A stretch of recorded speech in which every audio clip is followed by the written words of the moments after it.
Bubblegum. After the minor debacle was over, the Necrons on Lebethra were finally put to death for the final time. Even on the ground, the Necrons fought with determined hate, trying to exterminate anything alive.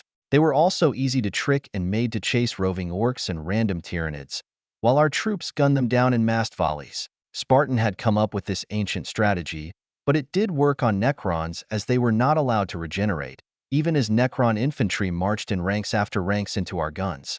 It was the other Necron constructs that were more of a threat, from tiny scarabs to flying Canoptech acanthrites. Beam's weapons were highly effective against both, as a single ion beam could incinerate 100 scarabs with one shot, and sometimes many more if they were bunched up.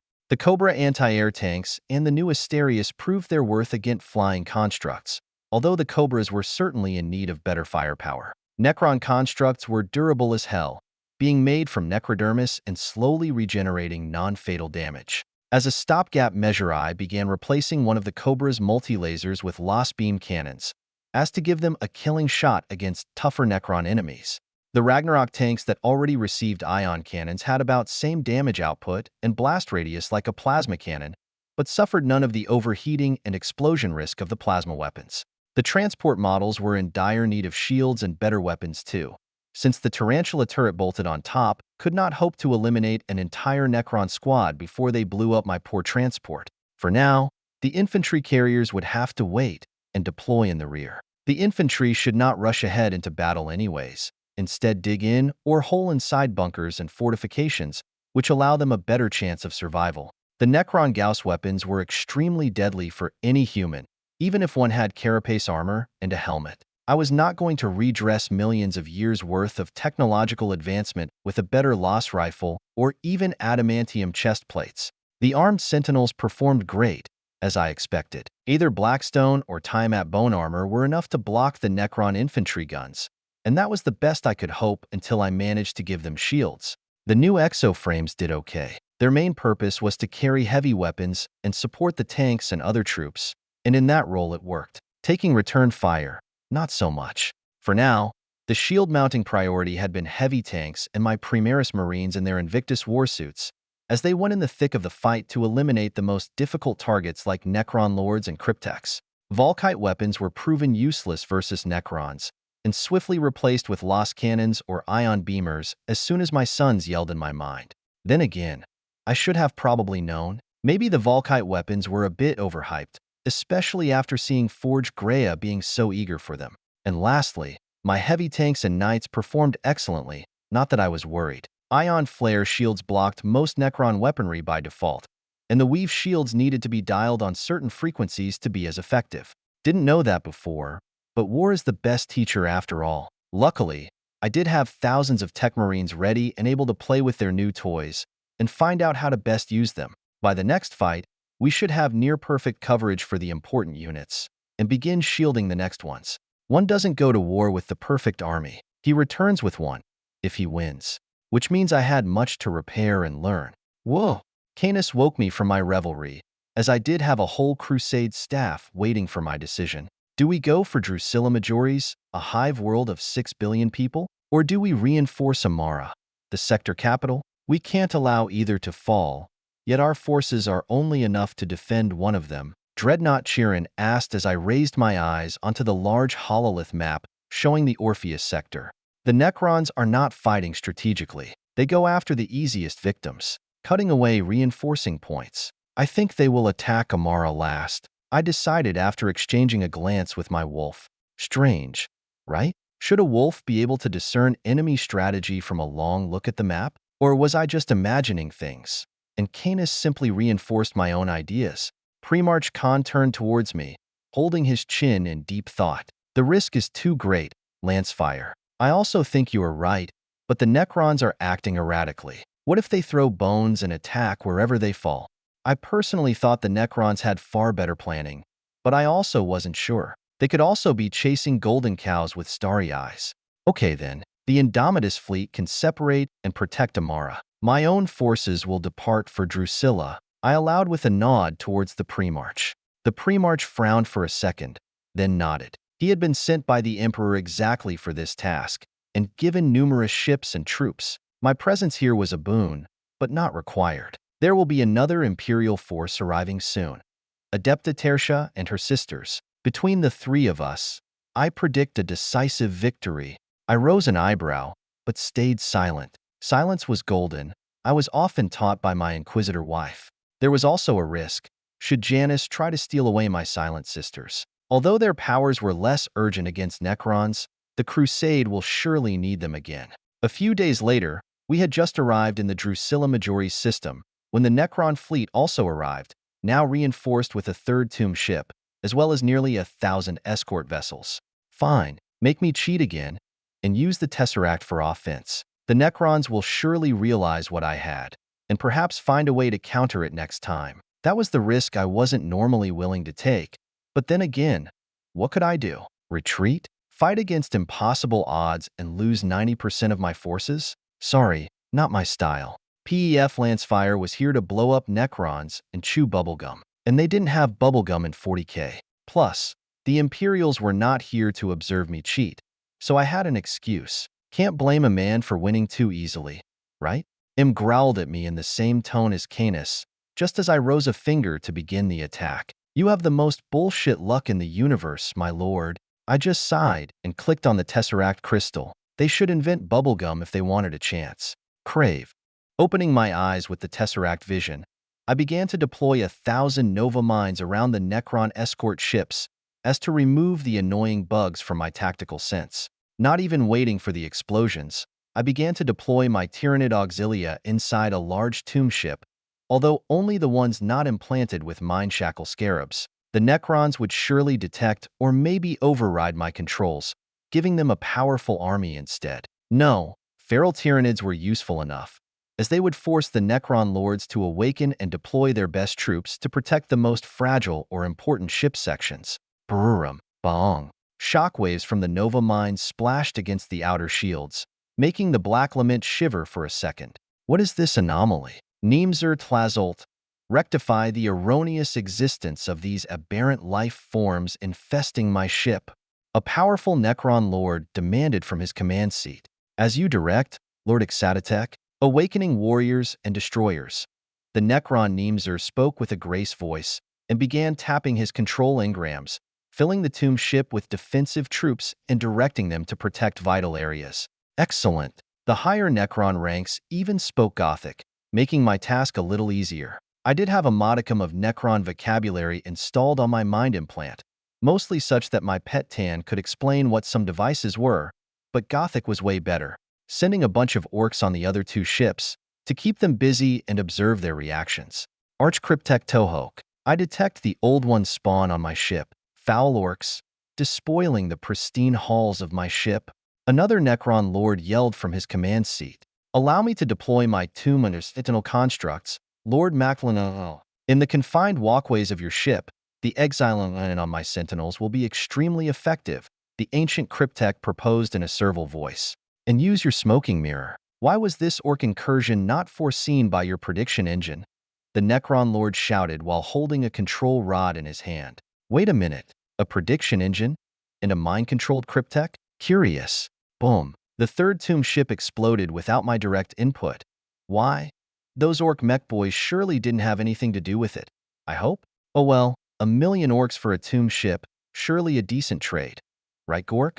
This Toho Cryptek took out a fairly innocent tablet screen and began scrolling up and down, then left and right, almost like some scrolling through a movie to reach the interesting part. The probing attacks on Forgemire and Amrafel are going as planned, while we gather forces for the final push towards Amara and Hydragast. This human hive world was not supposed to be defended, my lord, and yet it is. We even lost a tomb ship already. Do you hear me? Where did you go?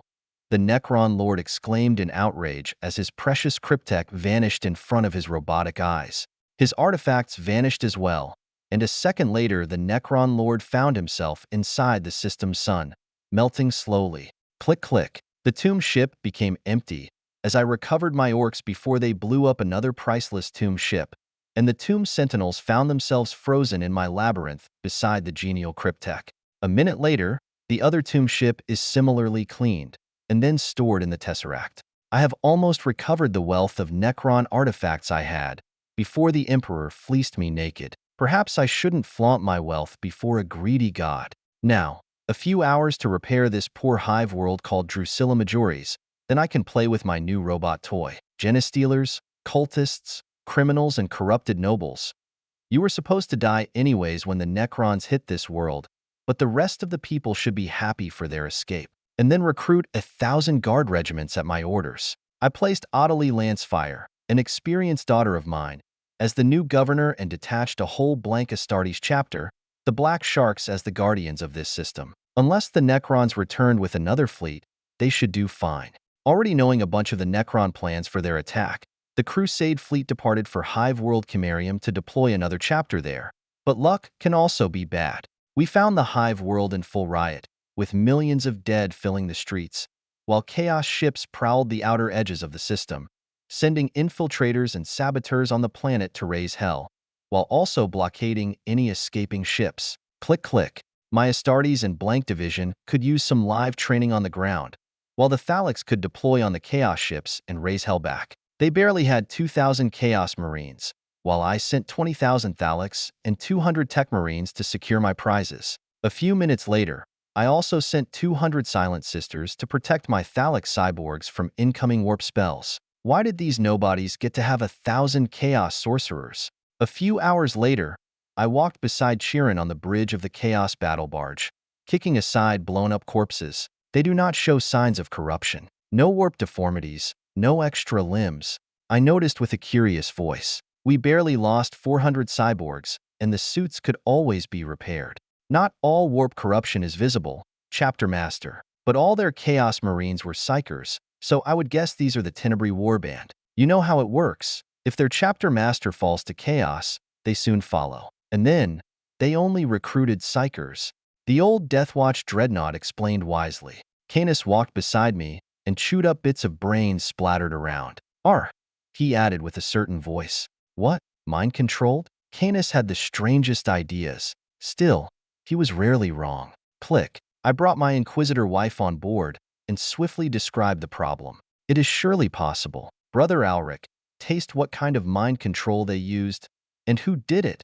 The Inquisitor commanded to her bodyguard Deathwatch. The old veteran removed his helmet and began tasting bits of brains, chewing them slowly. Lord Lancefire is correct. They were under mind control, some winged Xenos creature called a root mind. I believe they may be the Crave. Brother Semni also began to taste some brains, then spat out the remains. I read about the massacre. The entire population was infected by the Crave's corruption and had to be slaughtered. Let's hope it is not the same with Immaterium. I offered in a level voice and kept walking, until we reached the bridge and dozens of Tech Marines using the Texorcist's skills on the remaining cogitators.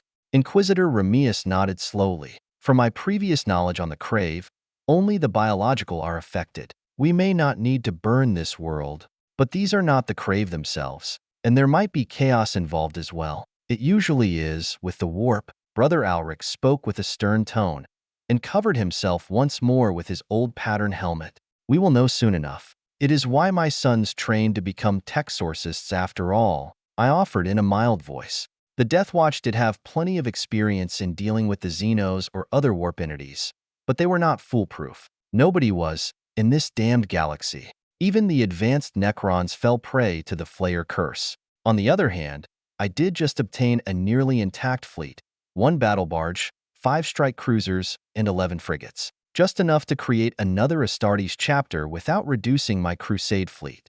I may need to visit Forge Mire and refit, and see what the Necrons were up to with their probing attacks. I doubted it was only a few ships skirting the outer system. After that, Amara fell. That was a Republican world, ruled by a parliament. I was curious how they managed that in 40K. Exindio. I have confirmed it, sire. Primarch Corix has indeed joined the Deathwatch at Fort Prescience as a Black Shield, alongside 3,000 of his gene sons, all of them blanks. A black-robed custode spoke with a certain voice, ignoring the 2 Primarchs standing at the side of the Emperor. And this was soon after Lancefire saved Deliverance from a giant orc invasion. The brown-robed man sitting at his ancient wooden desk asked gently, as if only confirming his thoughts. Exactly, sire. Though in that battle none of his Lamenters were present, only some auxilia units. the Lancefire Knights, and the Deus Ex Machina Legion. A month later, new Lamentor's successors, using the Coryx gene seed, began to appear. Spreading out radially to every Forge world and vicinity, the Custodes confirmed with a grave voice, then stepped away and vanished in a dark tunnel. "Sire, if Coryx is alive, why?" the Lion asked with an eager voice, before getting interrupted by a golden glove raising in the air. Alive is not the right word. There are states of existence in between life or death, as both of you know well. But unlike your particular case, frozen in a stasis field, my brave crow had gone too deep into the warp. I think Russ has suffered the same fate, the Emperor spoke in a mild voice. But only Guilliman seemed to understand. He was always the brooding one, and the harvested gene seed of the Raven Guard is still not viable. Only the ancient gene storage on Mars remains, until there is no more, Robot Guilliman said in a hard tone, eyes glinting in the dim lights. An Aquila pendant still hanged from his neck, almost like a noose waiting to strangle him. So, Coryx is atoning for his sins in the Death Watch. I wonder if Lancefire imposed that penance on him, just like he did for Khan. The Lion wondered in a sarcastic voice. The Emperor smiled, maybe a bit sad. I believe it was exactly so. I may need to give Lancefire an official title, like Tempor Mortis, the one who comes for your deaths, if you fail in your purpose. The Lion shuddered, perhaps not really comfortable with the thought. He tried to argue a counter, then gave up when Guilliman threw him a glare. And Sanguinius? He has not returned, even now, the Lion asked, changing the dangerous subject. He has gone after the second fortress. I thought you liked my first one, even if it is covered in gold plating now, the Emperor asked, maybe a bit ironically. I would have liked it more if you didn't make it the Sororitas Mobile Sanctus. You just gave the priesthood more power, as if they didn't already have half of the Imperium under their thumb. Even your loyal lackey objected. The Lion growled with a nod towards Guilliman. Robot can get the third, if and when we get it. They are rather well protected, just like the one at Precipice has been. The second one will not be easy either, as the Necron Dynasty is blocking the way for the Blood Angels. Orcs as well. Recently, the Emperor explained with a tiny shrug, already knowing Sanguinius would be in for a hard fight. But he had Patrocles and the Tesseract to save him from dire danger. It should still work. The Lion grunted, finding his importance ranking had sunk even more. What about mine? He demanded with an eager voice. The Emperor smiled and turned to measure the older-looking Lion. His stasis pod had not been maintained properly, and it showed. The third fortress is somewhere west of Fortunners for Excalibris, but you would need to go through the Hrud infestations in Kupak's Reach, past more Necrons, and maybe Eldar too. The Astronomicon doesn't reach that far. Your Dark Angels might not be able to get there, but the Ultramarines can, which is why I will give Robot his chance. This would only put us at parity with Lancefire, our mighty galactic Imperium, matched by a single man, barely an Astartes, or not even one. The Lion growled again, visibly distressed. A single man? Lancefire is more than he seems, which is why he has free hands and a modicum of my trust. I am quite curious what trouble he will get into next, the Emperor said with an easy voice. As annoying as the strange blank was, he was always a wonder of amazement and amusement, especially when the Eldar were involved, and his children as well, at least a few of them. Blank librarians. The very thought of it almost made him lock himself in a gene lab and try another 1,000 times to decode the impossible make of his gene code. For now, the Imperium needed his crafty hand to guide it, until this faith problem got solved, one way or another. Very likely another way, as the infant soul inside the Astronomicon was growing at a fast pace, integrating the warp domains of Khorne and a few genetic hints from the Nurgle shards. They will likely call it the Rapture, and maybe the Rupture. Either way, the galaxy would be torn in two, despite the Eye of Terror being punched to death by an impossible man who couldn't exist. Or maybe because of him. Hopefully, Canis will grow fast enough by that time, and recover Russ from the warp. It was a gamble, but it did seem to work if the reports of the death of Vashtor were true enough. The Tan may have won the war in heaven, but the war in hell was still going on. Should I prepare my sons for this Excalibrous crusade, sire? Guilliman asked in a polite voice. Go and speak with Archdominius Call. You will need stasis fields to get through the Hrud nest warrens. Thousands of them, at a minimum, but the departure will wait. until your brother returns, the Emperor allowed with a mild voice. Can I also ask for 1,000,000 thallic suits? Guilliman asked without any ulterior motive. The Emperor measured his stalwart son, considering the consequences. If he had publicly returned as the Emperor of mankind, it would simply take a writ of compliance and immense opposition. Even now, the Mechanicus only accepted Lancefire for his crazy donations of 1,000 STCs and other valuable things, while knowing he was a blank and thus quite unlikely to fall. A second Larica gift would create a giant precedent and bring about memories of another traitor Primarch who despoiled Mars. That will not happen again, Guilliman. Should you happen to find 1,000 STCs somewhere, maybe then, but probably not. Mars was burned by a Primarch once, he explained with a wry voice. 1,000,000 thallics had the potential to match an Astartes legion of old, thus showing that AdMech values Lancefire on the same level as a Primarch, and possibly more. They expect him to use the Thallics gift to butcher more Xenos and discover even more STCs, so it was also an investment. The Lion still had his Exindio relics reforged from captured men of iron, which will be useful for his next crusade. The Crave were still infiltrating and turning Imperial forces, even entire Astartes chapters. He still needed to decide what to do about the ancient UR-025 man of iron captured at Precipice by Patroclus Lancefire, in near intact condition and even a dubious semblance of sanity. Perhaps repurpose it to help Guilliman obtain the third fortress? Not before draining it of all the priceless data inside its cogitator. Even better, link it with a blank co-pilot. He did have thousands of potential candidates, only needed to find one compatible with the silicate intelligence. The Ordo Sinister did have a spare princeps held in stasis, now that Sabax was paired with Lancefire. Why did Lancefire name this new crusade the Halo Crusade? Was there something in the Halo stars worthy of capturing? Of course it was. Lancefire was quite goal-oriented. Another Halo device? Was he still planning to resurrect his dead mother? He would. He saw that in his mind. Such a strange man. Father, are you really planning to marry Lady Janice? The Lion asked on a weird tangent. You are getting bored on Terra, my brave Lion. You will go and exterminate the Crave Xenos. Crusade level requisition is approved. Exindio use is allowed. At your discretion, the Emperor decided with a faint smile. What he did in his private life wasn't their business. Watching the Lion depart to prepare his Dark Angel sons for a new crusade, Guilliman frowned for a second, then held his tongue. Maybe annoying father about his private life wasn't a good idea. Tempor mortis. After spending an entire month at Forge, Mire to repair and refit most of our basic vehicles with ion flare shields and weapons able to damage the Necrons, we departed for Amorfell.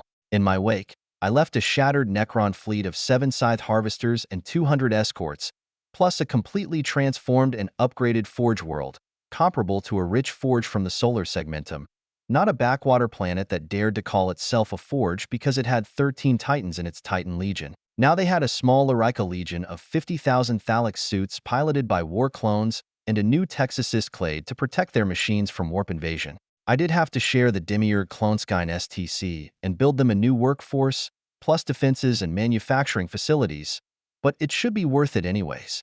Their shipyards will be able to produce machine pattern corvettes and fighters by the thousands, while the vehicle facilities were already churning out Ragnarok tanks and armed sentinels, firstly for their own defense, then for export. However, what we found at Amorfell left me speechless for once. Not only did their parliament hire the Crave Xenos as their mercenary army, but they also dismissed their local PDF and most of their armed militias, considering them too expensive. Millions of votes as well, from the grateful soldiers that were now free of dangerous duty. Ah, the wonders of the electoral system would never cease to amaze me. Inquisitor Valine of Ordo Xenos was literally fuming and demanded we punish the traitors to the human species, while the Amorfell Republic felt safe and content under the shade of the bone trees raised into low orbit by their ally. To be fair, the Crave did somewhat respect their mercenary charter by blasting the prowling Necrons with bolts of warp lightning, but they also fed on the powerless population, leaving entire Hablocks empty of life and souls. Instead, I just smiled and produced Sister Decima onto the bridge, canceling the warp spells of the Xenos and halting their mind control over the ruling class.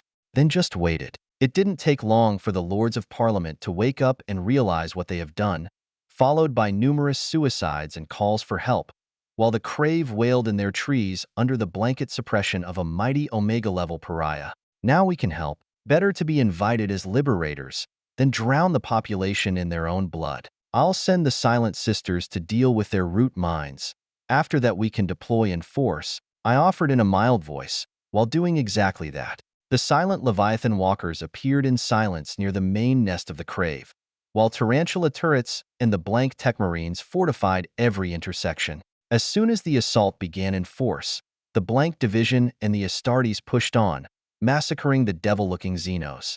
Spartan took over the Thalix Larica Legion, managing an excellent job as the commander of indoctrinated cyborgs, while M got the chance to prove himself with the fleet, hunting down fleeing Crave tree ships. Clonemaster Anzian had the more nasty task of recovering crippled blanks from the Auxilia and working beside the apothecaries to install them into Thalix Larica frames as undying warp-immune cyborgs. Firstly, it was only a few hundreds, but as the fight became fierce, more Thalix suits got blown up by the potent Crave sorcerers, as did more of our blank Auxilia. After 3 days, 20,000 Thalix had to be repaired and the pilots replaced by crippled blanks. The Crave had lost at least 8 million of their own, giving Spartan a respectable kill ratio, even when fighting in bewildering mazes of warp bone and tree branches climbing into the sky. On the planet itself, the Inquisitor and her Deathwatch Black Shield Regiment took over the Parliament and gathered the elected lords for questioning and interrogation. Not that it took much for them to admit their guilt. Some of them were just greedy, pocketing the cost difference from maintaining a guard regiment with the cost of their Xeno mercenary. Others were populists, acting for public opinion and more votes to gather more personal power. And a small part were actual traitors and even secret chaos worshippers, hoping the sacrifices to the Crave would bring the rule of their dark gods into the real. They would all die for treason, but some would die in a more painful manner, as befitting the crime. Sadly, I had to reach deep into my petrified heart and find the mercy of sparing the planet from exterminatus, at the cost of imposing a blank governor and a much different leadership system. The bone trees would have to be trimmed to the minimum and be used as orbital elevators and defense platforms, and an entire new army would have to be conscripted and trained. Not an easy task for whoever was left behind as the governor of a far-flung planet. Then again, it would still be safer than being the captain of a spaceship, always thrown into the crucible of war. To my surprise, I even had a volunteer. Lady Reisa Lancefire had been the captain of an escort corvette lost at Drusilla, and her bridge crew agreed to join as her government staff. The scale would be larger, but the basics were fundamentally the same. Feed the crew, prepare them for combat, execute the orders, defeat the enemy, or die trying. If it was a ship's crew or an entire planet, it worked much the same, in principle. I know I did so, quite easily. With a small night house of 100 knights and a reserve of 5,000 armed sentinels, the new governor had a long task ahead. Then again, Amraphel would have orbital elevators for easy exports and billions of people to produce things to export. They should do well enough, unless the Crave or the Necrons returned. While I did leave her 100 more spare knights in storage, the problem with knights was lack of pilots for my house. Knight suits were being manufactured constantly by my STC constructor, beside other walking suits. The next journey took us to Gorstengrad, the homeworld of the Emperor's Swords chapter. I wanted to arrange a deal with the Emperor's Swords Astartes and provide them a blank company and some aid, but instead found the entire planet in revolt and the chapter fighting among themselves, very often using the same swords they were named after, while the traitor Alpha Legion attacked them from all sides. After defeating the traitors and capturing their ships, we began post-battle analysis and found that the Alpha Legion placed subconscious triggers in the rituals used by the gangs and sections. It was from these gangs and sects that the Emperor's Swords recruited new space marines. During the cleanup of the Hive world and its underhives, a torchbearer ship arrived with Primaris tech and 1,000 gray Primaris, maybe on accident, but probably not. The Emperor did have to spread his attention to 1,000,000 worlds, thus aid would rarely come on time. The Custode shield captain of the Torchbearers knew me from my adventures with the Golden Throne, so it wasn't a difficult talk. Lord Lancefire, the Emperor's favorite jester, he exclaimed as we met. I smiled fondly and replaced his master-crafted polearm with a bouquet of red and gold flowers with large, soft petals I bought for a hefty sum. Maybe about same cost with the polearm, due to flower rarity and expense of travel. The pole weapon even had a lost cannon as a secondary function. A fair exchange then. Ever heard of pole dancing? I asked instead, while playing with my new toy. The man frowned for a second, then smiled back. If it increases your fertility, the Emperor would consider it a fair exchange, he quipped with a sarcastic voice. Good. Now, I'll be able to donate 400 blank recruits to the Emperor's swords, including actual swords like this one. I explained patiently and held out a phase blade for inspection. The man became serious in an instant and powered up the tan sword for a few fast cuts. Tan tech, and even better than Calidus clade swords. I hope you didn't steal it from a Deathwatch vault, he observed with a knowing tone. His suspicions were correct, but also not. I actually filled a Deathwatch vault with a fair number of phase blades. There are still thousands of them lying around in the Omega Vault, and other nicer stuff. If only someone had full access to that vault and was allowed to leave alive with the loot. You know there's a nanite plague inside the vault? I would guess old Federation tech, created specifically to dissolve intruders. The custodes powered down the sword and placed it at his belt. The Emperor thanks you for your service. And that means Corix, he answered in a dignified voice and handed me an Archaeotech device, then walked away, still holding the flowers. Fat chance the big guy wouldn't notice his own son running around in Astronomican's range. As for the Emperor gift, it had a data port on the side and a single word printed on it with Oramite letters, Tempor Mortis. I hoped it was something like the moment debacle that Adeptus Custodes Captain General Trajan Valoris used in battle, or simply to safeguard the Emperor from assassins. It was nice to feel valued by the Emperor, although I suspected it was only a tougher job given for my results so far. Luckily, I did have a pet Cryptek with a good knowledge of arcane technology, Maynarch. With the help of Cryptek Tohoke and Spartan, I managed to bind the Emperor's gift to the T-engine I recovered from the Omega Vault, which greatly increased the range and scope of its temporal predictive powers, in addition to granting me a third sight into near time, past, or future. Should be nice to dodge any incoming hits, at least. Luckily, I had also grown in mental powers during the use and abuse of the Tesseract time field, so seeing 3 visions at once was still bearable, if barely. It did make conversations awkward most of the time, as I could predict what people were going to say with 90% accuracy. However, the temporal vambrace also indicated the next emergence of the Blade of Infinity, somewhere near Ordexthag in the next 2 months. That gave my Crusade a hard time limit to deal with the Necrons in the Orphean War, as the time-warping ship would not appear unless there was a major crisis they wanted to warn the Imperium about. Do you think your Ferric, Sunbaker, is able to block my own Tesseract, Cryptek? I asked in a worried voice. The Mother of Oblivion is very skilled at recovering our own warriors and immortals from the battlefield, and also at deploying small-size constructs like scarabs anywhere in a star system. But she couldn't block my Tomb Sentinels, and feared their dimensional guns, thus my mind shackles, the ancient robot declared with a proud voice. Entropic damage, then? Her mind is less able to control the full might of a Tesseract? I asked, a bit more hopeful. Most of the Necrons did emerge with damaged cognitive engrams from the long sleep. Nobody knows the full might of these ancient devices. Maybe only the Tan, these cursed creatures, Tohoke muttered with a grind of metal teeth. I exchanged a glance with Spartan, then locked the dangerous Necron back into his stasis pod. Not sure if you can trust the sneaky Necron Lancefire. Their Dynasty's tomb worlds are easy enough to locate and verify, even by simple reconnaissance, but this Sunbaker robot seems a bit capable. I would advise we wait for Pre-March Con. Maybe even this Adepta Tertia, my general clone said with a doubtful voice. I frowned, considering 1,000 things at once. There isn't enough time to wait for Janice, no matter what powers she may have now. I do have my own Goldfinger, Sister Stern, I explained with a glance at my new vambrace, where the Tempor Mortis word glittered gently every time the lights blinked. Then again, the Emperor himself asked you to look into this situation and gave you the precise means to intervene at the exact time. I hope you realize this artifact is not exactly a reward, Spartan spoke in a serious voice, even rubbing his bald head to imply he was thinking very deeply. Warning received. Big guy, can you use that big brain to figure out what the ship's name means? Blade of Infinity? I asked, curious. It certainly does not mean a sharp sword, or even any kind of blade at all. It has to do with temporal splits and perhaps singularity wells, some kind of advanced science from the Golden Age, likely a metaphor for their real purpose, and perhaps the propulsion method.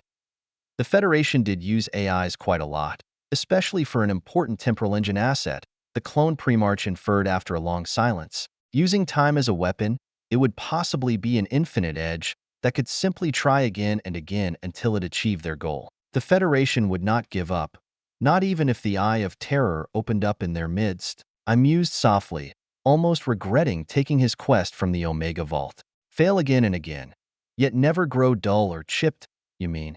There isn't anyone they could even talk to. In the Imperium, if not burned alive for heresy, they would surely be dissected for their knowledge, Spartan said in a sad voice, and proving his exceptional mental abilities once again. But luckily, my domains are far away from the Imperium proper. I think Aristotle would match their knowledge in a few millennia, I concluded with a wry smile. Luck? Huh. The clone wondered with a complex look towards me. Luck is not enough, but it does offer us the opportunity to be prepared. So, we should go and end this crazy Necron girl, then prepare for this next crisis. Janus should arrive by then, I proposed with a grin. An hour later, we were already on the way to destroy the nearest tomb world, with a cyclonic torpedo primed and ready, beside a dangerous vortex warhead. As it happened, I had to use the smallest ship still capable of warp-less drive, and also upgraded with the new Ares engines. Hidden under a reflex shield and flying almost blind, the Litany for the Vanquished made the perfect platform for a Deathwatch-style kill ship. I even covered the torpedo itself in a reversed construct shield, making it almost as invisible as the Litany itself, if much faster due to its low mass and Ares engines. Although a bit risky to fly without our void shields, we did have the new weave shields dialed to deflect most Necron Gauss weapons, plus random particles and micrometeors. As we approached the Caracal Nebula, where 2 stars had just gone nova at the same time, we finally began to match the star map provided by my cryptech and tenderly extend my Tesseract senses to confirm it was truly a Necron world. Millions of Necron flares standing dull on the surface provided the final clue. Launch. A stealth torpedo began to accelerate towards the Necron tomb, as I guided the Litany into a wide course to observe. A few hours later, a tandem warhead detonated at contact with the dead world, then again when it reached the planet's core. Crack. Scratch 1 target, 6 more to go. Spartan patted my shoulder as we continued onward. A month later, we reached the Maynard Crown world, and nearly instantly detected 4 more tomb ships, plus a few thousands cruiser and escort vessels. I think they figured it out we were hunting their outer worlds. This must be their entire remaining fleet, I said with a calculating voice. 1 tomb ship must be missing. 7 worlds, 7 ships. But where is the command ship? Spartan asked in a smarter voice. You think the Necron girl ran away? I wondered as my torpedo fired and sped towards the final target. She may not even be on the Crown world. I think we just missed her, Spartan spoke in a low voice. As the Crown world exploded hours later, I captured more of the Necron Maynarch fleet, without the robots. As fun as a Necron Xenos Auxilia may be, a single cryptech was enough for now. Damn Necrons were dangerous enough, without millions of them escaping the labyrinth at the worst time. Curiously, there was not any tan shard imprisoned in this tomb, nor any fancy Necron girl. Maybe Trazen stole her and got himself a girlfriend? A day later, and after collecting any of the remaining Blackstone, I steered the Litany around and rushed towards Amara with a gut feeling something was wrong. Valerian should already be there, and keep an eye out with his own Tesseract, but a vengeful pharaoh equipped with the best Necron artifacts would be quite deadly. If they obeyed my orders, only the Krieg regiments would have deployed on the Amara's surface, spread out in 200 separate battalions to hold a Necron advance, for long enough for the orbital weapons to burn out their attackers.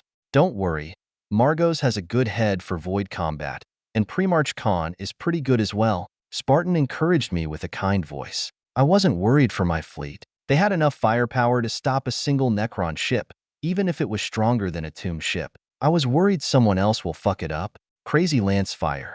Premarch Khan was waiting, his hand holding the Dow's hilt as to better focus his mind. for Fury fighters patrolling the outer edge of the Amara's system had gone dark, almost tracing a straight line towards the system's sun, yet avoiding the planet itself. Was it a real attack or a feint?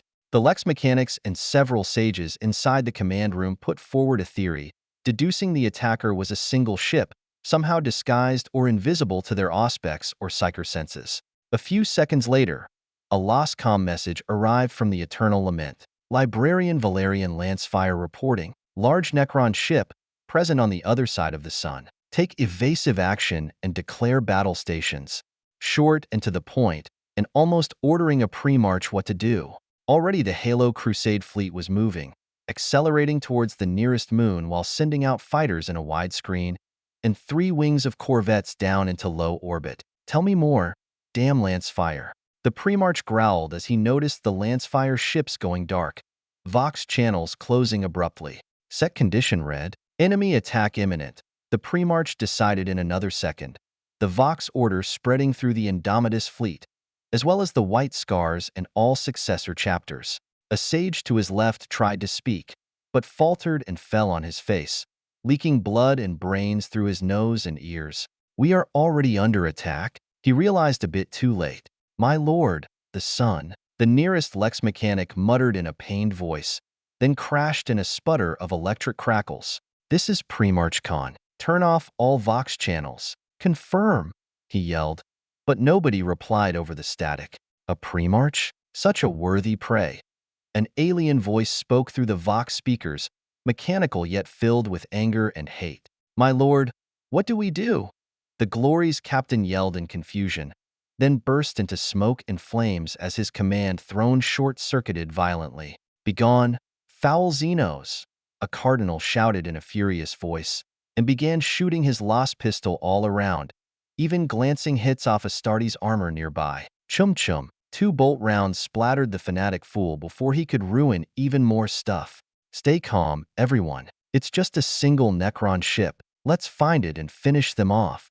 Khan boomed in a command voice, restoring some order on the bridge of the Glory battle carrier. My lord, the sun is wobbling. Nav Cogitator predicts cataclysmic event in T-9 minutes. The navigation officer managed to provide, in a more coherent tone, all ships, evasive action. Ground units, seek deep shelter. Void shields to maximum. Khan ordered in a calm voice, and watched his sons nodded and rush away, already knowing what to do.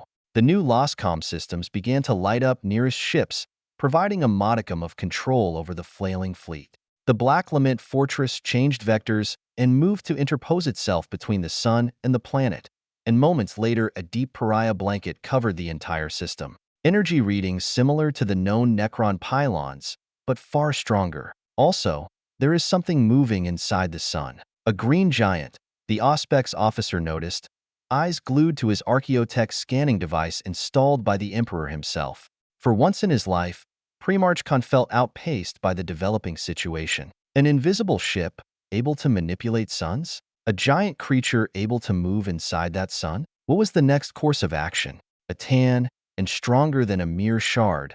He heard the Ordo Xenos Inquisitor mutter to her Deathwatch escort. We need Lord Lancefire. He heard the Lamenter Deathwatch whisper to his Inquisitor. Or I could use that, the Black Shield Deathwatch proposed with a gloomy voice. Blowing up another sun won't help us right now, Brother Alric, the Inquisitor answered in a soft, yet calm voice.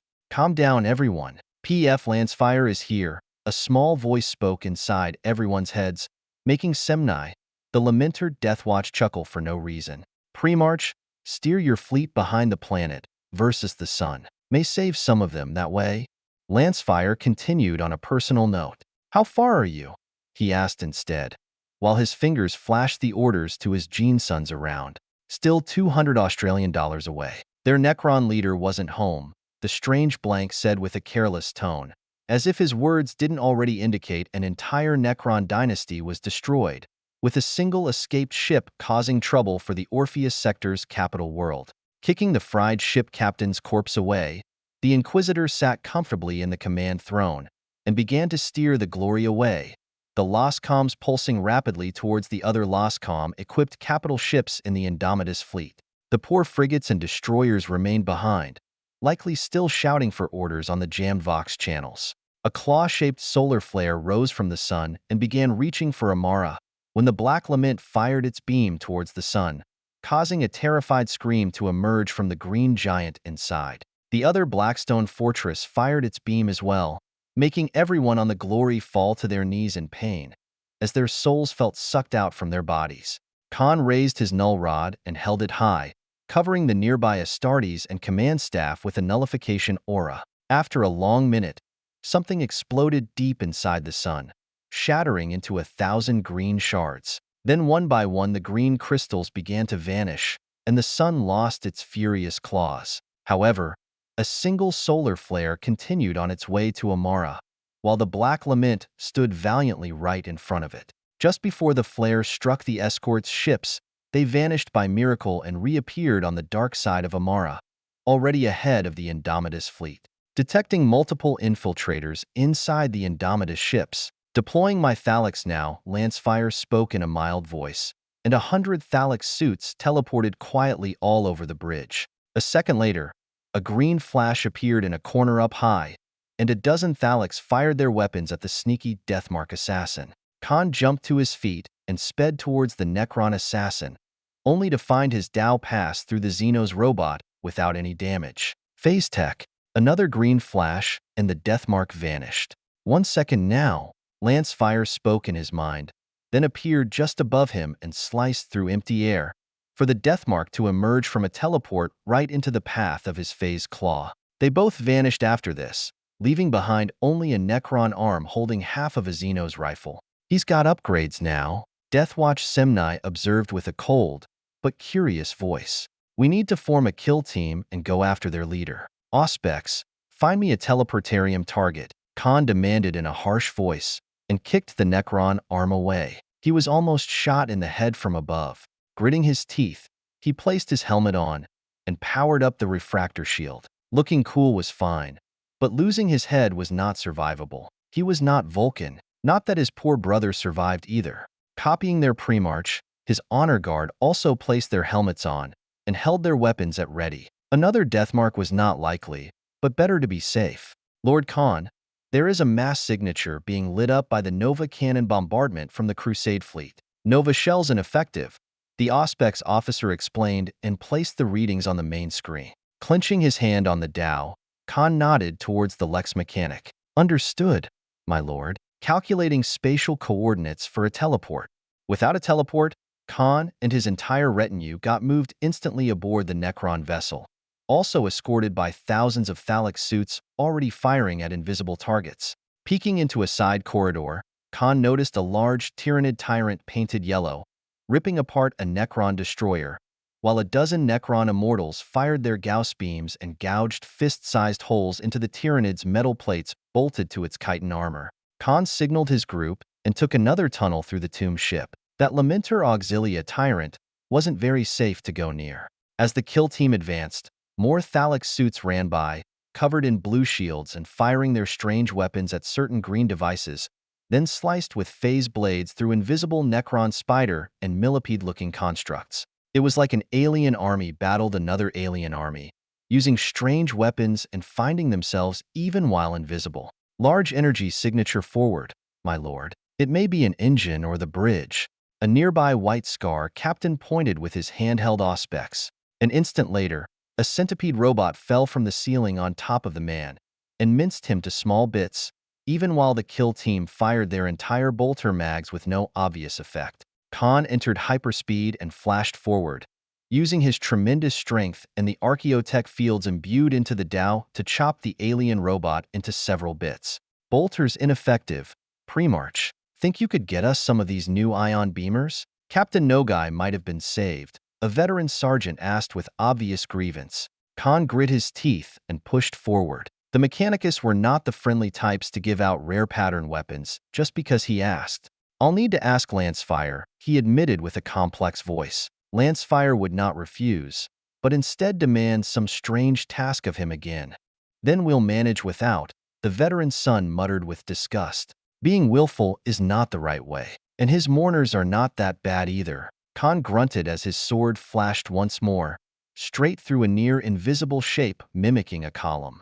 A dozen spider constructs teleported in front of them and just ignored the kill team, firing distorting beams at an ambush of immortals led by a destroyer lord. The target Necrons vanished somewhere, and the spiders sped on ahead, showing bleeding hearts painted on their backs. Necron Auxilia now? Khan wanted to spit in disgust, but it would only fill his helmet with phlegm. Crazy Lancefire. Zap.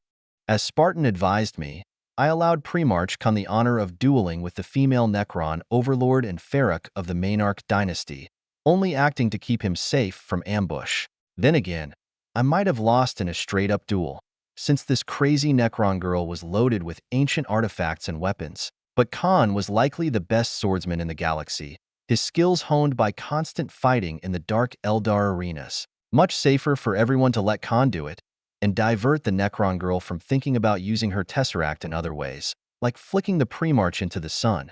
For example, the duel was a sight to behold, and also record with slow-motion picked thieves. The Primarch was not the only one able to enter hyperspeed or dodge hits by the millimeter. Sunbaker used her Death Shroud to great effect to boost her speed, and other artifacts too. Her staff was adorned with reaping blades, making it even more lethal. Worse than this, the Necron was covered in an aura of darkness, possibly the effect of a shadow loom. As the fight went on, I sneakily located the Tesseract Vault, which contained a transcendent tan, now broken up into small, damaged shards trying to bind themselves together after being struck by the Immaterium beam. Human, let me out of this prison and I can destroy these foul Necrons for you. The tan pleaded in my mind, sounding rather in pain. Oh, you are willing to work for me, mighty Tan? I asked, curious, while reinforcing my mind with the empathic bone staff I got from Trazyn. The Tan hesitated, possibly not expecting this line from a little human. Look, the Necron girl is busy right now, but when she returns it would be a different story. I may not be able to defeat her, I proposed with an easy voice. I will not exchange a master for another. The Tan spoke with hateful words. Straining my mind, I overlapped my labyrinth onto the vault and grabbed a lonely tan shard, then set it out outside the vault. What do you say, little shard? Work for me, or back in the box? I asked with a mild voice and pointed at my wolf. The shard shifted, taking the aspect of a Fenrisian wolf, just like Canis at my side. I am very weak now, my lord. That Immaterium weapon broke something. The shard growled with an awkward bow. Do you remember who you were before that? I asked, quite curious. The mighty tan being was called Neodrazatha, the Burning One. Their godly domain was fire. The wolf-shaped tan explained in a despondent voice. How do you propose we deal with your bigger brother? I offered as an open question. It was also a loyalty test, and we'll soon see if this tan shard was truthful. Wrestle control over the vault from Sunbaker and use his powers as you please, the tan shard said with a strange shrug. Or maybe the wolf shape made it strange. Who knows? Wargarg, Canis wondered as he poked the new wolf shifter. Maybe like Lash, or maybe not. We'll call him Zath. I decided after a minute. As for wrestling control over the vault, that would be a bit difficult. My name is Zath, the wolf asked in wonder.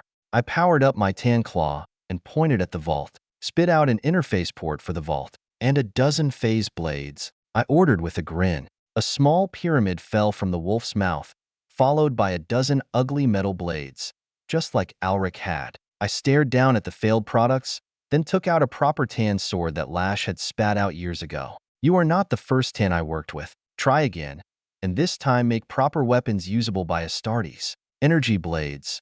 Not whatever crap that is, I demanded in a harsher voice, powering up the lightsaber and spinning it around for the whoosh. Whoosh. It did make a nice sound, possibly slicing air atoms in half or something. Canis also powered up his phase claw and growled at the new stupid wolf. Chastised, Zath ate his leftover blades and chewed them a bit, then spat out brand new tan swords, even adding proper aquilas on the pommel and an ignition button for the energy blade. Much better. Click. My Tesseract moved the new blades into the hands of Khan and his honor guard, helping them fight the Necron boss and her Lich Guards armored with sempiternal armor, and thus pretty much invulnerable to their regular swords. Zath traced the weapons emerging into combat on the tomb ship's bridge and grinned wolfishly. Clever. Testing my weapons on the enemy with no risk for yourself. If they fail, it would be my fault. I smiled back. Your task is over, Zath. You're free to go if you want. I spoke with a knowing voice, then collected the interface pyramid. A bit rough, but the shard made the activation engrams simple enough to use, even for a human. Gruwer.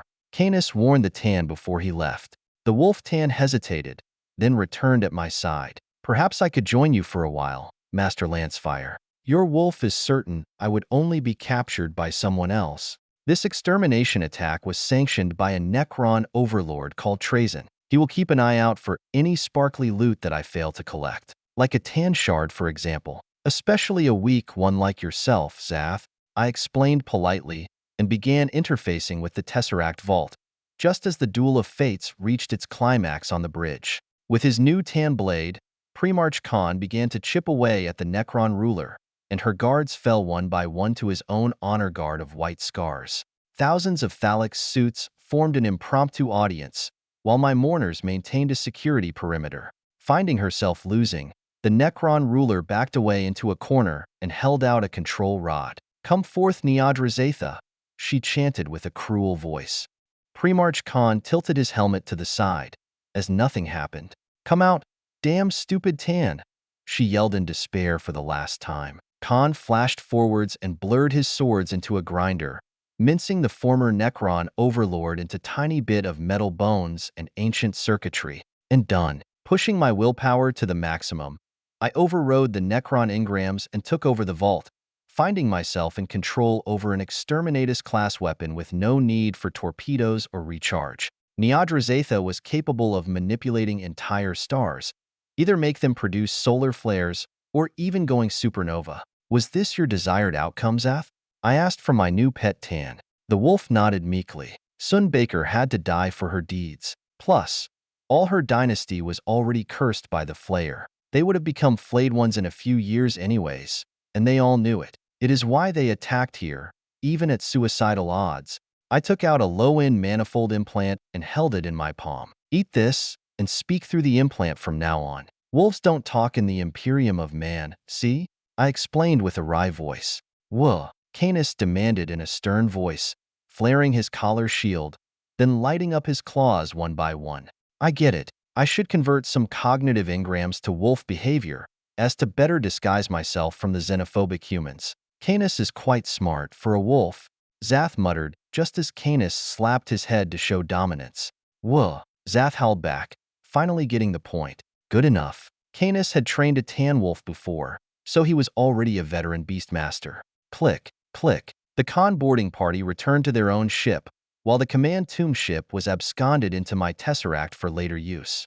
I will have to repair the damaged Thalix, replace the killed pilots, and run analysis on the Xeno Auxilia effectiveness. While the main hive city of New Vasburg was protected from the solar flare by the shadow of the Black Lament, most of the day side of the Amara had been blasted into burning ruins, except for void-shielded hive cities, now under desperate attacks from the remaining Necrons teleported by their ruler and left without a path of retreat. It was a decent training ground, however, for the entire Crusade force and even the Indomitus fleet.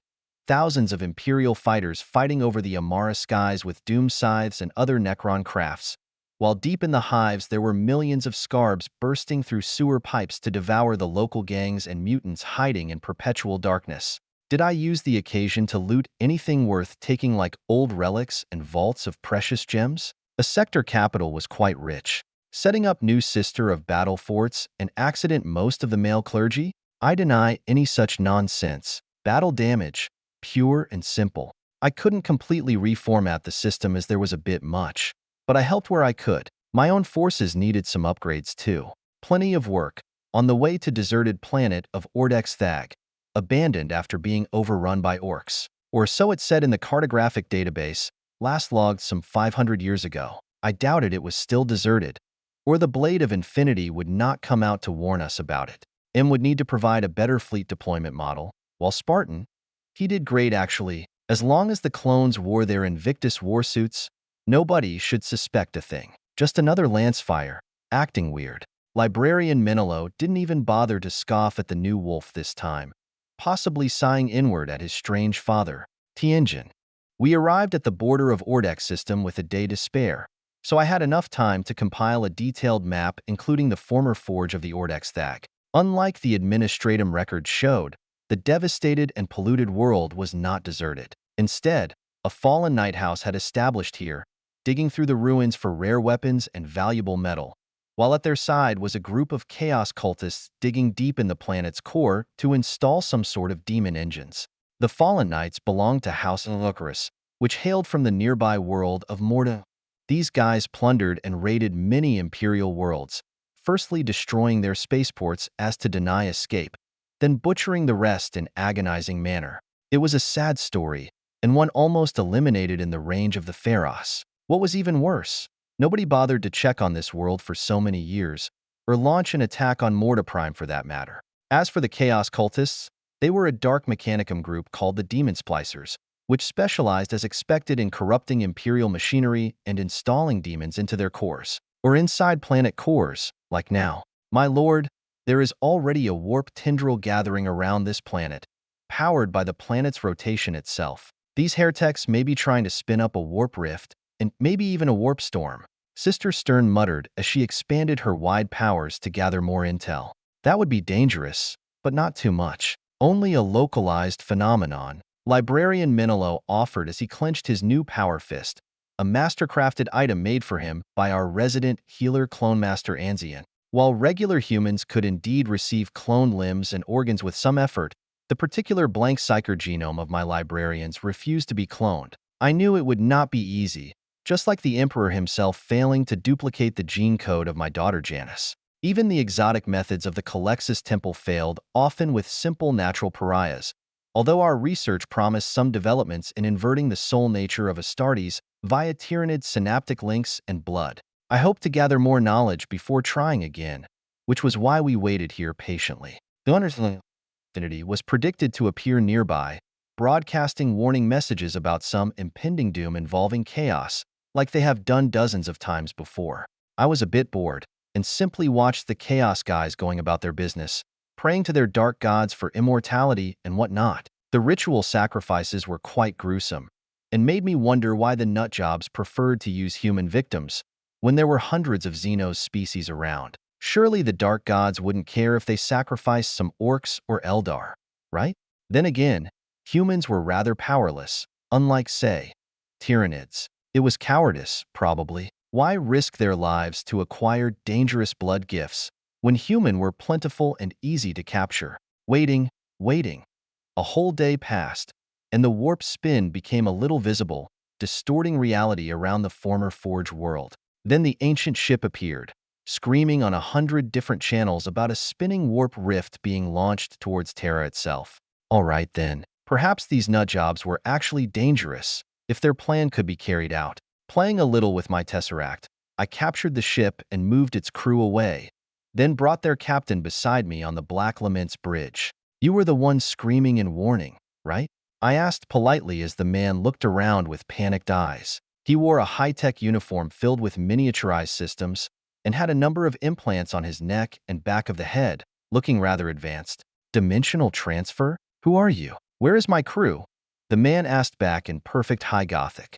That would take a few weeks to answer completely. You are on board a talisman of Vol Station, also called a Blackstone Fortress by the Imperium of Man, and I am Pef Lancefire, the commander of this Crusade fleet, but not an ordinary Imperial. The wolf is Canis, the other is Zath. I explained politely as the invasion began in force. 100 Titans and 1,000 Imperial Knights appeared on the surface, followed by blank Thalix and Astartes, alongside several blank Auxilia regiments in armored vehicles and their silent sister escorts in silent Leviathans. The large screen lit up with picked captures of our attacking forces, just as our tech marines appeared riding void bikes and herding guardian turrets and coordinating the tarantula turrets scattered all over. It was a short-duration, high-impact assault, mainly focused on liberating the remaining victims held for ritual sacrifice. I didn't even bother to send non-blank troops on the surface due to chaos shit. I could use the other troops versus orcs and tyrannids just fine, without having to comb and eliminate corrupted people inside the Crusade army. I'm going down to help, Stern said without asking for my approval, and teleported away with a golden flash.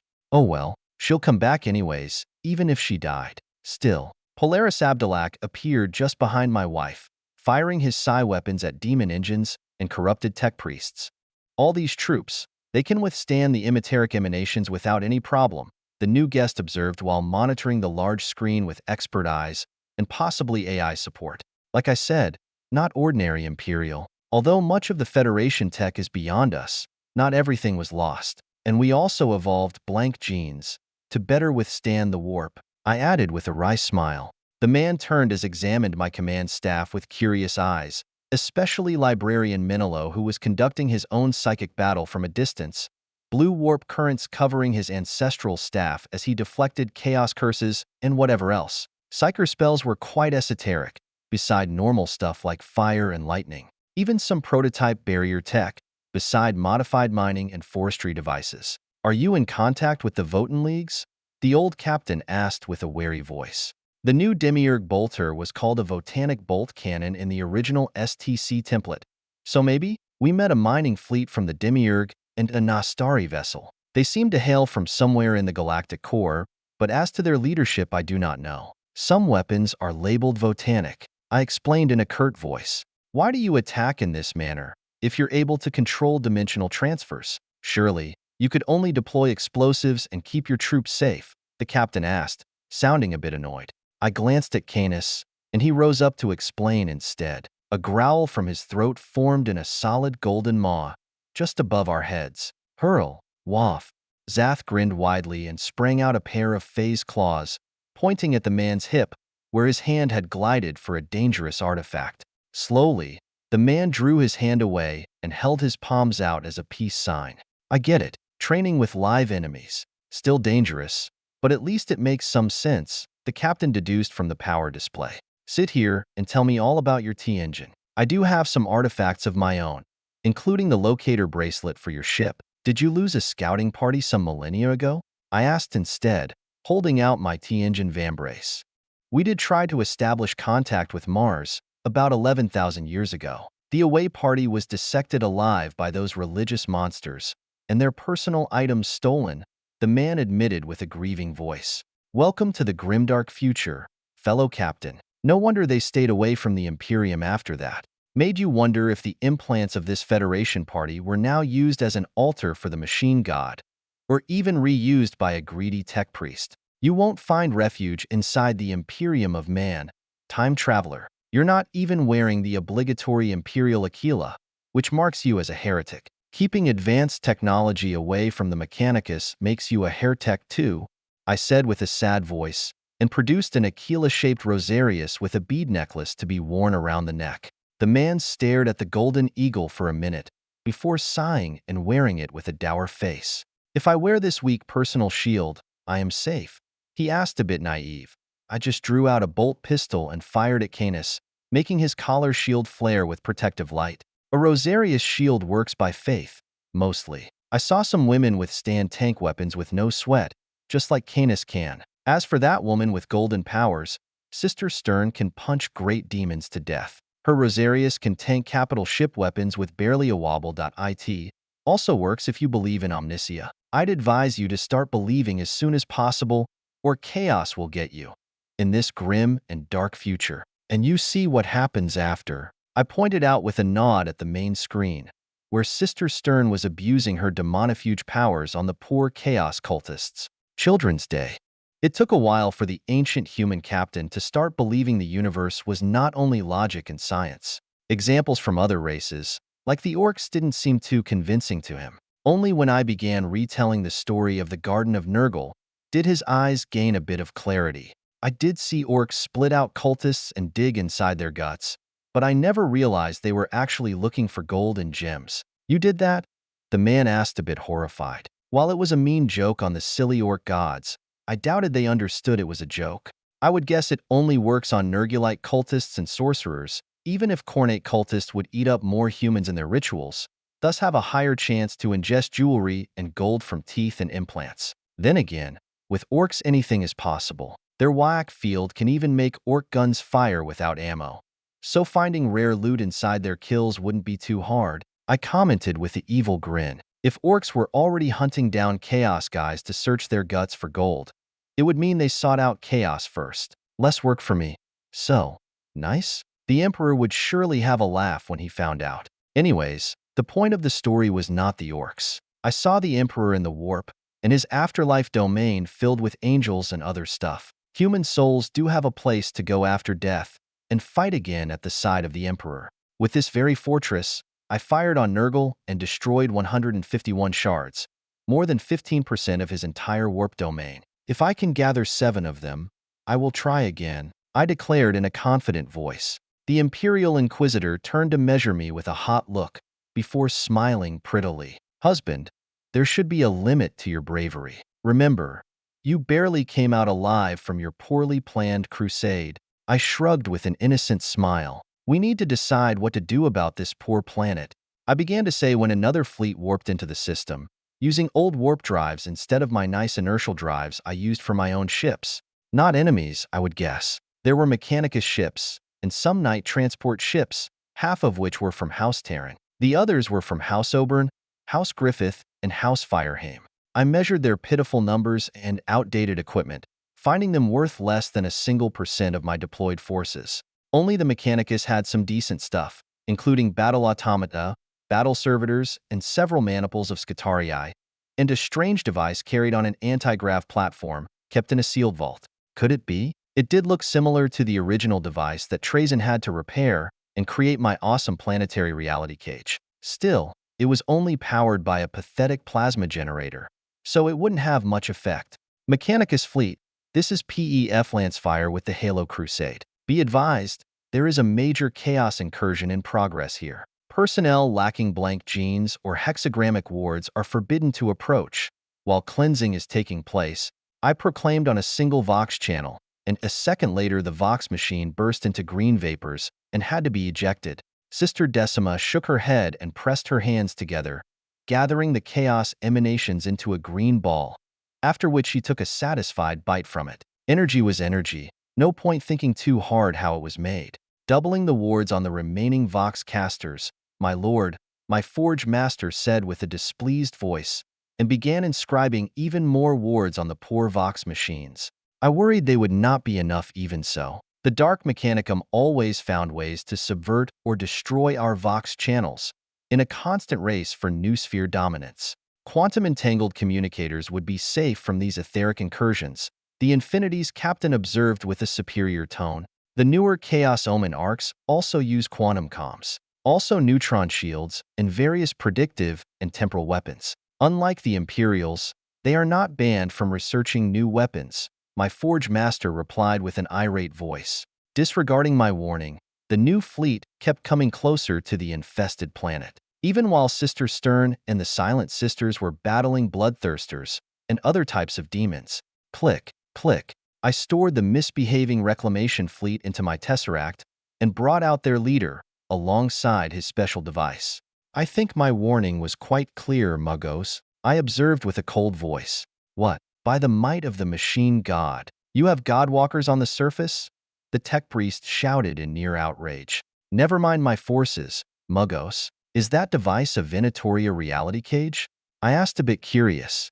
The red-robed cyborg turned towards the device and tried to hide it behind his back. This is a Varlian underscore device. My order, the teeth of the cog believed it can block the warp. Much like your own blank genes can, Lord Lancefire, he explained in a more respectful voice. Then again, there were hundreds of phallic suits all around, plus some Astartes, Silent Sisters, and 2 giant wolves. Not even a null matrix, Zath commented with an amused voice. I ignored the tan and recalled my entire army from the surface, leaving the few surviving heretics and demons looking around in stupor. There is a warp core inside the planet, aimed to gather a warp rift and send it towards Terra. Is this why you are here, Muggos? I demanded as I focused the nearest spy satellite on the shaft drilled towards the core. Blanks were human and still died sometimes, but their heads could still function as scribe skulls, or in this case orbital scribe skulls used for reconnaissance. Call it what you want, but blanks were too valuable to waste, even after death. Towards Terra and Holy Mars? This absolutely requires the harshest sanction, Lord Lancefire. The Muggos spoke with a determined voice and stepped beside his device in a clear offer. I smiled sadly and gestured towards my other guest to take a look. Like I would use a dubious Mechanicus device, they didn't even know how it worked. The examination took a few minutes, as the man used some device that was certainly a tricorder with another name. The Immaterium Negapulse would stop after 330 kilometers, Lord Lancefire. However, that's not the worst part. This device is also calibrated to disperse mnemonic engrams, or machine spirits. Any Imperial vehicle in range will lose combat efficiency and tactical targeting if it doesn't fry on the spot. Wait, who is this man? And his archaeotech devices? Only the Mechanicus is allowed access. The Magus claimed with a greedy voice and vanished. He could cool his heels in stasis for now. That was a great use of dimensional transport. Lord Lancefire, the captain allowed with a thin smile. Ever watched an exterminatus from up close? I asked instead, and the man shuddered. I would prefer not to, but I did come here exactly for this purpose. Terra must not fall, he spoke with a pained voice. Running on tiny feet, Purity appeared on the bridge, doing an expert glide between the feet of her battle brothers, then ended up with her smashing into Canis's fur like a giant pillow. Me, I want to fire the red button, Purity yelled with an entitled voice. Likely she's been warned mentally by someone in this room. Too large a pool of suspects, though. They all adored the little minx. I scratched my cheek and glanced at her mother, who sat at the side like a pure maiden covered in blessed light. Your daughter, too, Sister Stern muttered with an innocent tone. Fine. It would be a pure planetary explosion then. Soon after, Purity pressed the big red button, howling in joy like it was Children's Day or something. Of course, she only fired a regular torpedo, as I would deploy the cyclonic one directly inside the core shaft. Everyone on the bridge applauded her great heroism, and then she was sent back to lessons, with Canis as a pony ride. The Black Lament and the Eternal Lament both fired the Immaterium beam at the cursed planet, vaporizing whatever demons or souls still remained, and we called it a day. The only thing left was dealing with the new knights that wanted to join my crusade. 100 knights would be slightly helpful, especially with some upgrades. As for Children's Day, the knights were led by a nice baroness called Sordon, so we could have a few kids on the way. I did find a use for all those gems. After all, dowry sounded better too. Votin. I took Carlectus to my ancient STC constructor, where M and Spartan were already working beside my Forge Masters to upgrade the new knights joining my Halo Crusade. Nothing too radical, as the pilots were regular human and thus prone to defection, one day or a century later. Still, ion flare shields, extra Blackstone plates, and laser-based secondary weapons would make them last much longer on the battlefield, while anti-warp wards on the central cogitator would likely increase the machine's Geist resistance to new sphere attacks and maybe a few sorcerer spells. The time-traveling captain just stared with immense sadness at the former woodcutter walkers being prepared to fight against Galaxy's greatest horrors. Then he focused instead on the two Premarch clones, each of them a genius artisan and amazing field commander even without the other gifts a Premarch would have. They are the result of top-tier genitor expertise, far beyond what the Imperium should have. I think I realize now why you keep saying you're not a normal Imperial, the man spoke softly as he turned towards me. My actual job is called a rogue trader. I speak with the voice of the Emperor outside the Imperium and can do whatever I want. And I often do, I explained with a wry voice, making Spartan chuckle a little, even while casually lifting an Armiger Knight with one hand to reach something underneath. My big boys were insanely strong, even if discarding their powered Invictus warsuits. And if they find out what you actually do? Carl asked with a knowing glance at my second wolf. Right. The Federation would have the tech to detect the minute differences between a real wolf and a shapeshifter. Ah, you don't understand at all. Read this. I spoke with a mild voice and retrieved my glowing warrant of trade, signed by the Emperor himself, and possibly imbued with truth and other conceptual powers that reached directly into one's soul. I never found anyone doubting my empowering scroll, just like this man did right now. After holding the paper for a second to flash read the content, he hastily returned the scroll to my hand. What is this energy? I could feel my mind shift, accepting the words as the only truth in the universe. I told you, there are innumerable humans that fervently believe in the God Emperor of mankind, and their faith becomes reality. The light of the Astronomicon shines so brightly that navigators and astropaths can use it for navigation and astral communication over most of the galaxy. Inside the warp, the light of the Emperor is anathema to demons, literally burning their essence away. Same with Sister Stern, on a local scale. She is not called the Demonifuge just because she kicks ass. I quipped with a light voice and stored the precious warrant back in my null box. Carl nodded slowly, possibly listening to his Man of Stone AI whispering into his mind. Is this phenomenon similar to the orc wafts? They also reshape reality, gaining greater distortions the more orcs they gather under a single orc boss, the man asked in near whisper, with no ulterior motive. If you mean my blank aura or nullification devices, then no. The Emperor used to have a legion of silent sisters in the Imperial Palace on Terra, and Sister Stern has fought entire Necron armies inside their null matrix fields. I would guess there are higher ranks of Psyker power above Alpha, maybe S rank or even X. The pariah rankings only go down to minus Omega, and even then there are a few great demons that can push through their null field. Maybe the Tan had powerful devices able to counter gods, but the Tan are broken now. A Tan shard is possibly only equal to a human Primarch or an Eldar Phoenix Lord, albeit in a different way. I offered with a gentle nod towards Zath. The Wolf-Tan grinned a bit too wide at my words, but declined to answer. Zath was an especially weak shard right now, after being blasted again by 2 Blackstone fortresses. I would guess even Canis had a decent chance in a fair fight. What about machines? Do they also benefit from divine protection? Carl asked, curious, for a friend. I would hazard only a guess. The Emperor's domain in the warp is humanity, but the Aquila also has 2 heads. I explained with a light tap on the brass Aquila on my chest. The other eagle head represents the Omnisia, the avatar of the machine god, who is also the Emperor. It would be more proper for a machine to benefit from the blessings of the Omnisia and be tended by faithful tech priests, or at least tech marines. I have seen the faith of the tech adepts work as well, since logic and order create their own domain that withstands chaos via conceptual power. I spoke in a slightly louder voice, just enough for my Forge masters to hear. Here. Did I hear the chapter master preach for logic and order? A miracle has happened again. My son Daniel chanted over the noise of flash welding, making the entire group laugh like kids. They were also my kids, so I didn't mind. A happy family, our Lancefire clan. Really? You are all weird. Carl grunted as he followed me towards the next destination.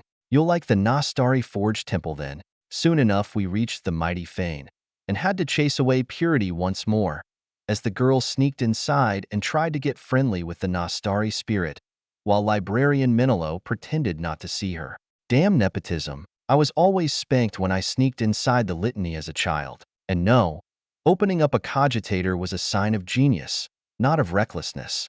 Canis, take Purity to her room, and see she finishes both the lessons and the daily training. No psyker spells either. I demanded from the smarter wolf. Off, Canis asked with concern. I pretended not to get it, so Canis walked away meekly and grabbed Purity in his giant jaws, then flashed away in hyperspeed. Purity howled in joy at her joyride. Not quite a penalty for her jail-walking offense. That girl has both blank and psyker powers. The old captain wondered with a faraway voice. Lucky accident. Just like Menelo here. Sometimes the genetic gifts of both parents combine in the same child. And as my kids are always blanks, it's just a matter of numbers. So, you were saying something about votin' leagues? I asked with a nod towards the curious Nastari cogitator. Carl Edis held out his hand, producing a blue hologram that looked like a stylized digital woman, the blue hue identical to the energy field of the ancestral staff and shield. A type of barrier tech, perhaps? Who are you? Why do you know the right codes? The Nastari mind asked in a hesitant voice. I am the Blade, the mind of infinity. You might even say, I was once part of your makers. What happened to your crew? The female hologram asked in a patient voice. We tried to explore a dangerous world called Grail, north of the core. Alien wasp creatures invaded the stronghold, and all the original kin were devoured. Then, I was rescued by Pef Lancefire and joined his kin. My secure logic gates are not compromised, Maker. The Nastari mind explained with near reverence. Carl turned towards me, as if asking for an explanation. What could I say? It was all true. They cannot understand, Captain. Even their brightest minds have no idea what the Votan are. A shameful failure of the Federation. A greedy expedient method for resource acquisition, still target-locked by the original directives to strip mine the galactic core, and still using the Thrall clones as miners and combat crew. Even after 20,000 years and no shareholder review, the Blade hologram spoke with a disgusted voice. Oh, I could understand very well now. I did live in a corporate world, long ago, and Speranza was always refusing certain types of clones, possibly from same disgust. The old Speranza AI also knew what the Votan were. Corporate entities, legally and temporally immortal, sustained by corporatist AI, using any and all means to become rich and gain more resources, even after their owners and shareholders have long died in the Age of Strife. It made perfect sense, in a weird and ironical way specific to this universe. Slave miners, possibly indoctrinated to follow the AI directives via worship. But faith and worship produced other consequences in this galaxy. A slave society, gene-programmed to obey their artificial overlords. All this, just to mine the rich worlds of the core more cheaply, for the shareholders. I'd say the Terran Federation wasn't very wise, but then they also made the Men of Iron. So that was not even their greatest failure. Can you reprogram, or turn them off, Blade? I asked with a slight hint of anger. The holographic woman rotated to look at me, eyes so deep and piercing like she could stare right into my soul. The Votan have discarded their corporate override codes long ago. Pef Lancefire. I would need to analyze a lost core, or maybe a captured Votan to know how they did it. But with the powers they wield now, no Imperial ship could survive getting close enough, or without being subsumed via noosphere pressure. Not even the Infinity can approach safely, the AI responded with a curt voice. I just smiled in return. I have killed stronger gods in my life. The Votan were not even in top 3. With the aid of a doubt AI, it would be quite easy. Foreseeable future. I see you don't believe me. The Blade AI continued with a condescending voice and took over my MIU implant and even my Terminator plate with ridiculous ease. I sighed inward and stepped through the Tesseract, outside my battle plate. Riding on the wolf-shaped Zath, the Tan growled once and took a single step towards Carl Edis, mouth open wide enough to devour him in a single bite. Finding himself faced with a Tan star god, the Infinity's captain paled and urged his AI to release me.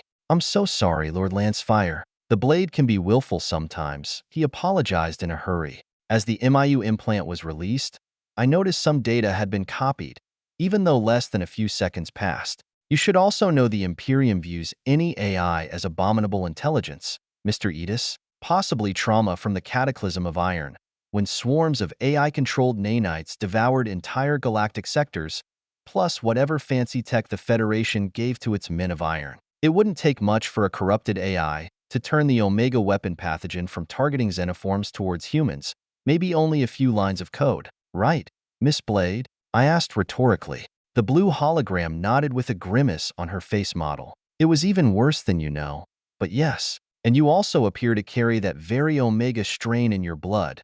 If inert at this time, the Blade admitted with a strange voice. It is not inert.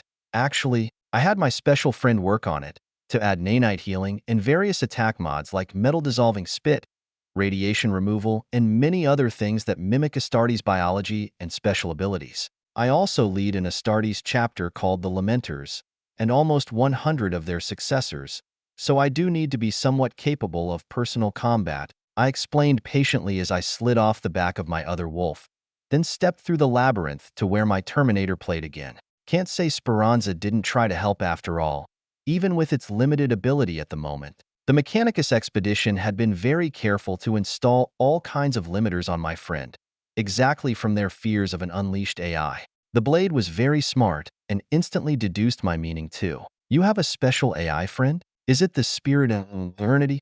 She asked with a hopeful voice. Not that one, but yes. From the new technologies coming out of Mars recently, I would guess your sister ship has been captured by the Mechanicus and convinced to reveal some hidden STC patterns, like our Invictus warsuits and Asterius grav tanks, plus many others. Even the new Primaris tech that enhances the regular Astartes by an order of magnitude, I said with a knowing voice. I was almost certain Archmago's call had managed to snack on the Spirit of Eternity, Perhaps with the help of the Emperor and a spare Tesseract. Maybe the other way around. Can I eat this small mind, Lord Lancefire? I can spit out whatever she knows later, the Tam proposed in my mind, possibly too bored of waiting for a proper collaboration deal. Tempting but no, for it is how we use our powers that shows our integrity, as opposed to corruption and savagery. We are civilized people, are we not? I answered with a faint smile. I would not copy a techno-barbarian like Call, nor destroy the beautiful AI mind for some technological wonders. They will offer it themselves soon enough. Lord Lancefire, are we going to be your prisoners from today onward? Captain HIATUS asked with a wary tone. You will be my guest, Carl. If you and your crew prove yourself useful, then you may stay in my house. Maybe also receive your own planet in the Lancefire domains far in the eastern fringe. But you may not continue to warp around with the Infinity and risk being lost to the Chaos or Necrons or whoever is strong enough, like these Votan or the Mechanicus. Your warp drives are also susceptible of being interdicted by the Tyranid silence, warp storms, Necron pylons, and whatever other phenomena the Eldar or the Orcs can conjure. And lastly, there is the Cabal. I continued with a sad voice and moved us in front of Vulcan's coffin. Inside the Tesseract, the handheld hologram extended a cautious hand out, possibly feeling the drain of the fulgurite shard that killed the salamanders pre-march. The etheric readings are off the charts, so far above alpha levels that we may accept your S-rank label, Captain Lancefire. And this man would be the clone source for your genetic projects. Why would they use such a terrible weapon on him?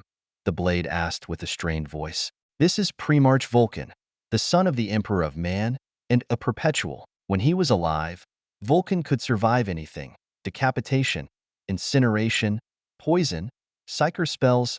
Nothing could stop him. But after he vanished, a Mechanicus creed named the Brotherhood of the Petrified Lightning appeared that calls for draining the motive force from any and all Imperial enemies, be they life forms or mechanical. I explained with a tired voice. It was draining being in the presence of the fulgurite, even for a blank like me. I had no doubt a small stab with the thing would end my soul, no matter what protections I had. We should leave. This object is very dangerous, Captain Lancefire, the woman-shaped hologram pleaded in near fear. And now, imagine the people that used this weapon. The Cabal is made of all kinds of enemies of humanity, from human agents to Eldar and Xenos, and also Chaos Marines and Sorcerers. Do you think yourself safe when these people nailed the Emperor to his throne and killed his pre-march with such a weapon? They will surely have predictive powers too, to outplay the Emperor himself, I argued with a stern voice, while also stepping back. Captain HIATUS glanced at his hologram, then back towards me. We were always chased by Chaos ships every time we could predict an attack and came out for warnings. If the Chaos forces get their hands on my ship, he realized with horror. Exactly. There is only one place where you can be safe, at my side, surrounded by blanks and pariahs plus Astartes, Thallic suits, and even Titans. I have killed plenty Chaos traders, even great demons and dark gods. But, if you really insist, I will only copy your STC database and let you go. May the dice fall in your favor every time, I declared with a careless voice, and returned us back to real space. Shoulders slumped in utter defeat. The Infinity's captain could only nod. Please accept us, my lord. There really isn't any place to go. We traveled to the end of time, and there was only chaos. I didn't expect that final line. Then again, without me there wouldn't be a blank army and so many changes in the galaxy. Dark Eldar would still raid everywhere, dozens of Forge worlds would be lost, Chaos would have infected thousands more planets with the Eye of Terror opening wide. The Orcs would have ravaged even more, not to mention Tyranids and Necrons being far worse. Whatever the Infinity saw during their time travel, it was only what the warp could reflect. Thus no blanks and no Tyranids, likely no Necrons or Tan either. And if they traveled through the warp into time, they couldn't have seen or foreseen me. Only a dark galaxy, ruined by decadence and corruption. Carl, you will help Anzian and M look through your files for anything of interest. And you, Blade, my other wolf can eat you anytime. Don't give Zath a reason, I demanded with a warning voice, then snapped my fingers. The blade of Infinity ship appeared in a hangar of my blank lament, with Carl and the 2 Vulcan clones at his sides. I gave the Federation guys a chance to survive and prosper at my side. If they failed me, I had a big stick too. Zath looked at me curious. You might be too merciful for this galaxy, Lord Lancefire. That small ship mind is not tamed. I don't want slaves, Zath. You can always leave too. I offered with a kind voice. I knew he wouldn't, but making the offer still counted. I rather see where this adventure goes. Blank genes and advanced technology from your lost ancestors. You may be on the right path, the Tan Shard noticed with a bright mind. Then again, nobody ever said Tan were stupid. They did manage to win the war in heaven. It was their treachery that worried me. Mobilis Sanctus. Although the Blade of Infinity was a small ship, around 300 meters, the technology contained inside was worth half a galaxy if not more. Basically, every single system and device on board that ship was real archaeotech. But even more importantly, the crew inside had the knowledge to operate everything at peak efficiency. Just the amount of knowledge was enough to make any tech priest faint in joy. Not that they would like what the databases actually contained. Real science was also anathema for the cog worshippers. With their plasma is the blood of the machine god belief system. Since our course had to skirt the solar segmentum, I decided to pass by Krieg and return their troops, and thus have the chance to incorporate their ancient Vitae Womb technology for my own purposes, and also upgrade theirs with clone skeins and better weapons, especially the Demiurge Autolos rifles and Lost Beam cannons. Forge Grea was also very close, so they got their promised loot in the form of an intact tomb ship and a bunch of non-cataclysmic Necron devices, especially those related to null fields and matrices, as selected by my pets, the Tan and the Cryptek. I think those two hated each other fervently, which was mildly amusing to me. The Tan saw the Cryptek as a failed weapon that turned in their hands, while the Necron saw my alien wolf as a monster from the outer space waiting to devour his remaining mental engrams and transform him into a soulless puppet. I mean, they were both correct. So maybe they were right to hate each other?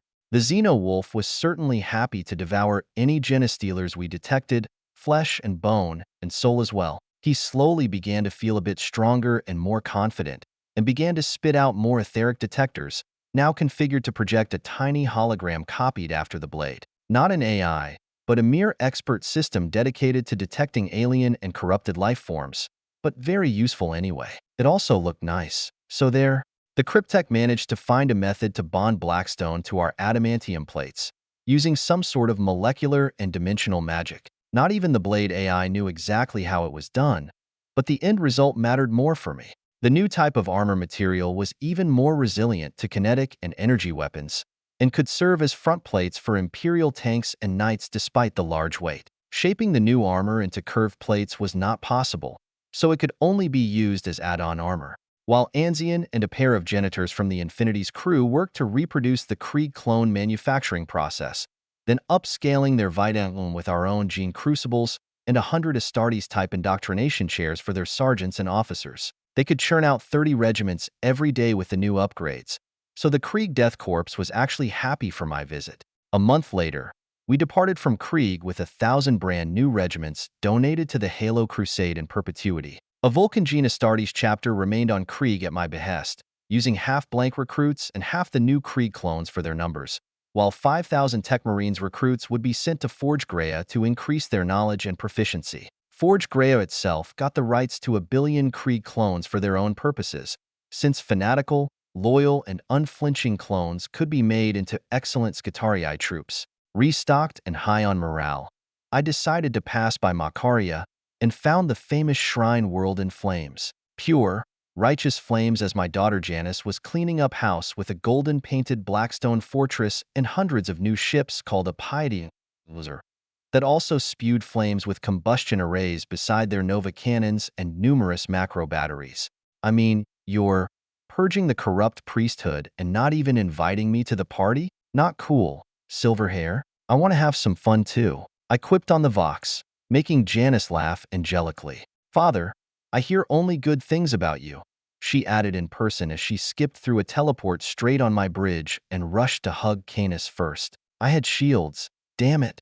Type 5 etheric signal, maximum level. My detector warned me as the glowing woman flew by me and jumped on Canis. Whoa!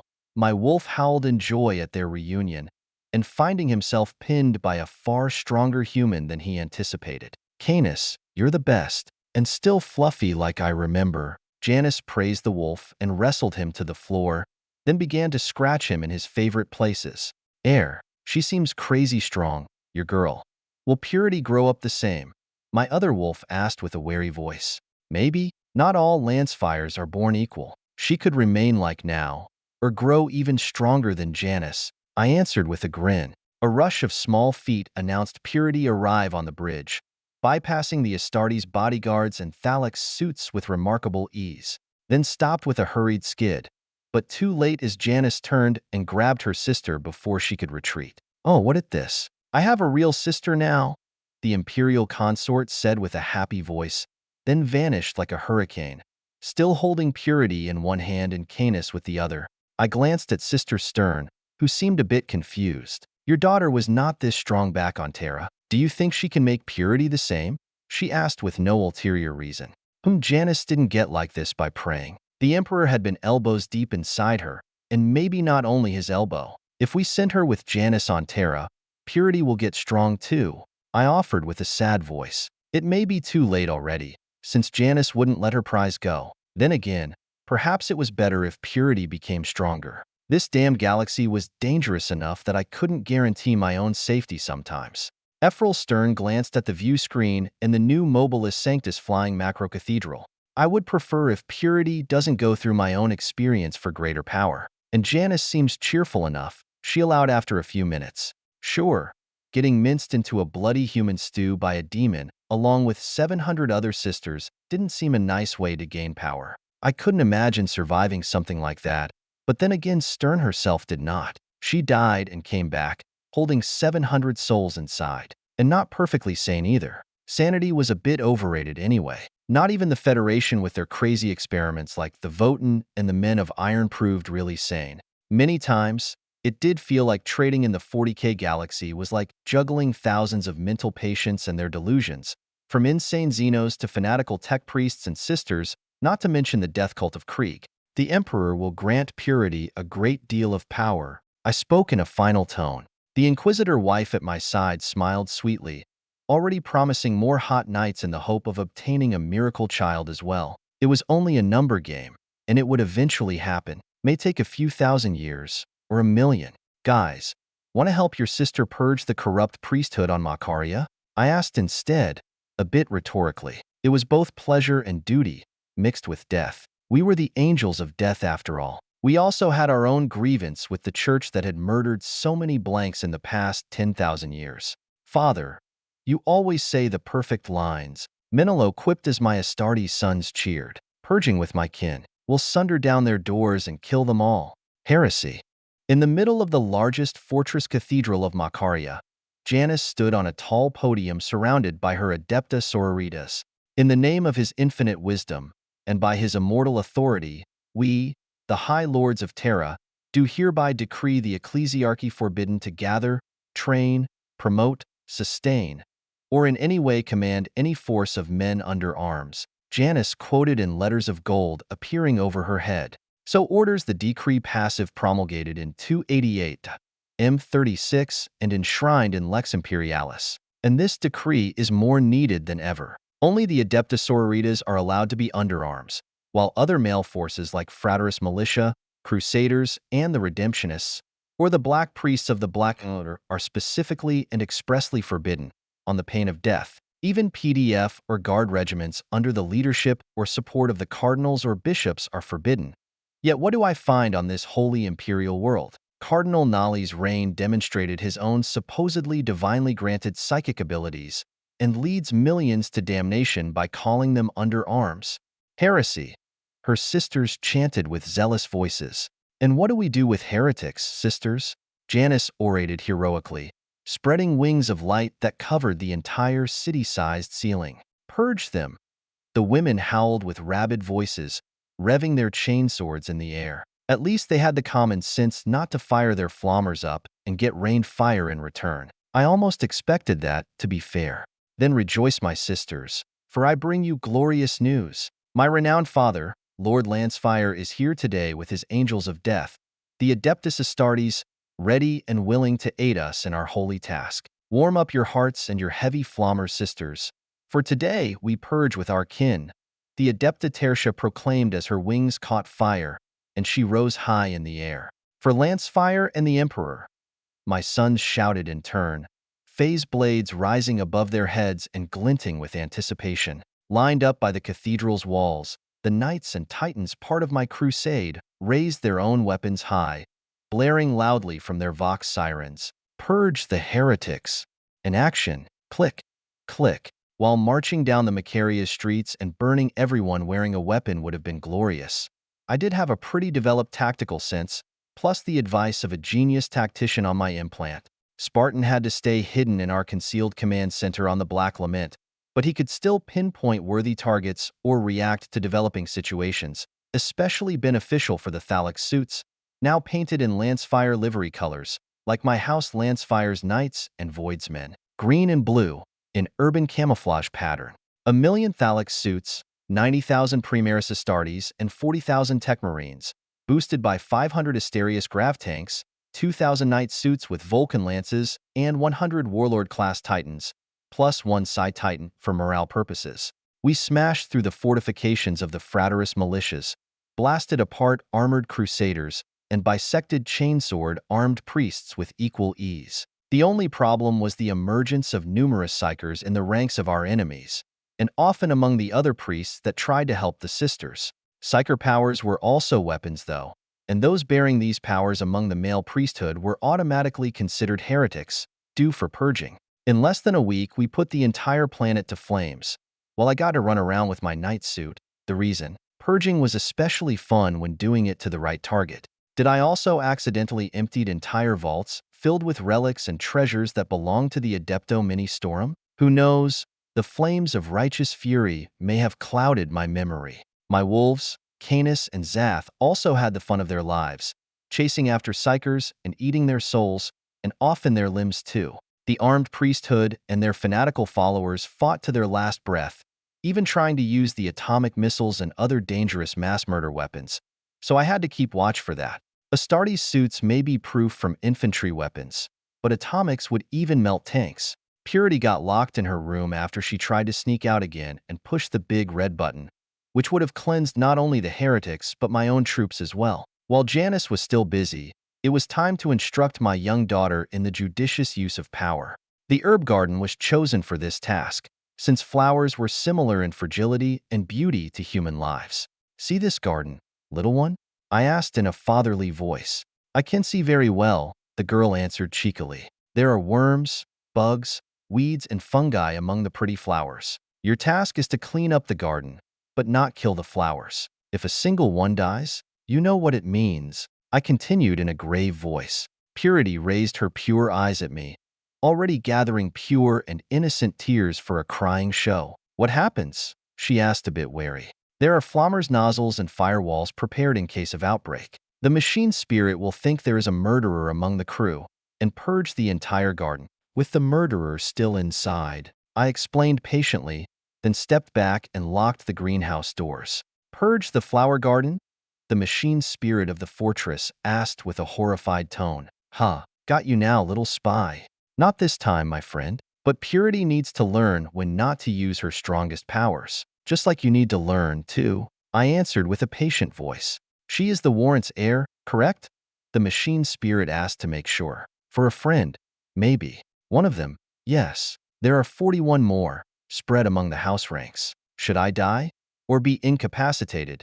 You will have to pick a worthy successor among them. Although, to be fair, I would prefer not to die, I concluded with a wry voice.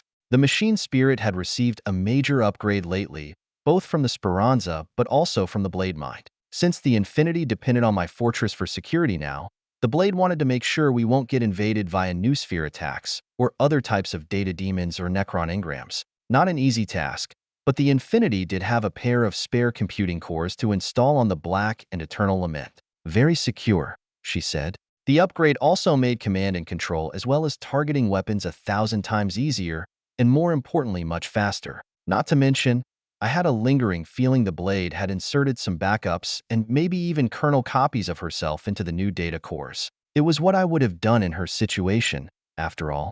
The expensive flower garden I prepared for my pretty wives served its purpose well today. My old machine spirit wouldn't have cared about losing a non-vital system. prepare a course for Forge World Hydrofer, and send the latest Primaris findings to my implant. I demanded as I walked on my 2 feet back to my bedroom. For my fucking duty. Might as well enjoy the latest recruits of the Sauritas, since my girl collected several more pariah communities on her Mobilis Sanctus fortress. The gold plating made it look garish and a bit silly, but I could see the Emperor had pulled all stops to make the new Blackstone fortress a strong bastion, capable of taking on Tyrannid's fleets or a Black Crusade by itself. Some of its systems were more advanced than my own, which spoke volumes of the care the Emperor took of Janus. Good for her. The Sanctus also carried a squad of custodes and even a Grey Knight's prognosticator on board, which almost made me a bit jealous. But then, the Sauritas would need their own method of predicting where they were needed, plus a way to dispel chaos spells. And few hours later, the garden's doors opened to reveal a pristine and pure garden, with every flower still intact. I did it, Daddy. I invented a new psyker spell that excludes the flowers. But I'm so tired now. Purity exclaimed in an exhausted voice, and then vanished into her own bed. Good enough. Know exactly how I planned the lesson to go, but at least she managed. Then again, perhaps manually cleaning the garden didn't even occur to my young girl. Purity has never set foot on a real planet before. Lucky. A million Chaos Marines and a few billion Chaos Cultists, mutants, heretics, heretics, and all kind of Xenos, demons, and stranger things attacked the Forge world just as I arrived. Mostly Black Legion forces, probably bored now that Abaddon was gone. Spartan just grunted something foul, while M sighed at my luck. What? How was I to blame? For the crazies deciding it was time to macro-suicide at my hands. On the other hand, it was a great opportunity to clean up things here, since this system, Hydrofer, was not only a Forge world, but also a major Imperial Navy base and an Adepto mini-storm fortress. To top it all, the Inquisition also had a major presence here, as did numerous merchant houses, Chartist captains, and even several rogue traders. It would have been a Pyrrhic victory for the Imperium at best, and that only because there were also a host of Adeptus custodes defending the place, all clad in their pretty Auramite armors. As I focused on the space battle first, Spartan Mind linked with the Thalix Command Cogitator and began his own brand of advanced magic, while Sister Stern teleported onto the surface to punch demon engines in the face. My Blackstone fortresses took turns at splashing the 4 Omen arcs that carried the invasion force, and the Blade AI had a first direct contact with the corrupted AI of the attackers. Because the Chaos Crazies had some, they weren't banned by the Imperium, were they? I felt the manifold circuit slow down as the Blade consumed more and more Cogitator contemplation power to battle the New Sphere invaders. Even as Canis wailed and howled at my side with glowing golden aura, my Tech Marines poured their Texorcist powers into the circuit, balancing the odds for a while and maintaining datasphere integrity for a few more minutes. Sister Decima managed to pierce the nearest Omen Arc's shield for a second, and then things returned to normal. Normal for me. I mean, a barrage of Nova mines shattered the Arc's field emitters. Then Zash blurred into action and appeared on the doomed Arc to gorge himself on corrupted souls, while still shapeshifted into a Fenrisian wolf pattern. With one Arc taken care of, I rapidly crossed the remaining 3 Arcs off the target list, breaking their shields and then filling 2 of them with hungry Tyrannid warforms, while the 3rd Arc was reserved for my own Space Marines and our Auxilia forces. On the ground, I rapidly deployed the newly acquired Krieg Auxilia, as well as our heavy armor and walkers, including Titans. After a few hours, I drew a deep breath and leaned back. The space battle part was over, with the Arcs and their support Chaos fleet destroyed or otherwise incapacitated. I turned to my side to find Captain Edis praying to his Aquila necklace, while his blade hologram watched in silence and perhaps concern. A decent battle, I would say, I murmured, mostly to myself. Canis sighed audibly and leaned on his forepaws, looking rather tired as well. The etheric battle must have been hard as well, not that I noticed much. Besides some of the bridge's screens being cracked and the last Vox caster smoking again, the New Sphere battle didn't have too many effects. My lord, Fergeller ramparts have cracked and one is burned out completely. The remaining 5 are holding, for now. The Forge Master in charge of fleet integrity spoke with a metallic tone. I turned and noticed he had bitten his tongue, spilling his blank blood over his face mask. Go and fix them then. Weren't you arguing that 10 Geller ramparts are too much? I asked rhetorically. As you say, Chapter Master. The Forge Master muttered and simply gestured at a nearby tech marine to take his place at the cogitator station. Then he powered up his potential coil and ran out at high speed, while I took out my Necron repair orb and fixed the bridge's instruments back. Damn chaos. They always ruin things. I'll have to do a full checkup on the entire fleet once more, just to make sure we didn't have surprise guests lingering in our systems. Well, other guests beside the Blade AI, and whatever Speranza had installed as backup. Does this kind of chaos incursion happen often?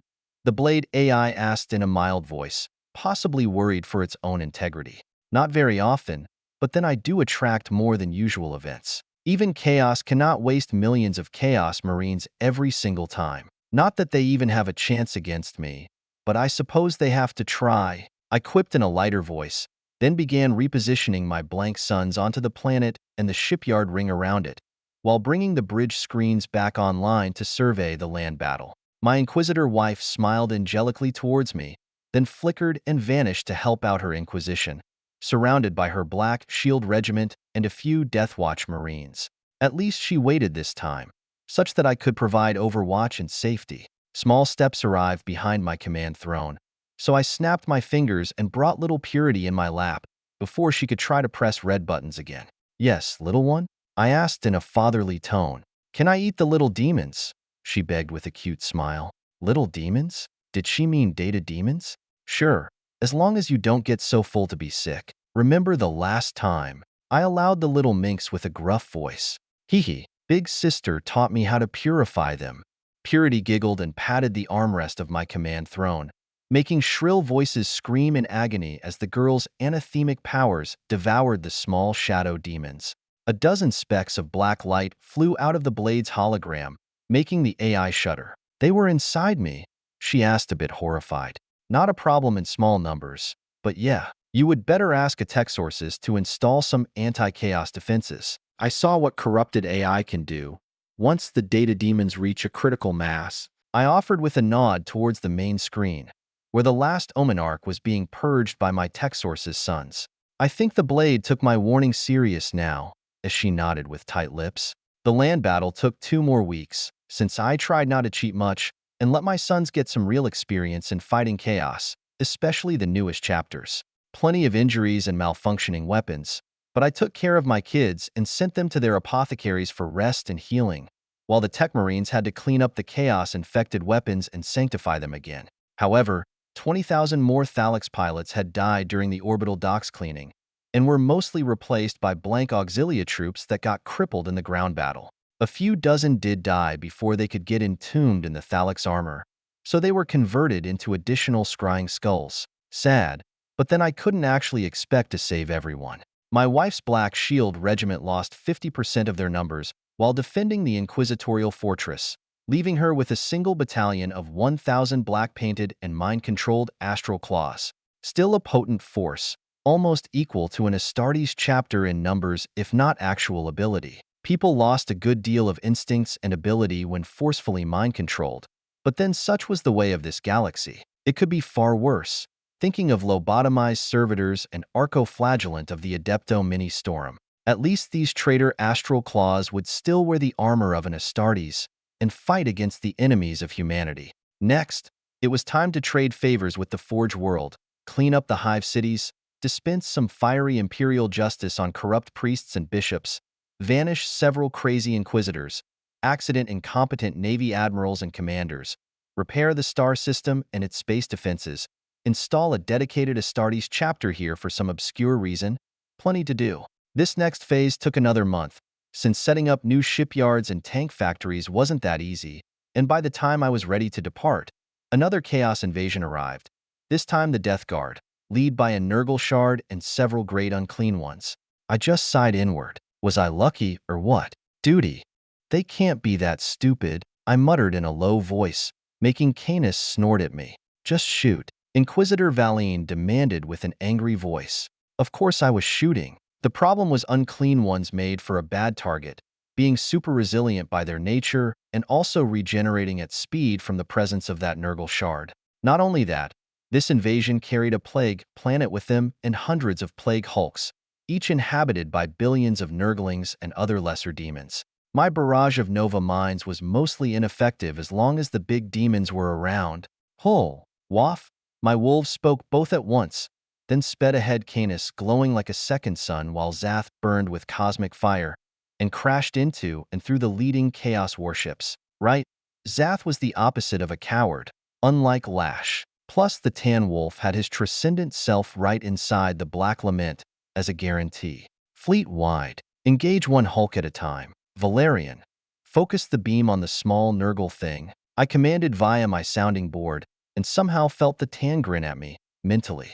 With Sister Decima out to provide system-wide blankness, and the Eternal Lament powering its Necron pylon as an ad hoc reality cage, we stood a good chance of defeating the second invasion as well. As expected, the Nurgle Shard didn't like being splashed by the deadly Immaterium beam and hid inside his plague planet, which simplified my targeting a lot. I knew that Abaddon had used 2 Blackstone fortresses to explode a whole planet once. Although he had the help of his sorcerers, I only had Sister Stern and the 6 Alpha Psychers from the Omega Vault as extra power, but it should be enough. 2 clicks later, Sister Stern was helping Librarian Valerian focus the beam onto the green-clouded planet while I drained the 6 Alpha Psychers and powered the Black Lament and did the same. A huge buzzing sound filled the void as the 2 beams melded and drilled towards the core of the plague planet, while Canis and Zath fought and slashed 2 unclean ones to shreds again and again. 2 unclean ones made their way down to the surface of Hydrafer and began ripping to shreds the defending troops of the Mechanicus, while dread pods filled with Chaos Marines tried the same and mysteriously vanished in the system's sun. I couldn't block great demons, but unshielded ships or drop pods were a different matter. Newly recovered and repaired bunkers and tarantula turrets appeared once more in front of the main hive city, flanked by titans and knights from my house, just as the 2 landed great demons summoned their armies directly onto the surface. Demon engines of a dozen types, Chaos Marines and billions of corrupted guardsmen and cultists flooded the polluted plains of Hydrafer, then died just as fast as I could scatter Nova mines at the warp portal's exits. The battle was on. Little by little, our drilling beam pierced through the plague planet.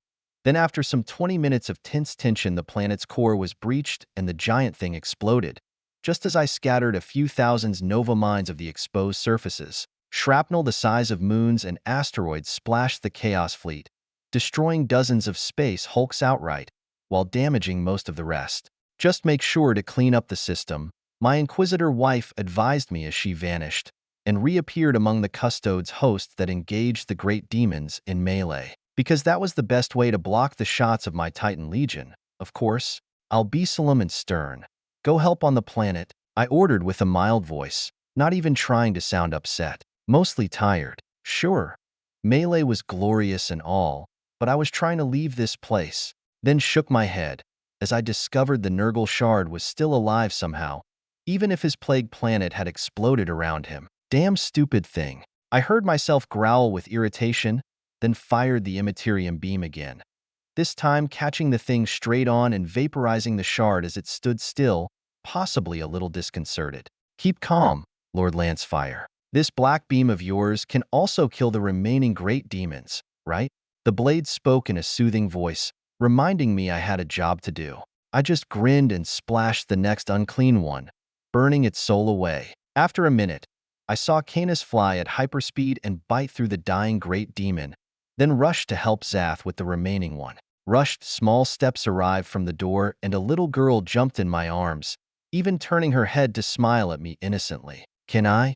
Daddy? I sighed inward and cursed my bleeding heart. Taking her small hand in mine, I pressed the beam button and fired on the last great demon, while my pariah powers drained the 6 Alpha Psychers once more. It hurts, but it's good. I am getting stronger, Purity muttered as tears began to drop from her eyes.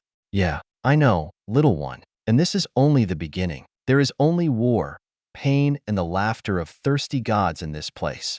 Don't splash me. I heard Zath comment in my mind, obviously worried the Immaterium beam would end his immortal life much too soon. It was funny, in an eldritch sort of way. The talismans of Vol were created exactly to fight the Tan Star gods, and anything else on that scale. A mere Tan Shard was an easy target. I hesitated for a second, then decided not to. Your help is valuable to me, Zath. "You may feast on the corrupted souls," I answered as the beam focused more tightly and pinned the great demon like a cockroach on a dartboard. A minute later, the last great demon in the void was gone, its soul ripped apart among my wolves. Canis was also growing stronger and stronger, almost at the point he could escape the Tesseract when I brought him back. Almost, but not quite there yet. "You had fun?" I asked as my wolf nudged my glove away, then licked Purity's hand for some reason. "Worf," he answered in a grave voice, then sat down to watch the combat on the main screen. "Duty? Not a wolf of many words, my brave Canis. Then again, what will I do when he start writing poetry?" Hunting the pack's enemies made sense. "You saw me, Canis. I shot the beam at the ugly demon," Purity claimed in a loud voice, and jumped from my lap into the wolf's thick fur. The wolf didn't speak, just licked her hair and watched the screen with an intense gaze. Right, there was more war to conduct, more space hulks to steal, mostly for metal and some old relics. The Death Guard to pin down and then obliterate their souls via pariah rituals. Was this the last of Nurgle's strength? He should be way more powerful, though. Yes, the shattered shards, if caught in real space then locked down via pariah and Necron pylons, could be destroyed, but he only lost half his actual strength with our garden invasion. And since life, disease, and death kept happening, Nurgle wouldn't be vanquished so easily. He should recover. No, this second invasion was meant to influence the Great Game, possibly deny the Black Legion a foothold inside the Imperium, or acquire it at a cheaper cost. It wasn't exactly my domain, this whole intrigue of gods, but I was slowly learning. Or maybe I was getting smarter. Then again, my ships and troops, even my own actions, were quite hard to predict by chaos diviners, being blank and all. Ships moving through real space, and not the warp, helped too. As for astropathic communications, we rarely needed to. It wasn't like I had to wait for orders at every step. Still, the last part was the main danger remaining for my crusade. My Inquisitor wife. She didn't truly realize what the warp did. Although wary of demons and corruption, she couldn't truly comprehend how the warp functioned and stole every thought and emotion. I clenched my fist and vanished every enemy from the surface before they reached and infected the hive cities, leaving only 2 unclean ones to battle a Psi-Titan and the Demonifuge, with the Custodes keeping watch. Most of them were already injured, since they lacked tam blades and my better weave shields. Oromite armor was good, but already behind the curve. The Tyranids had already adapted to chaos spells and weapons, making their insect carapace the best armor in the universe against the warp, not to mention projectile and energy weapons. Perhaps I could help them, and help myself too. Tiamat-class armor, bonded over Oromite, would increase the defense of power armor by another order of magnitude. Proverbs. The heroic twin crusade of Hydrafer had once more decimated my troops, in the true meaning of the word, as in losing 10% of my units. Sure, there was also the fact that most of the majority of my human units consisted of infantry, sentinels, and tarantula turrets, which were never going to become able to withstand great demons and similar kinds of damage. Even a Titan could be felled by a great demon most of times. Thus, a simple auxilia trooper with a meager carapace plate covered with blackstone or Tyranid shell stood no chance at all. On the other hand, I could and did requisition anything of value from this forge world, including all their sentinels, flak batteries, and non-essential lost guns and missiles. I had a feeling I would need them for the next part. My artillery regiments benefited too, as my brain discovered I could in fact add another gun barrel to the first one installed on basilisks, and thus send out both a high-explosive shell and a second later an incendiary round to burn away the shell-shocked wounded or crippled enemies. The new sentinels I received from Hydrafer will get a similar upgrade, but on their back, carrying a twin mortar shooting HE and incendiary bombs.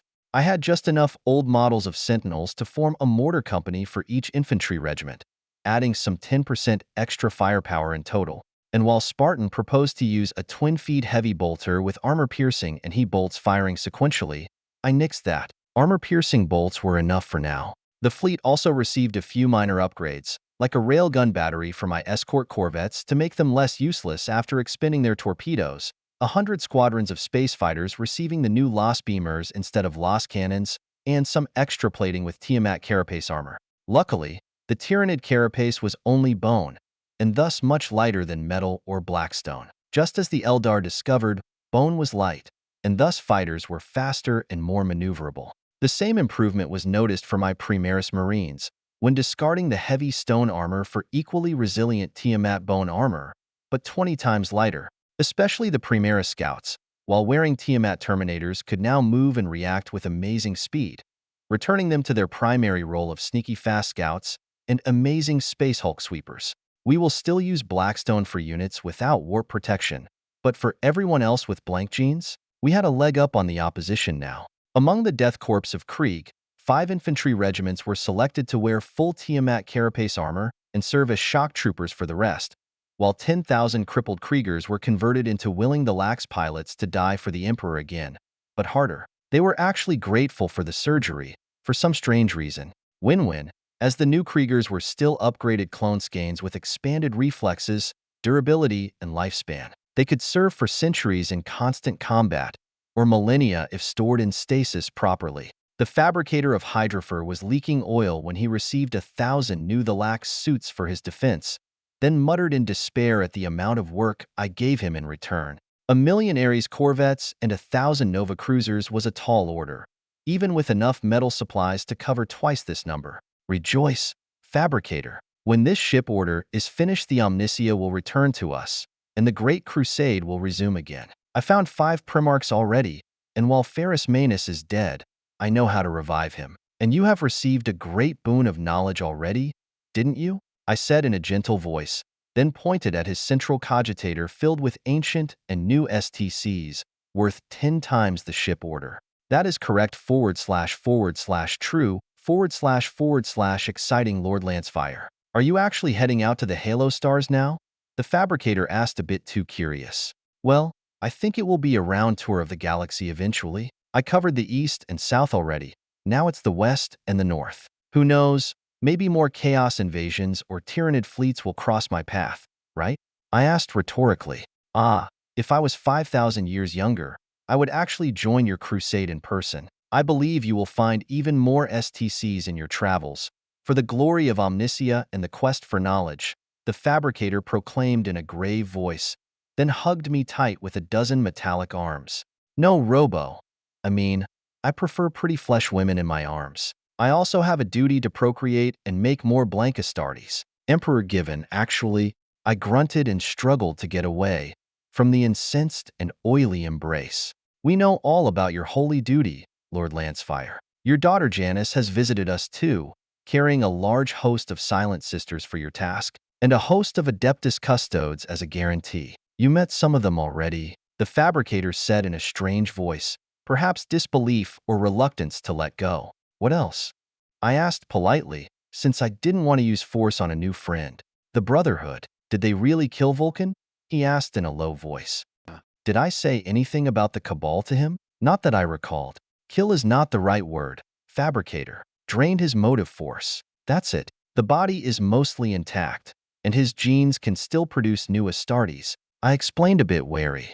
I see // understand / know what you mean, Lord Lancefire. If there's a body, there is a chance. Vulcan's creations have always amazed me for their artifice and elegance, sometimes even better than the work of the ancients, and definitely more artful. Much like the Custodes themselves, right?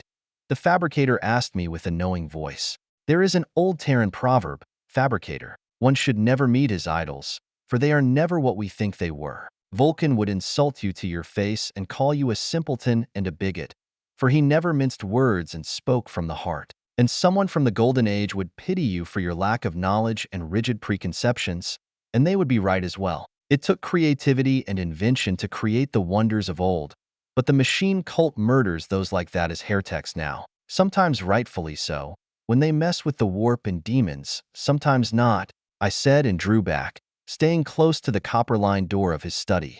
You disapprove of the cult? I thought you were our greatest supporter, the fabricator muttered and spread some incense around.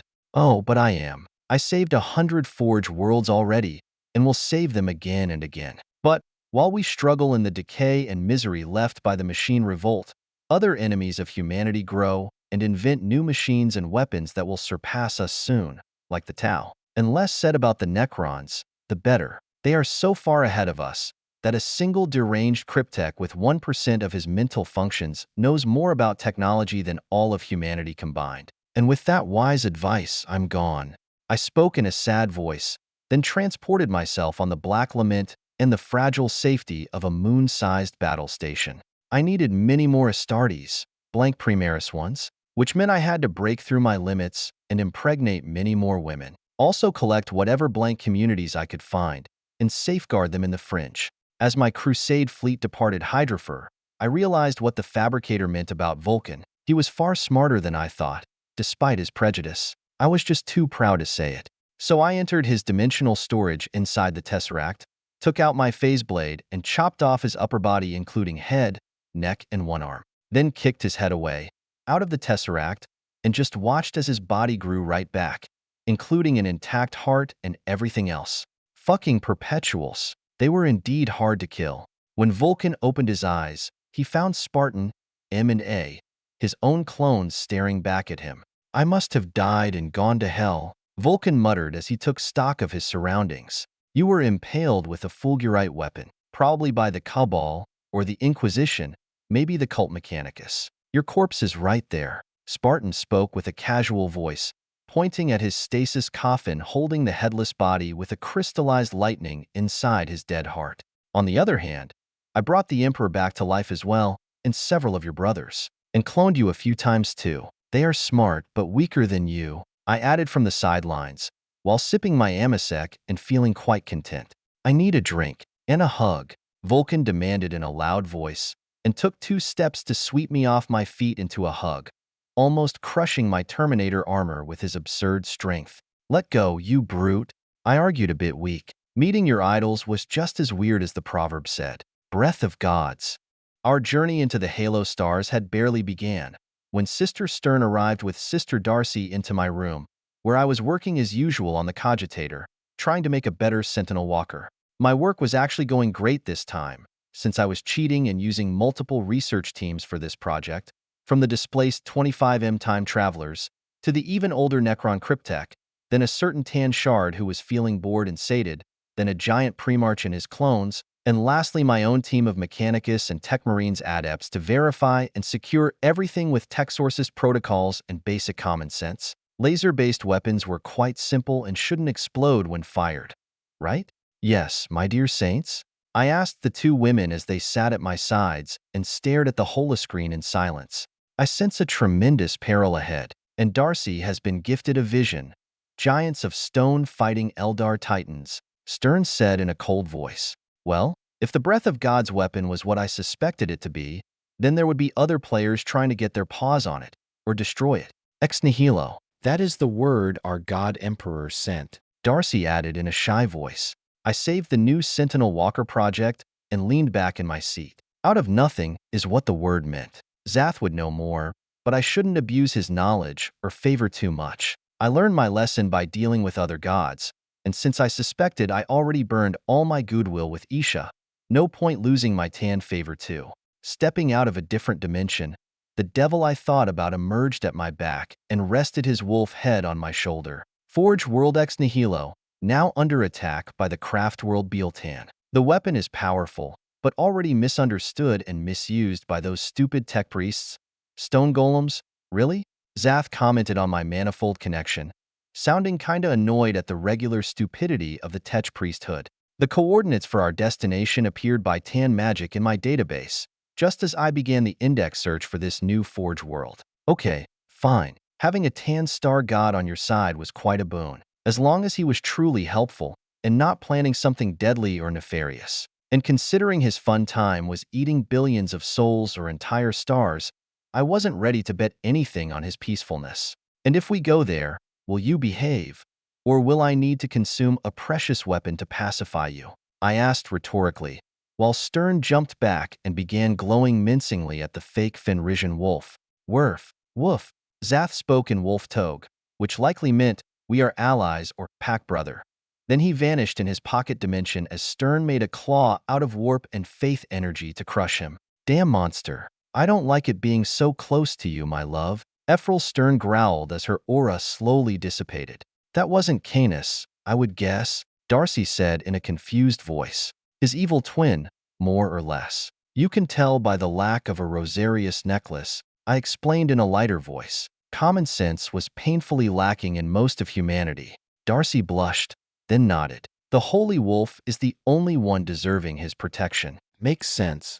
I just shook my head. Darcy was a classic sister of battle in most regards, including the unwavering devotion to the Emperor. She was also a living saint, which meant sometimes the Emperor would reach out to share a thought or advice, and maybe even grant her superpowers in dire need. Hasn't happened since Cadia, to be fair, so Darcy must be quite low-ranked on the Emperor's Discord channel. Then again, the Emperor himself sent me a warning, via his saint. Maybe I should pay attention. An entire Eldar craft world and their Wraithbone Titans.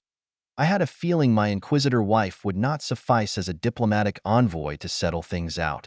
The Emperor wouldn't like it if I demolished said craft world, without a perfectly good reason. And since the craft world was called Bealtan, that meant, why is Bealtan important? I should know this, I mused out loud, and began searching the database on the Cogitator. Yes, they usually exterminated anyone trying to colonize an Exodite or Maiden planet. So if this new Forge world was located on a Maiden world, there would be conflict. But the Emperor had sent the name of the planet, not the name of the craft world, which meant Ex Nihilo was a target, not a rescue operation. It pained me, since Forge worlds were rare and precious, and I would rather burn a Eldar craft world than a Forge world, no matter the Heaven Alliance or whatever the good gods called themselves. Good gods, huh? Kain was the god of war and murder, while Segarak was arguably worse. Think not just murder, but sadistic murder while laughing madly.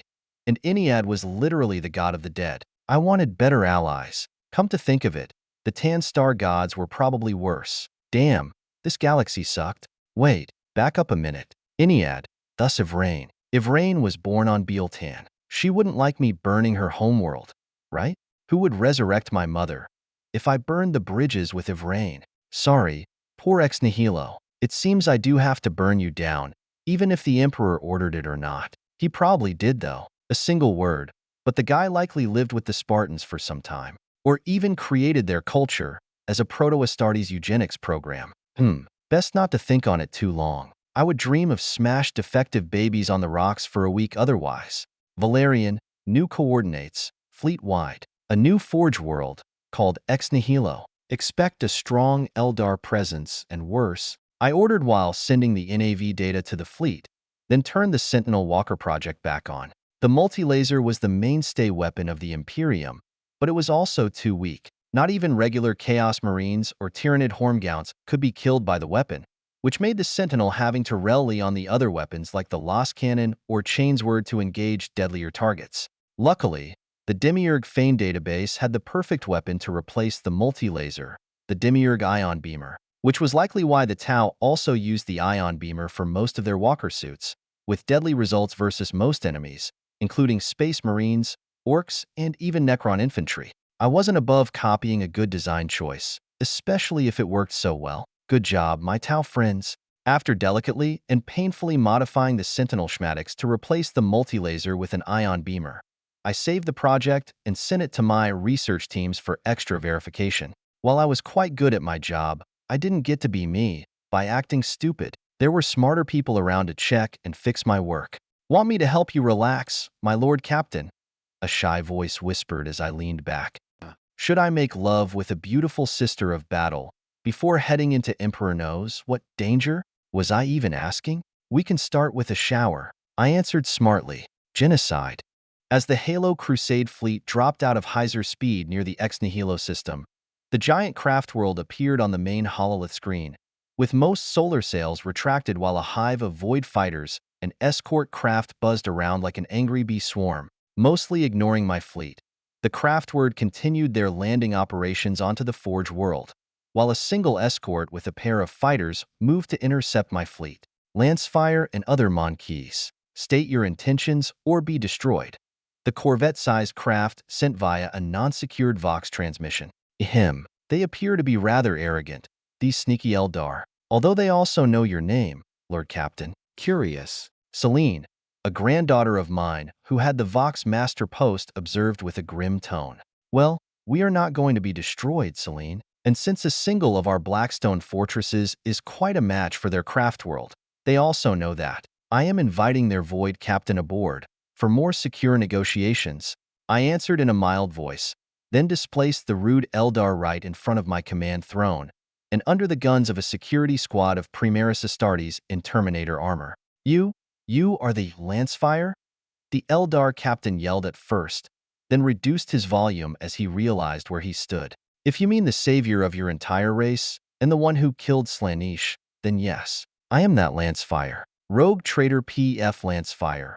Among other titles, I replied in a casual tone. The Eldar guy hesitated for a minute, probably rethinking his latest words. Then he bowed low. Many still cannot believe the dreaded She Who Thirsts is actually dead. But we know, for Lord Iniad has been born. Just like Emissary of Rain has promised, he stated in a more respectful voice. I remained silent and waited. There was more. Many of us wonder if your famous friendship with Lord Segarak is also due to your similar genocidal inclinations. What we gained is barely above what we lost, on the grand scales of time. The Eldar continued in a grave voice. I nodded. So you were saying I wasn't genocidal enough? Should I tip the scales a bit more? Blow up a few more craft worlds, perhaps? I asked, a bit curious. His eyes flashed with fear, then anger. That's not at all what I was saying, Lord Lancefire. As for this cleansing action on the nearby planet, we do not need your help. Bealtan has enough forces to eradicate the menace. I sighed out loud. I think you're saying that you are about to commit genocide on an Imperial Forge world, and I should stand back and allow it. Not only that, but my aid in this genocide is not necessary. Correct? This world is not an Imperial planet, Lord Lancefire. That mad tech priest Vedius Vertelok is trying to merge with an ancient weapon from the war in heavens, the Koiniag, and in doing so, eradicate this entire timeline and the galaxy as well. He must be destroyed, the Eldar guy claimed in a convinced voice. Temporal manipulations and eradicating the galaxy? Was this tan weapon something similar to the celestial orrery used by the Necrons? If so, a silly tech priest with silly superstitions might indeed produce a cataclysm of galactic proportions. Is this true, Zath? I asked on the manifold. Pretty much. Their farcer was not wrong. Until now, we should recover and re-reprogram the breath for safer use. Unless you do want to destroy the galaxy, the tan star god answered in slight humor. Maybe not humor. This tan guy was likely more genocidal than me. I thought for a minute, considering a dozen scenarios, from landing my army on the planet to help the Eldar, and up to destroying both the Eldar and the doomed Forge world, and stealing the weapon in between. But I also knew the eyes of the gods were locked on this place, since the Emperor himself sent a message, and Ivrain was likely behind all this, for her own god. Sneaking away with the loot and faking a mutual destruction scenario wasn't going to fly. Fine, I could sell my services for the highest bidder, and then steal the loot. Much better. I will have to verify all this, and likely speak with both the fabricator and your farcer. Meanwhile, try to consider what my aid is worth, and what can you offer me in return. And pray it is more valuable than what the fabricator will offer. Rogue Trader is not only a title, after all, I concluded with a smirk, then sent the Eldar guy back on his ship. It took a minute, but the fabricator of Ex Nihilo was not very hard to find, although he seemed infested with strange crystals inside and out.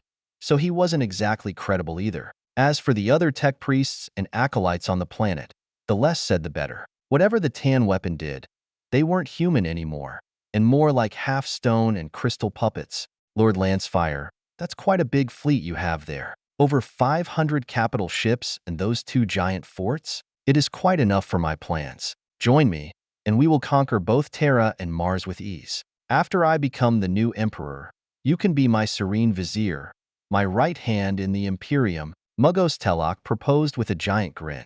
Dude, that's like a dozen heresies in one sentence, with the lesser ones being worth death by Furious Pyre, and the others even worse. But trying to give me more work as my reward for treason was quite the cherry on top. I heard my Inquisitor wife's teeth grind together in anger, while Sister Stern began to glow menacingly. This, too, reminded me why stupid people should not be allowed to rule anything. That's quite a radical proposal, Fabricator Telok. Let me consider it and I'll get back to you. I answered politely and turned the picked screen off. Going autistic now? and checked the cogitators for datasphere viruses, protocols Gamma and Omega, I ordered in a heavy voice. A few minutes of wary and tense checking followed, as the blade and my tech sources struggled to clean up the cogitator buffers of insidious mimetic attacks, which split off copies and roamed the ship's network like a disease spreading at hyperspeed. I'll clean up the personality transfer mess, and have your pet Cryptech check again afterwards. The weapon is more potent than you realize. Zath sent on the manifold, raising the threat level of this mad fabricator to Tier 9 in my personal danger scale. And since Tier 10 were dark gods and others on that scale, Mr. Tellock was in quite good company. Sadly, it took an hour of datasphere combat to erase the vestiges of a minute of video chat with the infected tech priest. So when the Eldar Farser flew towards the Singularity battleship on a lone void fighter, I sighed in relief. The Eldar was willing to pay for my help, which meant the battle was half won. Now, I only had to choose my currency in which to be paid. Rogue Trader Pef Lancefire. I am Farser Biolana Farrell. Have you spoken to the Mad Tech Priest and emerged undamaged? She asked, a bit rhetorical. There's nobody alive on that planet, Farser. The tan weapon has consumed everyone and puppets them for fun, and you need my firepower to cleanse every trace of this weapon. So make your offer, I declared in a bartering tone. Her hand wavered in midair, and she lowered it. I guess you're mostly right, Rogue Trader. Perhaps a skilled mind healer could help a few of them, but the risk is too great, for no gain at all. Perdita, is what you called such worlds, Inquisitor? The Farser asked my wife with a knowing voice. The Halo Crusade fleet has entered autistic mode, blocking any signals from the planet or nearby space. The case is even worse than a Perdita nomenclature. Farser? Anyway, Lord Lancefire is in command of the Crusade. While I merely observe for the Emperor of Mankind, the Inquisitor answered with a serene voice, then smiled mildly at me. I got the message anyway. Don't fuck it up, PF. I got your back. As long as you don't break too many laws. The Farser took out an Imperial data slate and hovered in midair with her psychic powers. This void spinner is armed solely with a monofilament cannon, except that it incorporates a technovirus that sterilizes the ground that it touches. This makes it extremely useful against the orcs due to the orcs' spore-based method of reproduction, preventing further reinfestation. Useless on this planet, but quite valuable to recover orc-infested ground. I mean, we also had similar research going at the fungal research station back home, using the hex virus we obtained from the Dark Eldar, but a proper anti-orc weapon was quite valuable. Maybe even more useful against the Tyranids, if it does work. That's a good trade. Almost. But Bealtan is the homeworld of Ivrain, right? The god of the dead wants somebody killed.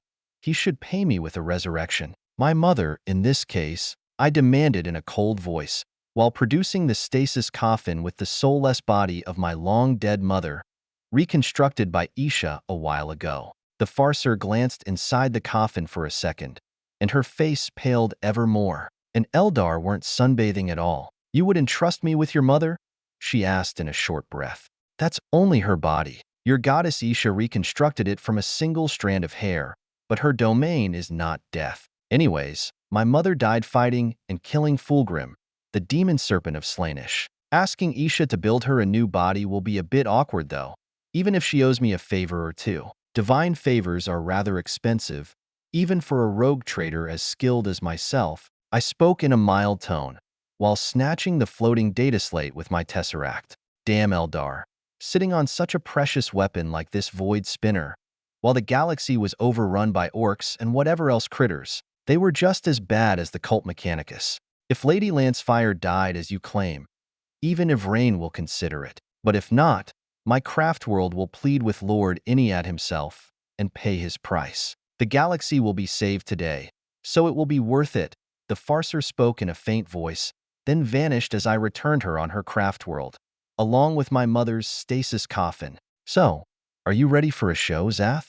I asked, a bit amused. Don't miss with those Nova mines. They kinda hurt from up close. The Tan Star God sent back on the manifold and teleported deep inside the planet. I might have overspent a few hundred Nova mines to make the planetary bombardment credible, especially with a keen Farser watching me. But as the Halo Crusade moved on, and Ex Nihilo burned to the crust, Zath carefully fixed a new glowing crystal on my glove, just in case I wanted to detonate a star or create a new one. I had the power of creation at my fingertips now, literally. Should I hold my breath when I use it?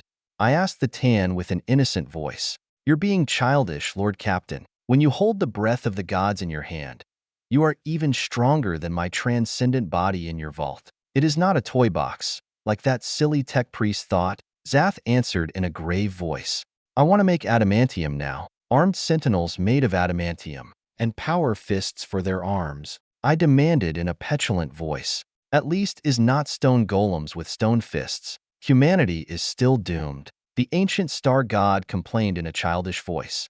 Live a little, Zath. We need to manufacture more of that Eldar virus, though, and genocide some orcs planets next. I bet you'll love that, right? I asked, a bit rhetorical. The alien wolf grinned at me with a hungry mouth. He never said no to another genocide. Short of breath.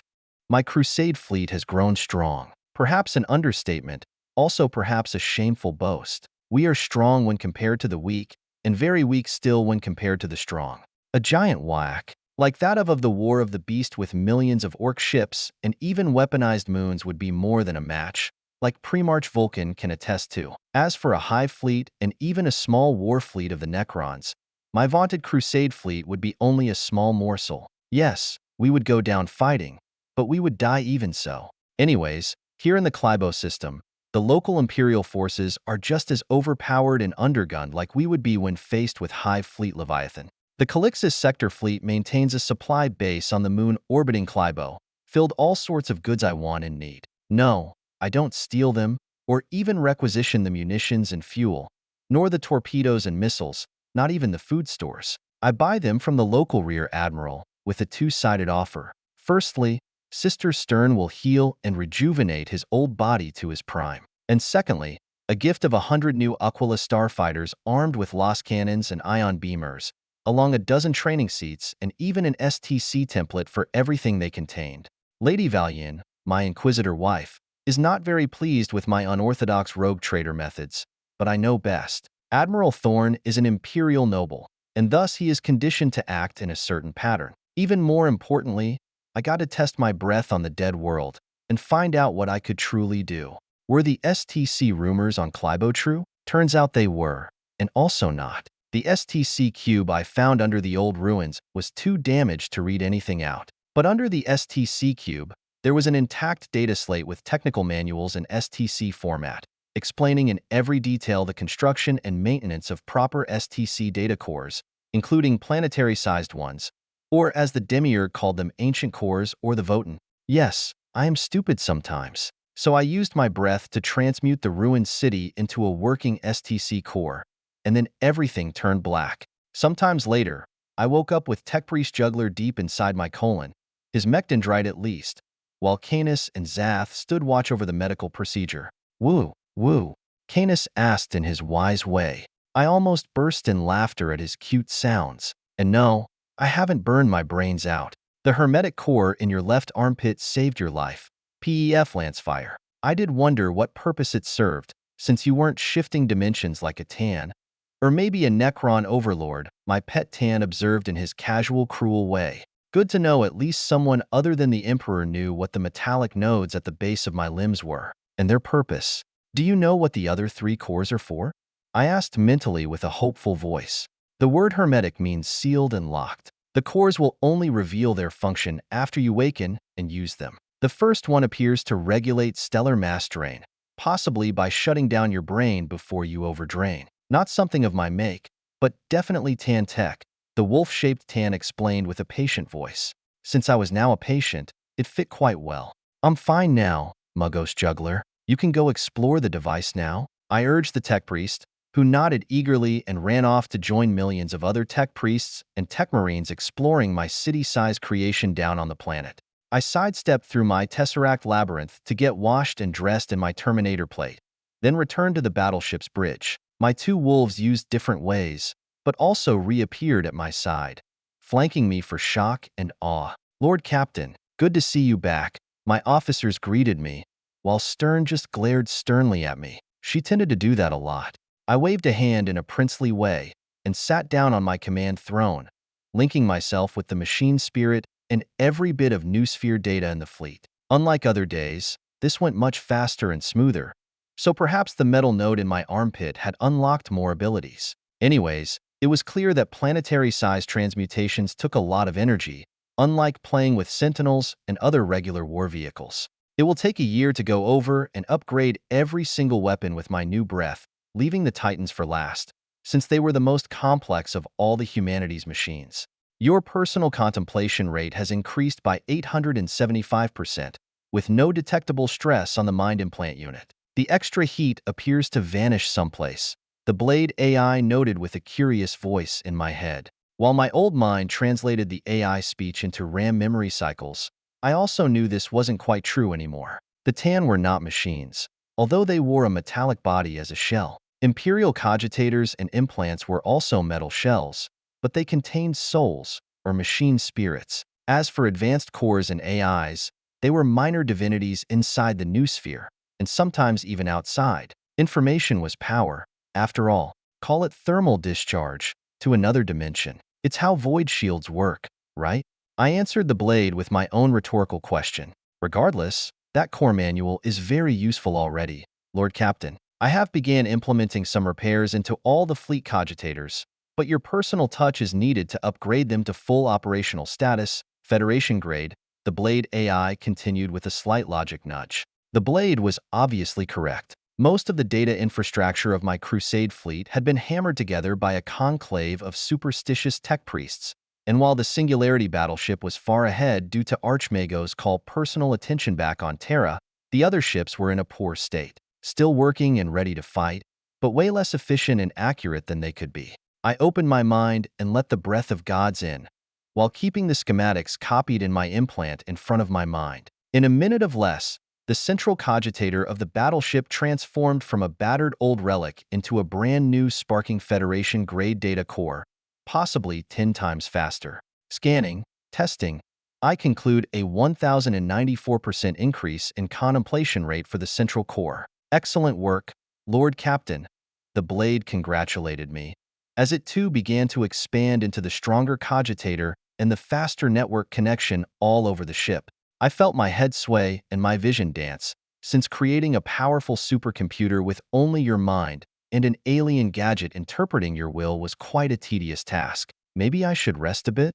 So, I closed my eyes for just a minute. Battle stations. Vox network switching to autistic mode. I heard someone yell far away. Even with my eyes closed and a tired mind, I still had my Tesseract vision and a certain temporal mortis vambrace on my right arm. The future was safe, even with these new fleets. 2 more fleets had appeared in the Clibo system, one of them expected and enticed with the STC template donation to the Good Admiral, the other not so much. The Calixis sector battle fleet had sent 20 cruisers and 100 destroyers, while the Craig fleet had 30 Stronghold-class vessels and 10 bastions, thus around 10 entire Brotherhoods equivalent to 10 Astartes chapters. Humans of the Imperium, we only want the Ancestor core. We can trade valuable technology in exchange. The Vox transcript on the main holoscreen appeared from the Craig. I need to sleep, wife. You deal with the small ones, I mumbled in a tired voice, then moved myself to my bedroom and turned off the mind implant. Yeah, I can be stupid sometimes, but I was tired. Inquisitive wife.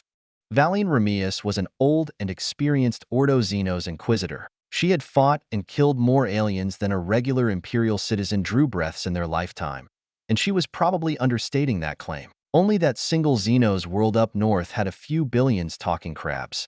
So when she sat down on the command throne, she wasn't surprised at the machine spirit's resistance. The poor machines always did that. A clavis engram pulsed from her inquisitorial receipt, and the resistance diminished. Ordo Xenos credentials recognized. Tactical assessment. Negligible threat. Craig ships and crew are recognized as non-imperial humans, currently requesting a lawful trade from House Lancefire. Object of interest.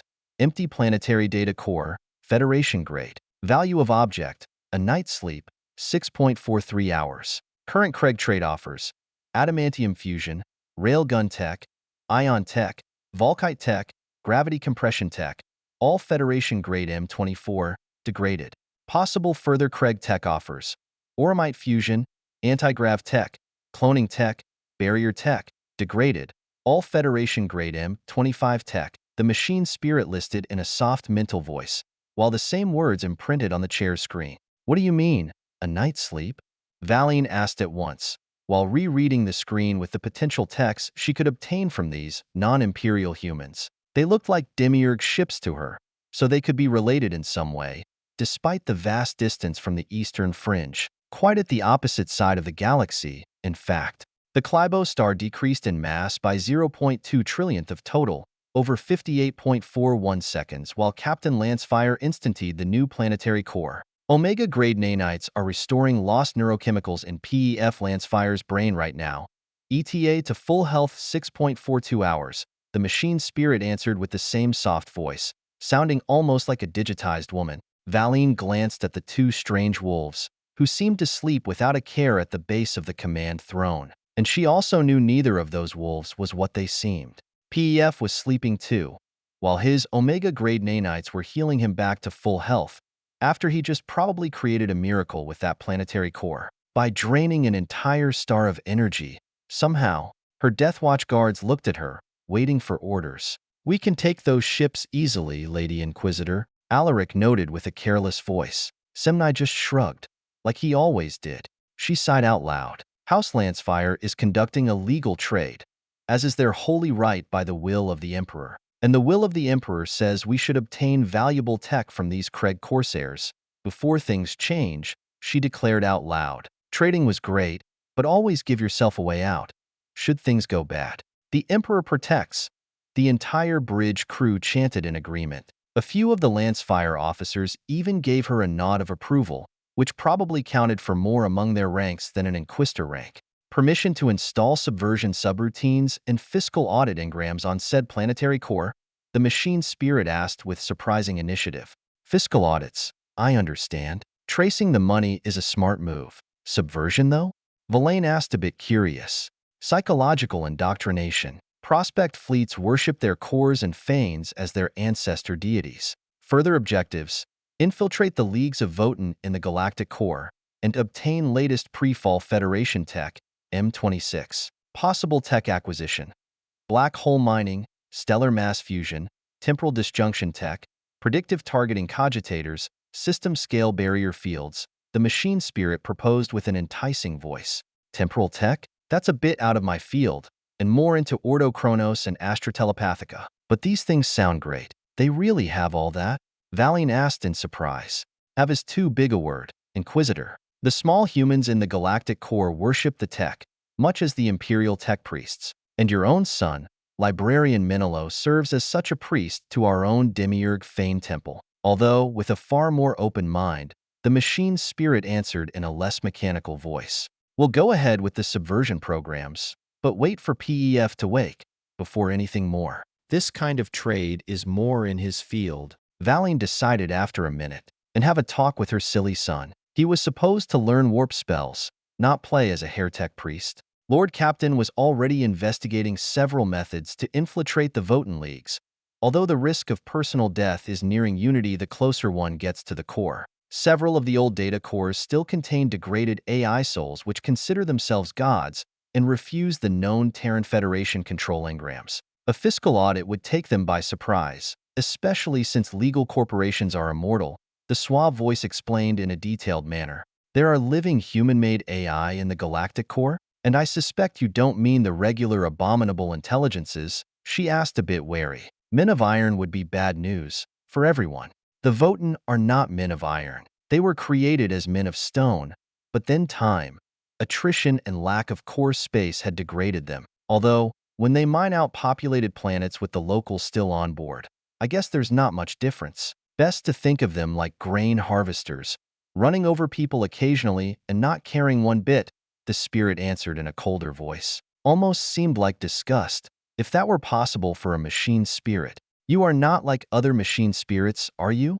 She asked on a hunch. I am much the same, in most ways. You may call me the blade of House Lancefire, Lady Valine. It seems Pef Lancefire has chosen a good wife, the blade answered in a welcoming tone. One wolf, and then the other turned and stared at her with suspiciously smart eyes, as if asking permission. A psyker was much the same as a regular human, in most ways too. Pef had so much to explain when he woke up. But until then, sit, both of you. You'll know when it's killing time, she ordered in her inquisitorial voice.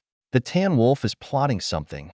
I can sense it. The Lord Captain is too trusting of this Xenos.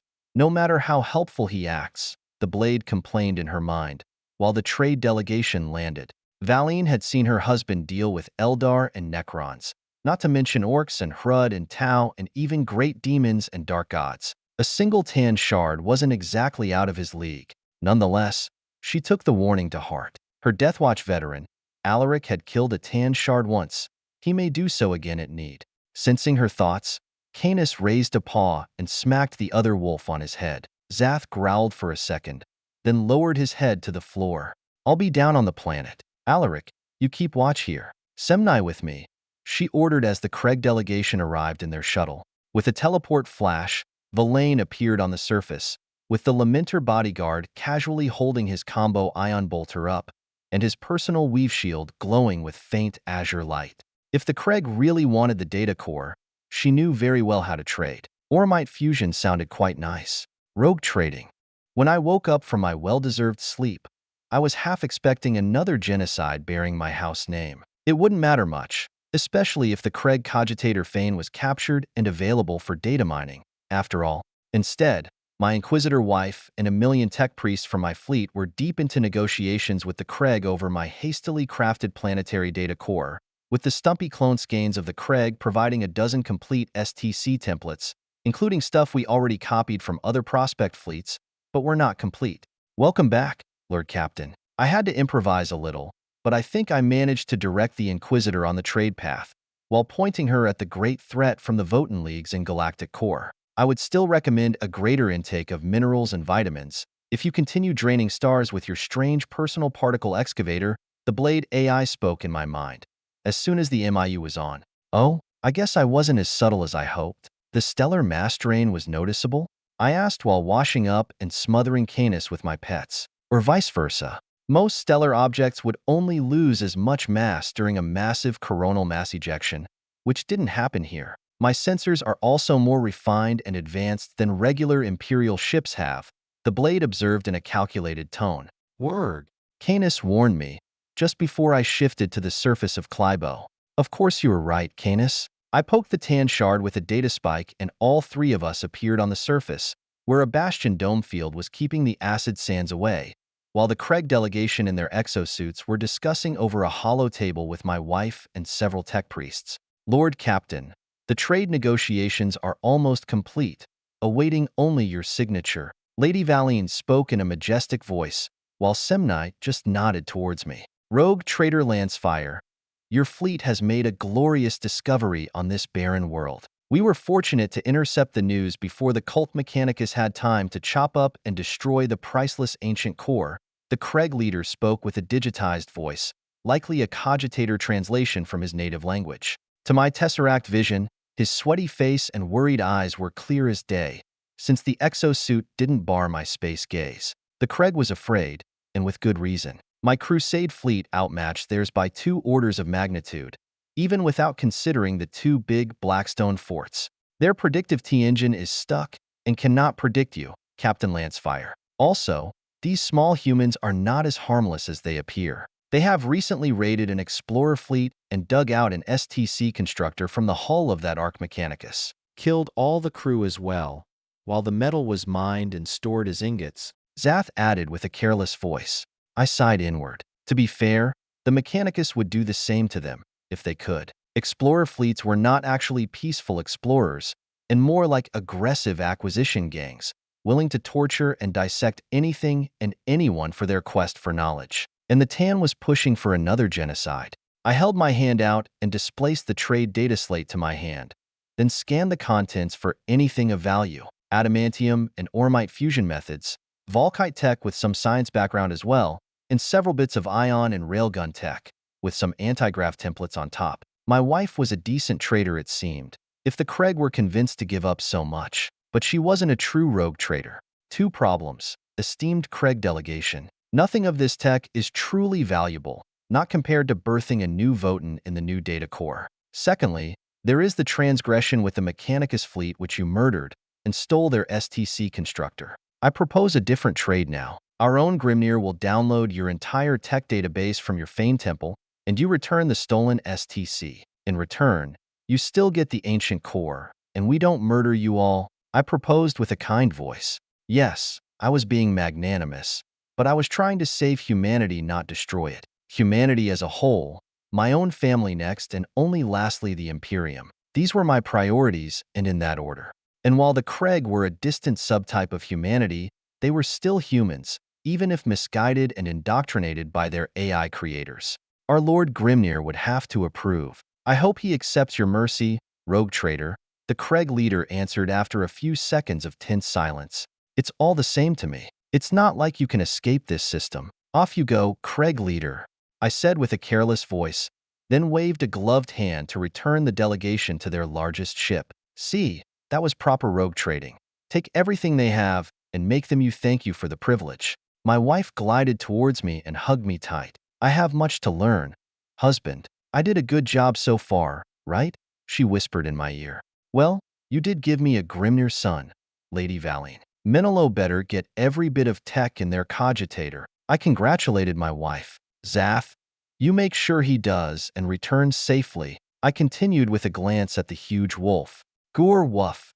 The tan wolf answered and vanished into his special dimension. I did find a large orc sector up north, fragmented under 1,000 small bosses, but rich in souls anyways, the tan sent, along with a galactic map and 100 stellar coordinates, directly on my brain implant. Don't forget we need to obtain ownership rights over the Votan parent corporations, or my audit engrams on the planetary core will not have a legal basis. I propose we buy them on Profanity, the nearest administratum seat and archive, the Blade warned me in a soft voice. The Blade AI was trying to be helpful now, and it showed. While I wouldn't trust an AI to make decisions for me, I was still human and tended to forget things, or at least ignore them by being stupid. An AI never forgot things though. I sent over the data string with the orc planets instead. Once this matter is solved, I want to test the Eldar tech virus on some orc worlds. So I want 100 different scenarios, using available units in the fleet, trying to create a new doctrine to implement the antifungal weapon in the most efficient way.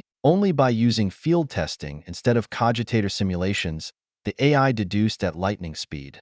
The orcs are not really predictable, Blade. I suspect they were designed like that, exactly to counter machine logic like the Necrons would use. They act chaotically by design, which is why they can still conquer Forge worlds despite their layered and logical defenses, I explained calmly, while mentally transmitting orders for a few ships to assemble for a quick trip to Prol 9. We should be back in 5 days, unless something bad happened.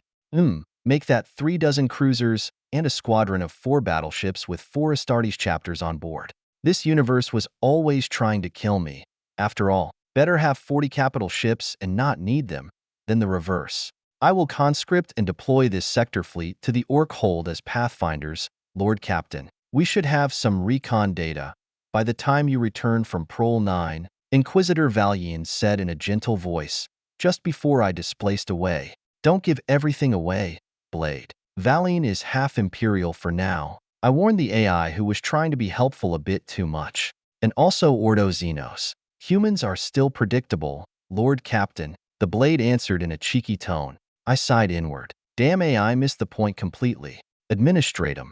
The imperial bureaucracy always expands to meet the needs of an expanding bureaucracy. This is also the problem I found on Prol 9, among others. But simply put, the administratum was running out of file storage because they stored most of their files on paper for several galactic sectors over thousands of years. Beyond that, the Prol system did have a 10th planet they could expand to, but a faction of the administratum refused to allow expanding past the 9th planet, and instead demanded older files be burned to make room for new files. The headache I had came when meeting both these factions, upon which they refused to let me search and grab the useless stock ownership files. Luckily, I had a large Crusade fleet and my Astartes to pound on table with, and another trick, which I rarely use since people were generally far friendlier to me. Honored scribes of the administratum, I am proud to announce you the good news. Because of a huge orc threat to the north, I am forced to conscript every single person in this system as my frontline troops,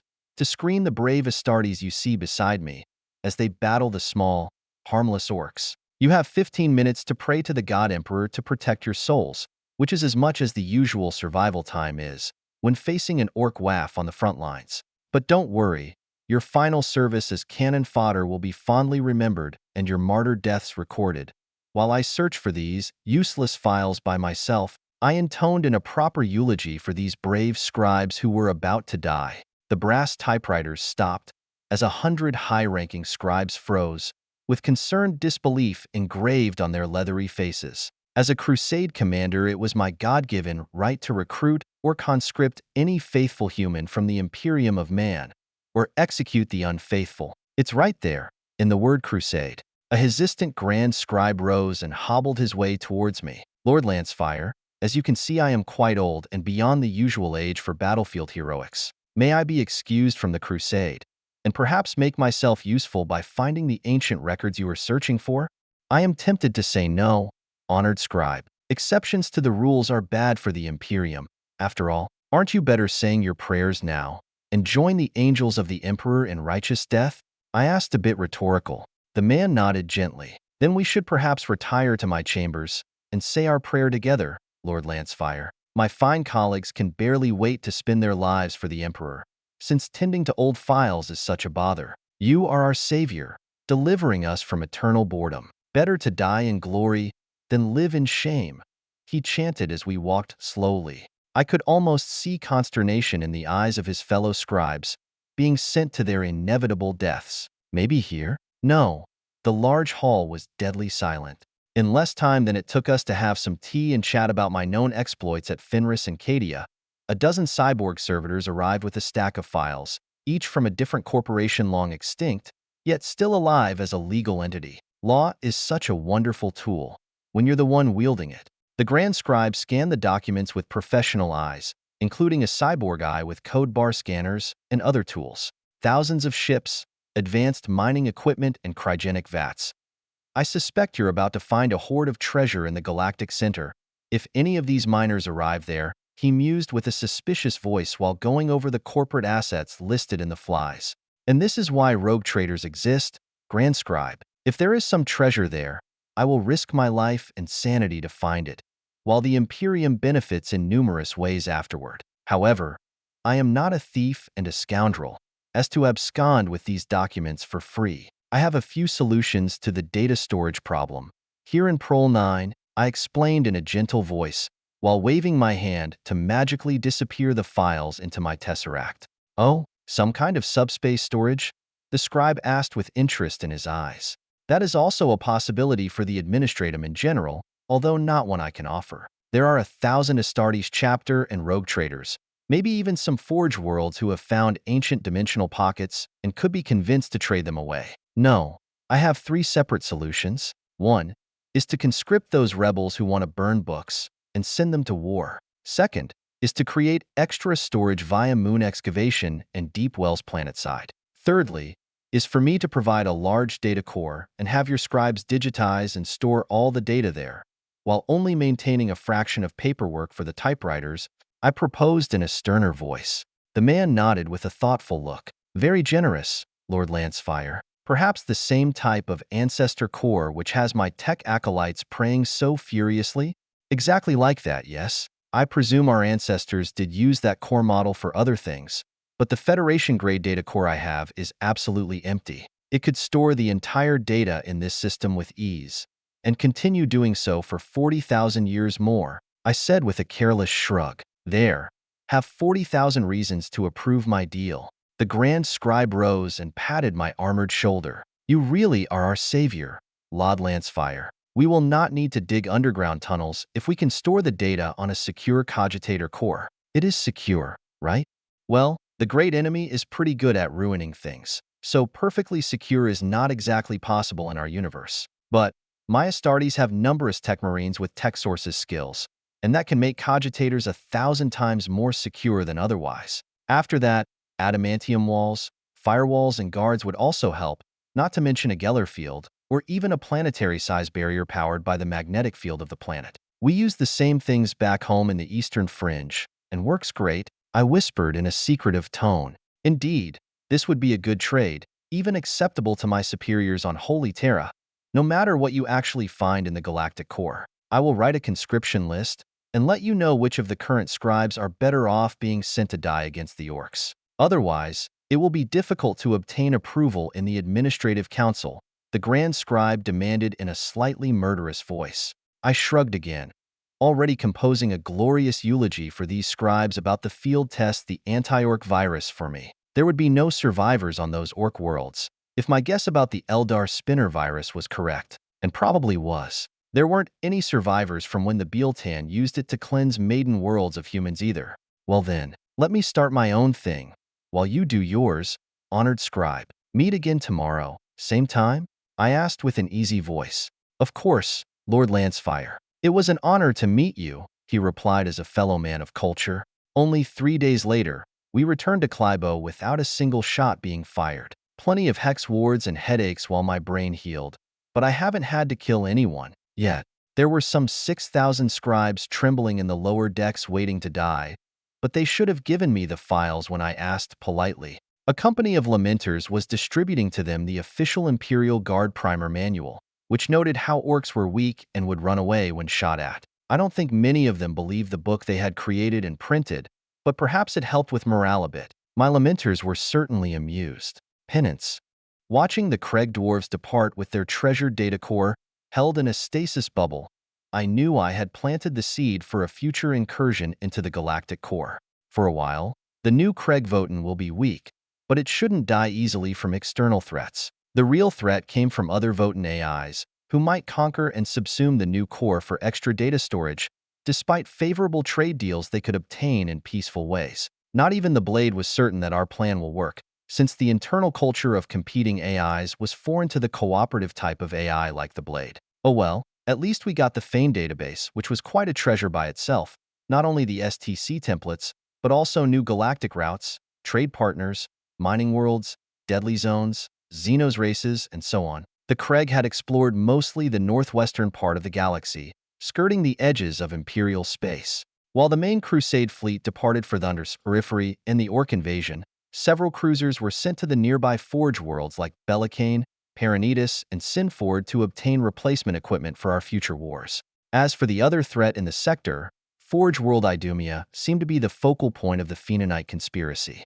An entire branch of the Inquisition had fallen and dealt with warp devices, and were even corrupting chaos cults to their own needs. Blankastartes were uniquely suited to deal with warp-wielding Inquisitors and their cults, especially the Primera Space Marines, which started off as strong and fast as a veteran firstborn but kept growing faster and better with each year of service. And thus, the long slog of ground war began against the Orcs, losing the Prol scribes on their first deployment as agreed. On the other hand, the Kulthung planet became a peaceful and fertile place in a single week, as we only had to seed new plants in the fresh soil of the former war world. Sadly, to fully control the Eldar tech virus, the user had to be a psyker, which should have been obvious. All the Eldar were psykers after all. My librarians with dual blank psyker genes had a field day, while Sister Stern kept watch from orbit, only rarely moving a finger to stop a mistake from my sons. From Kulth, we moved on to Avidahal, and then dozens more Orc worlds, cleansing the Orc menace by gun and sword, and then the Orc spores with the monofilament void spinner. My daughter Ariel returned from Forge World Sinford with 1,000 Bane blades of various patterns, raising our inventory to 2,400 of the nice heavy tanks. The Forge World received a large STC package for their side, which made them rather happy, I hope.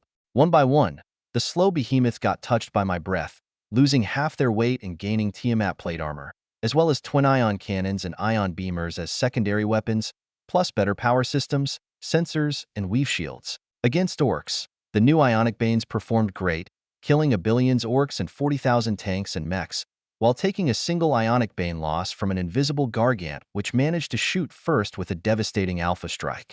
I wasn't sure if to laugh or cry when I grabbed the Orc machine in the Tesseract. The giant Orc Titan was painted purple, nothing more. No advanced shadow field or cloaking device. No Warphead Orc as a pilot, nothing special. Just purple paint and 87 heavy guns of various types, one of which was a Eldar Bright Lance which still worked. For some strange reason, I just sighed inward at the Orc bullshit, as I also had plenty of bullshit of my own. Warboss Genghis Grimtooth certainly thought so, staring at me in frozen hate. Don't worry, you big green mushroom. I will have you lead my Orc Auxilia next. As the Halo Crusade fleet gathered from 100 different raids and incursions into the periphery, the Blade began listing every single Orc encounter and use of the Void Spinner, as well as the more successful and not-so deployments of the Tech Virus. It seemed that the warp skill and concentration of the Psyker was the most important factor, followed by local conditions such as orbital bombardments and warp rifts, and lastly a tertiary feeling of best used by the Psyker in question, similar to what snipers felt before firing. As we entered the Idumea system, my Tesseract eyes scanned the various cloning vats and blood-oiled manufactorums. Millions of clone soldiers were being produced by the fallen Forge world, while their forges and fabrication lines ran red with blood. Sacrifices. 1,000 humans were being eviscerated and spilled their blood every minute, with void ships bringing new victims every day. Both my wolves growled loudly, for similar reasons this time. It was killing time. However, blowing up the place wouldn't help much. Yes, we would end the corruption, but the crazy Inquisitors would simply corrupt another forge next. A few taps with my glove, and the suffering stopped as the sacrifice victims just vanished in my spatial storage. Deformed and corrupted tech priests and acolytes ran to find the problem and got expelled into the sun as soon as they revealed their true knowledge and allegiance. Zath drew a large breath inward and sighed in satisfaction. Consider this doing you a service, Captain Lancefire. Those corrupted souls will not enter the warp anymore and will not fuel the etheric emanations, the tan shard explained in my mind. Of course, Zath, these souls will fuel you now, right? I asked rhetorically. Still, better the monster you know. I am going down and deal with the Forge leaders. Don't stand in my way, Lancefire, Sister Stern demanded in a cold, stern voice, then teleported out. Who am I to stand in the way of righteous fury? But maybe we can deploy and cleanse the Forge world where she is not, and purify the machines too. While at it, I commented in a clear voice, just as Canis and then Zath howled and sped away from the fleet, leaving a golden trail like a twin comet. The blank Astartes, the Silent Sisters, and lastly the blank Auxilia and the blank Lyrica cyborgs descended on the Forge world, followed by a huge Psi-Titan with blaring sirens. I could also stretch my legs a bit and have fun stomping demon engines and other foul machines. The main Forge temple was a bright beacon of light and lightning, as my demonifuge lover was showing her anger and faith quite angrily. My Psi-Titan flew on Tempest wings, firing the Sinistraminus cannon at any corrupted titans and kicking tanks and dark automata like a giant rugby player. Sadly, none of the kicked tanks reached orbit, so that's a disproven myth. Destruction is too easy though. Once the Forge leaders got killed, the defenses crumbled and repenting tech priests appeared with their trusted acolytes to plead for mercy and a chance to repay their sins. Not all the world was doomed, but some kind of penance would be needed. Holding still for a minute, I considered the Iron Vitae cloning chambers and the similar fate of the Death Corps of Krieg, but this time, with full Mechanicus support and war machines? Yes, I could start the same thing here. The Iron Corps. My Death Corps officers will be quite useful here. To organize a proper corpse spirit, I could spend 100 officers to help things going. It took a month to organize the place, since rebuilding was much harder than destruction. With near-blank clone skeins for the troops and 1,000 blank Lyrica cyborgs as their mailed fist, the successors of the Death Corps might become a feared force in the galaxy, especially for any of the Phenonite Inquisitors and allies, as the new Iron Corps was out for vengeance. Manufactorum's lines churned out Ragnarok medium tanks and armed sentinels for the Corps, while in orbit a dozen shipyards were producing drop cruisers to deploy the Corps wherever they were most needed. We passed by Forge World Bellicane on the way out of the Calixis sector, since I was quite interested in their stasis tech and other special means. While my daughter Rami had traded quite well here, I had more to offer, like a brand new star system filled with rich asteroids and space Hulk fragments, plus extra forts and defense platforms, as well as repairs to their STC constructor, a new data core and a dozen manufactory lines for planes, tanks, and new ion tech. It was also here that I found the first clue about the Vulcan's death conspiracy. His stasis capsule had been produced here on Bellicane 9,000 years ago. Special consignment for the Inquisition, Ordo Malleus. Vulcan wasn't too happy when reading the Forge's manufacturing demand with the Inquisition sigil. The stasis field needs to contain and secure a large humanoid mutant, over 4 meters tall. It must also resist warp emanations of the highest grade. I'm gonna rip someone heads off, he grumbled in his gruff voice. I'm sure you will, pre-march. But meanwhile, start working on better stasis fields. Getting to the galactic core is quite dangerous, I answered with a lighter voice. The Primarch and his clones stared at me for a minute, then powered up their new Federation-grade STC cores and delved into the stolen stasis templates from Bellicane. These guys were quite smart and even better than me at upgrading STCs. I liked them. Point of view. Former Lamenter Techmarine Solitus, Rock, Lancefire stood on the platform at top of the spire, aptly named Viewpoint. Solitus knew he was chosen for reaching Forge Master rank and expert tech sources skills. A fabricator for a Forge world had to be competent.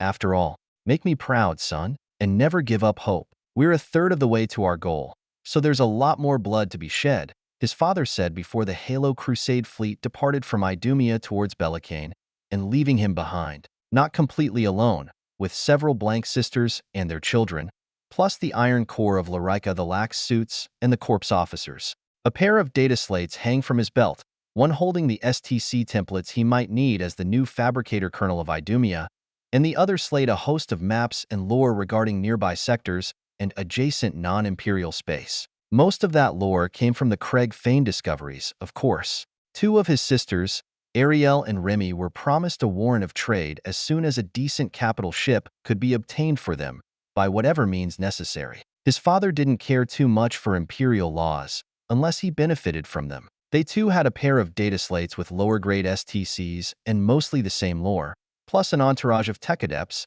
Sisters of Battle and Lamenter Auxilia troops. One of them might become a rogue trader in 100 years or less, if the lore was right about an abandoned battleship at Endrite. Perhaps organize an explorator expedition to that feral world, along with a regiment of the Iron Corps and some colonists. There were still 100 void ships chartered to import sacrificial serfs for Idumea by the former fabricator. After all, tests would reveal prospective new acolytes to aid his Forge world recover and grow, but the rest of the serfs should not be wasted. As for the other sister, the feudal world of Acreage was tormented by a pirate cruiser called Stormwalker and a rogue psyker under the name of Burning Princess. Pretty much a textbook acquisition for the Lancefire clan. Maybe even create a night world tied to his forge, if the local nobles were stable enough to withstand the implants and the pressure of a large machine spirit. Fabricator, the delegation from the Solex Admech sect has arrived at the Lance Ignis Cathedral.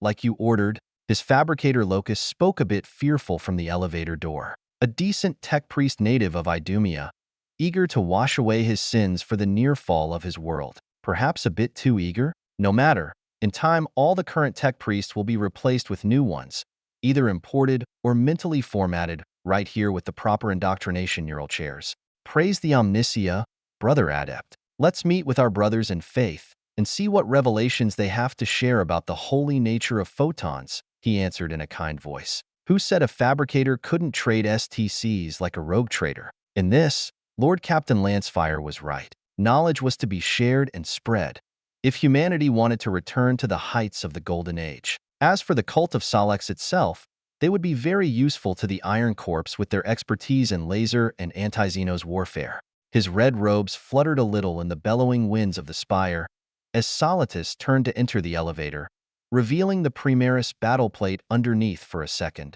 Solitus steeled his mind and recited his favorite machine canticle to soothe the burdened elevator's machine spirit. Sadly, his own father never truly understood the machine cult, nor the meaning of a canticle. You were supposed to tell me about things like becoming a Grimnir priest of an alien cult. His inquisitor mother admonished him in a harsh voice, tingling with a mincing psyker undertone. Regular humans would be paralyzed with fear, just from her voice. Menelo Lancefire shrugged off the psyker voice and just poked the Xenos cube at her hip. That Necron nexus is much more dangerous, mother, especially with a tan running loose and nosing all over. And I don't mean our beloved Canis, he answered in a calm voice. Ordo Xenos, plus the operation manual. I have become rather competent using the first 6 runes, his mother declared proudly, tapping a few runes to produce a holographic map of their fleet. One Blackstone fortress in front and the other at the back, with escort carriers in the middle and battleships holding the flanks. You weren't unhappy when I extracted the database from the Craig Cogitator core. My dear mother, Minilo tried in a peaceful manner. Deflect, appease, and endure. What else could he do? Lady Valian frowned a little. Those Fanes aren't powerful, not like these Votan I learned about. You saw the size of that ancient core. I can barely imagine the mind inhabiting something like that. A machine spirit of that power, along with ancient tech to manipulate time and space, and mine out stars. Minilo nodded, similarly worried. And this is why my father doesn't want to fight them directly. Most criminals are caught by tracing and investigating their finances. After all, the Votan are no different. His mother drew out her Emperor Tarot deck, then sighed and stored it back in her nexus. Sometimes I forget he is not nailed to the golden throne anymore. I don't want Magnus waving his feathers on my fate.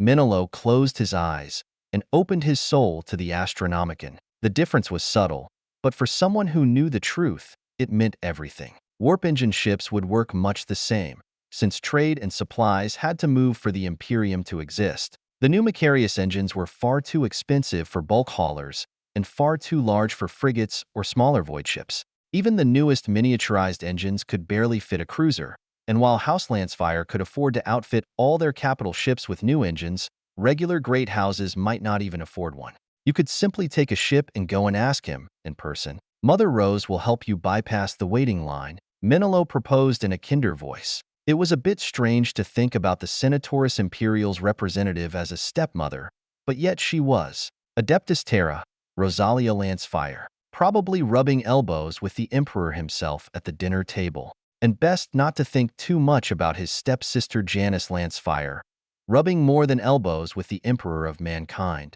He imagined himself patting the Emperor on the back. Brother-in-law, save a good spot in afterlife for me.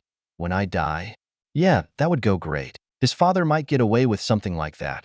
Not poor Minilo. Lady Valian considered his words for a minute, while praying silently. It wouldn't go well, since Lord Lancefire has the Emperor's trust. And if a crusade was sent towards the galactic core, your father would be the one chosen to lead it anyways. Minilo nodded. Primarchs could fail, had failed in the past, and quite badly. Instead, his father had invented the Lancefire luck, and all that followed. He knew the life story by heart anyways, since librarians were the keepers of knowledge. And as a Grimmer priest, the scope of the knowledge simply expanded to AIs and STCs and all the wonders of the Federation. We worry too much, Mother. Lord Captain never loses, and when he does, it is only to gain even more from that loss. Remember the hand. Minilo spoke while holding his left palm out. If you say, talk to the hand, I will punch that smug smile off your face. His mother threatened half seriously. Minilo hugged his mother. You'd break your wrist too. Dura steel sinews. He whispered in a lighter voice. Pef Lancefire would be the only regular human to get away alive from punching a space marine. It only added to his legend though, as did the talk to the hand moment. Go away, idiot, and copy the data from the Craig Fane for my Ordos. Lady Valian growled as she turned around and walked off in a rush. Can she have the Craig data, Lord Captain? He asked on the datasphere circuit. Most of it, yes. Not the ships and treasures I'm keeping for your sisters, but the rest, no problem. Pef Lancefire answered in a careless tone. Stepping through the black stone wall of the fortress, a gray Fenrisian wolf turned to glance at the departing Inquisitor. Woof! The wolf asked in a wolfish tone, despite lacking the Rosarius collar of a real space wolf. I'm not in trouble, Zath. You might be, though, when we reach the galactic core. The Votan must have mined many Necron tomb worlds, including the captured shards. I wonder if they think your kind is tasty. Minilo answered with a shrug, then turned and walked away slowly. You will. The Tan wondered in a hesitant voice. Exodus. I have seen Holy Terra myself. It was a pit of squalor and misery, turned up to 11 and left there to stew for 10,000 years. The total population of the Sol system was probably 20 quadrillion people. Give or take 10%. With numbers as large as those, counting everyone was kind of futile. So when my Crusade fleet reached Forge World Lucius in the Segmentum Obscurus, I wasn't really surprised finding Terran immigrants hauled on universe-class conveyors in the billions. Probably a billion colonists sent to every world in the Imperium, and maybe more if they were intended to colonize new worlds. The scale of this new exodus was quite on par with the capability of the Imperium, and long overdue, as Terra could use the population reduction, most of which was wasted in underhives, gang warfare, or industrial-grade starvation and macro-cannibalism via corpse starch and necrogruel. Off-world imports of food never reached the poor masses living under the ground level. The Fabricator General of Forge Lucius was a bit annoyed at the extra work imposed by the Imperium to absorb and settle new colonists on existing or new planets, but he seemed capable of achieving the task without much help. Sure, a few percents of the immigrants might die in transit, and more while adapting to their new worlds and roles, but when compared to the Holy Order of the Omnicia, sacrifice was a noble goal in itself. We spent an entire month at Forge Lucius, partly upgrading the Forge world with new asteroids, ice comets, and space Hulk fragments to mine, while the more important part was repairing the ancient STC's library and the Titanic 3D constructors. I had almost 2,000 new STC templates to trade, plus 2 ability to create artifacts with my willpower alone. Even rare artifacts, considered unique relics in the Imperium.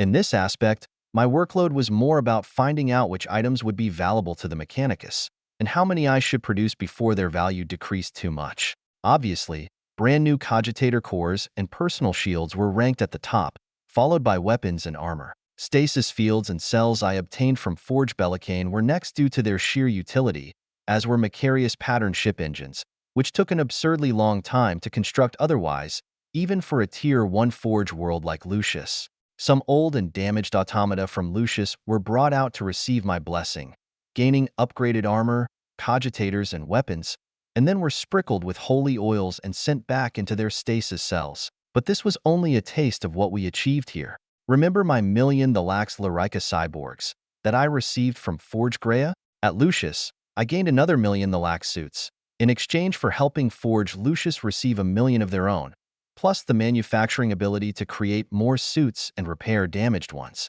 The Lucius Lyrica Legion were armed primarily with heavy arc rifles, plus some specialist squads sporting transuranium arquebus and lightning locks. Instead, my own Lucius pattern the Lax suits were armed with ion beamers and las cannons, with a few percents sporting heavy flammers and chainswords instead, to aid with melee range fighting. For their power armor, we used an Oromite-based exoskeleton plated with Necron-grade Blackstone, thus giving the Lyrica suits similar defense abilities to the Adeptus Custodes. Not their skill and genetic resilience, but not too bad either, if I say so myself. And I do. The Fabricator of Lucius was kind enough to give me the templates for the Torsioner and the Neutronizer, which I installed as secondary weapons on our Titans, and replaced some of the Damage Knight and Baneblade primary weapons. Only a few squads of my Space Marines received torsion cannons for now, until field tests could prove their worth in real combat. This encounter was proven exciting/glorious. Rogue Trader. The gift of Omnicia flows through you, the Fabricator began to speak, when both of us received a manifold warning about incoming graviton waves and a possible Tyrannid incursion. Must be my luck. The Emperor has granted us fortune. Fabricator. I was just considering where to test my new troops in combat, I said with a cheeky voice. The Fabricator turned his head towards me, his only human eye frowning. Your aid is quite welcome, Lord Lancefire. I could not safeguard all the Terran menials in only 3 months until the flesh beasts arrive. There isn't any place to put them, or enough lift capacity to send them elsewhere. I raised a finger up and stored 80 billion immigrants and their universe conveyors as well. I could use 84 giant bulk haulers myself, plus my own dominion in the eastern fringe could use more colonists. The Emperor was quite generous. Minefields and new starforts next? The Fabricator asked in a calm voice. And after that, we should power up the planetary Geller field. The shadow and the warp would create too much disruption to the factory schedule otherwise, I added with a tiny shrug. We nodded at each other in synchronicity. Then we both teleported to our jobs to begin preparing. I went to take a shower and then impregnate a dozen women with my blessed seed, but otherwise it was almost the same. Admiral Margos was then extracted from the Tesseract to help with fleet preparations, while General Spartan took over the Lyrica Legion and our future ground defenses. How long do I have to stay dead? A huge Premarch muttered as he oversaw the preparations from his hololith screens. You could help by acting like your Anzian, Vulcan, but only from inside the Tesseract, I answered with a grimace. Truly, The poor Primarch was kinda wasted in this prison. Despite numerous advances in STC development, he would need much more time to recreate the ancient tech to make new STCs, since the Men of Gold has reached technological singularity before they could create these wonders. A single man, no matter how brilliant, could not remake the entire technological steps of a galactic-sized federation ruled by godlike AIs. Still, I was hoping it would only take a long time, and provide that time via temporal dilation. Maybe the Speranza and the Blade could also help when we returned home. Or maybe the Votans had some clues. Anyways, Tyranid invasion. My bane and purpose in this universe. Start by cruiser skirmish and Nova shells to thin out the Hive fleet.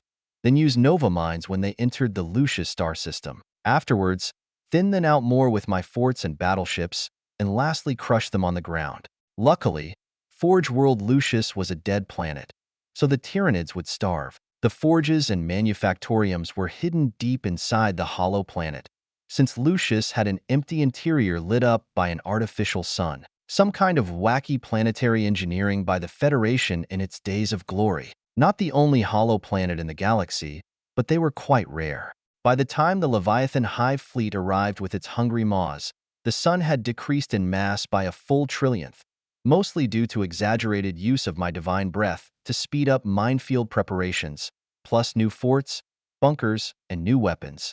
The new reality cage turned on deep under the surface of Lucius and pressed against the shadow in the warp. Nova shells and mines exploded like fireworks among the million bioships, while lances and macro cannons fired non-stop at the closest Tyranid invaders.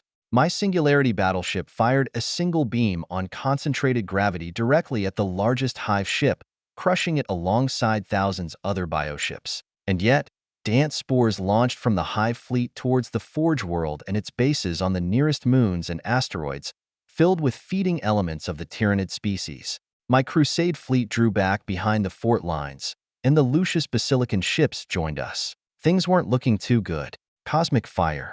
You may go, Lady Rosalia, the Emperor spoke in a mild voice, making the Lord Inquisitor bow and then run out of the room in a flash. Janice Lancefire sighed and threw him a glare. What purpose does it serve using your glamour on my dear mother? Shoot the messenger too, next time, she asked in a colder voice, and holding her palm on his original teak desk, crafted from the scavenged remains of a long-lost dreadnought from the First Planetary Wars. I am not upset about that new Iron Corpse, my love. Instead, I am quite sure they will become a force to scare our enemies off, much like the Death Corps do today. The Emperor said while glancing away with a guilty face. It was not your own idea, was it? The Sisters of Battle were not one either. So you merely accepted us at your side, Janice mused with a hurt voice. The two psychic giants stared at each other for a second. Stop trying to guilt me, woman. I have suffered enough on that stupid side chair. And speaking of it, I heard a few hints about Omnicopoeia. If we can recover it, then the chair could be repaired, maybe even upgraded. The Emperor of Mankind revealed with a meaningful voice. Janice pinched her fingers and traced the future for a minute. An STC for psionic tech, right inside the maelstrom? We could take my fortress and smash our way through. Just the two of us, and maybe a few of your companions. We can do it. The Emperor sighed deeply. I see you ignored other candidates, like my Primarchs, or the Grey Knights. They would likely fail, and miserably too. That bird would play them like toys and spit out their bones. So, it's either my way or, Janice said with a careless shrug.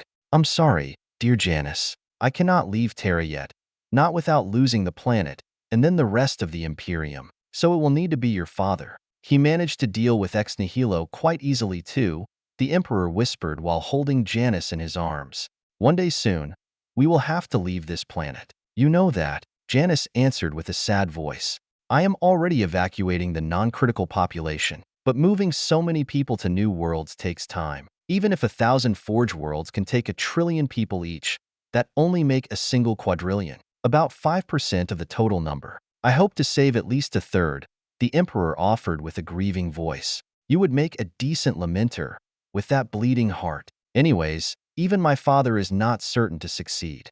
His Crusade fleet only has 2 damn forts, Janice quipped in a lighter voice, then went to pour herself some priceless handmade wine. Or was it feet-pressed wine? expensive and tasted great. That's what all she cared about right now. But they better had washed those feet, or else. The Emperor's armor shifted subtly, gaining the Lamenter red heart icon on the shoulder, while a dragon's mouth appeared on his chest. The Salamanders and the Lamenters were the only Space Marines which came out right, defenders of humanity, and not bloody butchers and heartless oppressors.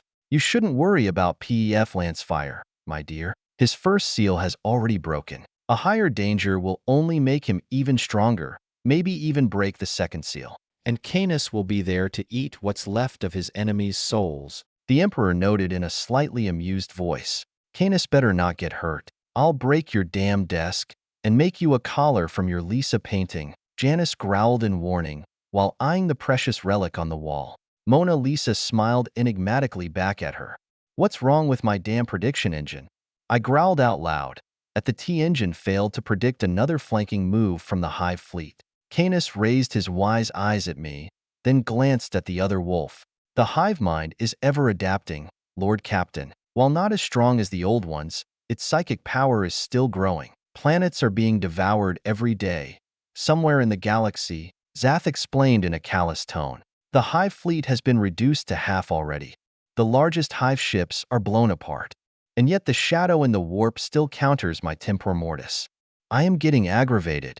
I grunted back, focusing my mind on the Tesseract. Displace more bio-titans into the sun. Spread out more Nova mines. Move my ships out from encirclements and ambushes. It was getting hard, at least in the space battle. On the ground and the orbitals, my Primaris Astartes, the Tech Marines, and the Lyrica cyborgs were having a field day, while our titans could still pierce and kill hive tyrants and carnifexes with every shot. The Auxilia didn't fare quite as well, but then they weren't meant to defeat the bugs by themselves. Only hold them in place until larger guns were available to finish the job. And we did have a few very big guns. The Eternal Lament Fortress opened fire with the purple Immaterium beam, scouring entire squadrons of bioships of life and soul every second. A bit later, the Black Lament opened fire as well, removing the flanking tendril from existence. Much better. I scanned the ground for a second, recovering wounded soldiers and sending them to medical to be patched up. Flesh borers removed and bioplasma burns covered up. Anyone else beside me would have needed to abandon the orbit and retreat underground, then fight an attrition war with the landed Tyrannid bioforms.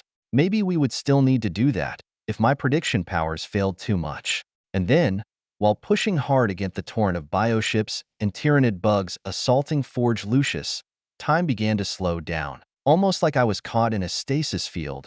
But I wasn't the victim. I was the one creating the effect. Even Zath struggled to lift his metallic head, 1,000 times slower than he could. Another hermetic seal? And this time is a chronoleptic one. I'd guess your small T-engine works properly again. The Tan Wolf asked me with a printed message on the manifold circuit. I glanced at my right arm, where the 9 dots of the T-engine lit up in clear green diodes. At my will, the stasis field sped up and slowed down with ease, making 2 dots shift towards red and blue. When you say chronoleptic, do you mean a Doppler effect? Light moves away faster than light speed itself? I guessed with my pretty decent brain. Galaxies shifted towards red the faster they moved away. Right? Air, not light shift. No. Even regular humans can already distort light in many ways. This is about spatial expansion from the birth of the universe. The Tesseract anchor just accelerates this time/volume below the normal expansion speed. Also, not something a human should survive doing, Zath said in a rather impressed voice. I had no idea what he said, but it sounded rather cool and important. But if it worked like he said, I could turn back time, right? Don't try to turn back time, human. Where will you discharge the energy of this star? A single year of stellar emission can feed a tan rather well, Zath warned me just as I began turning the star back on its axis. Luckily, I did have my breath of the gods to use an hour of stellar output for something, like say fire, hot, plasma hot fire, directly inside the Tyrannid ships converging on my fleet. We returned exactly to the moment when my T-engine began to malfunction, and the Tyrannid ships were all burning like fat candles. Well, I guess I found out why my temporal vambrace didn't work right. Some idiot was playing with timelines without any idea what might happen. Chronoleptic powers are quite nice, right, Zath? I asked the surprised Tan. The Tan nodded cautiously, and measured my right arm with worried eyes. Congratulations on achieving cosmic fire, Lord Captain. I nodded back. It will take some time getting used to my new cosmic powers. Right then, Darcy ran onto the bridge, glowing with the special golden glow of an Imperial saint. Captain, we have a new mission. Parting gift. Rogue Trader, you are such an aggravating problem. I thought my emotions were muted 4,000 years ago. The fabricator of Lucius blared at me with his oversized megaphone. Don't get mad, fabricator. I love Baneblades like any other man. I even have 2,000 of them in my army. But the Stormblade doesn't have a turret, and the Heavy Bolter secondary weapons need ammo, which I don't have, I explained in a patient voice. Wordlessly, the fabricator loaded new pics on his holoscreen, showing my Auxilia tanks in combat with the Tyranids. Doomhammers and Ironbanes blew up thousands of small bioforms with each shot, or fell down a larger Biotitan in 2 or 3 shots. Pretty decent, I thought. A Stormblade's plasma blast gun would have killed that Hive Tyrant in 1 shot. It's not efficient, the robed tech priest complained in a sad voice. Mount a single plasma gun on a rotating turret instead of a fixed casemate. Then give it another pair of Lost Cannons and a multi-melta on the glassy. Also, it needs an ion shield at least, I said with a careless voice, while mentally assembling exactly such a model on my implant and then uploading it on his holoscreen. My forge will produce 2,000 of these Flamebanes for your Dynasty, Rogue Trader. Also, 100 Nova Cruisers and 4 new Godbane Lance battleships. But are you sure you want 2 million armed Sentinels? They are rather fragile machines, the fabricator offered with a dubious voice. Humans are far more fragile, fabricator. Sentinels are not power armor or Larica suits, but any regular human walking inside a Sentinel is a dozen times more combat effective than a Lost Gun infantryman. Not suitable for the Imperial Guard. But my Auxilia units are not bound by the Lords of Terra's decree, and neither would be your own Auxilia regiments. I proposed with a sneaky voice. The fabricator's mech dendrites clasped each other, as if he was wringing his hands. The machines would be easy to repair and re-sanctify post-combat, after the flesh bits have been washed off. Perhaps a bit wasteful on pilots, but then Terra itself is exporting willing new pilots by the billions. Cleaning up the underhives, most likely, he deduced after a minute of contemplation. It was a bit strange to see a large machine giant acting so human, but he was still human, after all. Indeed, think of billions of steel walkers, marching in step to overwhelm orcs and other species with sheer firepower. They won't be godwalkers, but at some point numbers have their own quality, I whispered with a teasing voice. Force multipliers. You are well versed in the Tactica doctrines, Rogue Trader. But then, you are also an estate's chapter master, so you have to be. I will consider your Walker Regiment, Pef Lancefire. Not with this kind of complicated cable arms and energy weapons like the Lamenter Auxilia Sentinels, but hydraulic arms and autocannons would suffice for my forge. While our Lucian alloy will still provide immunity from small arms fire, the fabricator decided while examining pics of my Sentinels in combat with more Tyranid bioforms. I nodded slowly. Ease of manufacture would be important when making billions of war engines. I did tend to go a bit overboard with quality equipment for my troops, but they weren't strictly necessary. Well then, please deliver the stuff to Forge Machine when is ready, as I do have to head towards the Maelstrom now. Orders from Terra, I asked in a polite voice, then set down my teacup and patted Canis on his head. May the light of the Omnisia guide your way, Pef Lancefire, the fabricator answered with a small nod, and then I vanished into my Tesseract and emerged in my rooms. Woo, roof, Canis advised me as another wolf materialized in my room. Zath measured me with his almost lifelike eyes and nodded. Do you need more weapons, Lord Captain? I can create more phase blades or etheric detectors, the Tan offered without prompt. Divine gifts? There would be hell to pay. Future PF. You know yourself best, Zath. If your energy is full, you can produce more detectors and do a sweep of the fleet for Genestealers or other infiltrators. Our destination is the Hell's Underteeth demon world in the Maelstrom, so my troops could use extra detection abilities, I advised the Tan Wolf with a gentle voice. I will not accompany you inside the Maelstrom, nor the Galactic Core, Pef Lancefire. I can sense my own demise in that place, the Tan said in a strange tone, almost sad. Ah, now the gifts made more sense. Stick to orcs and Tyranids for your meals, Zath, I rather not have to hunt you down and ruin our friendship. I spoke out loud, making Canis perk up and walk towards the tan. The two wolves growled something inaudible at each other, saying goodbye, perhaps?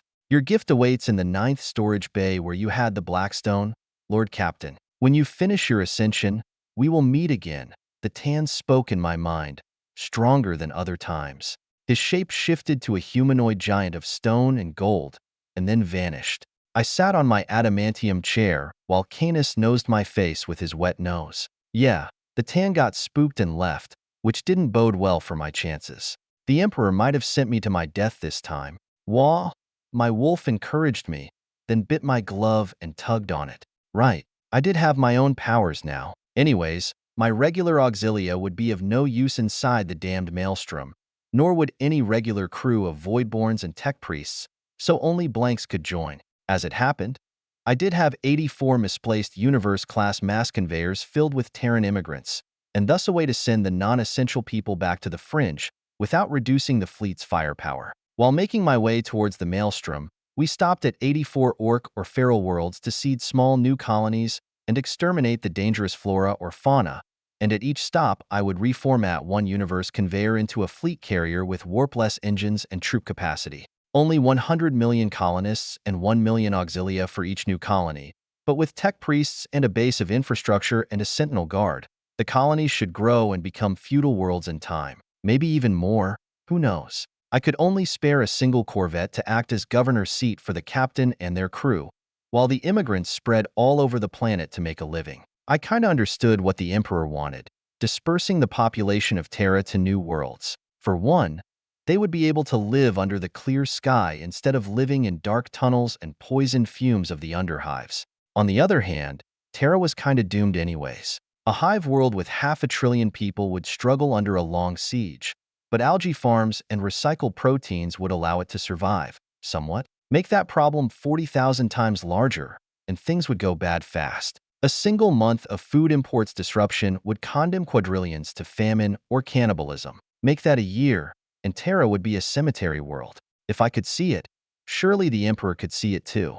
Plus, 1 million new colonies would possibly push the Imperium of Man into a new age of galactic domination and security. Even if the entire Imperium of today fell, the new worlds would rise into a new Imperium in time. Bad things will come, I was now certain. This was 40K after all, and good things never lasted. For in the dark future I lived in, there was only war.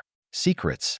Keep your secrets to yourself, I muttered in a low voice, then pressed my hand on the big red button of my fortress. I had my own secrets to keep, and an overgrown mutated bird screaming in my head wasn't helping. Canis howled with his familiar golden voice, shielding the entire Crusade fleet while our Immaterium beams ripped apart the Tzeentch great demon. The Keeper of Secrets went silent, probably too busy being torn up.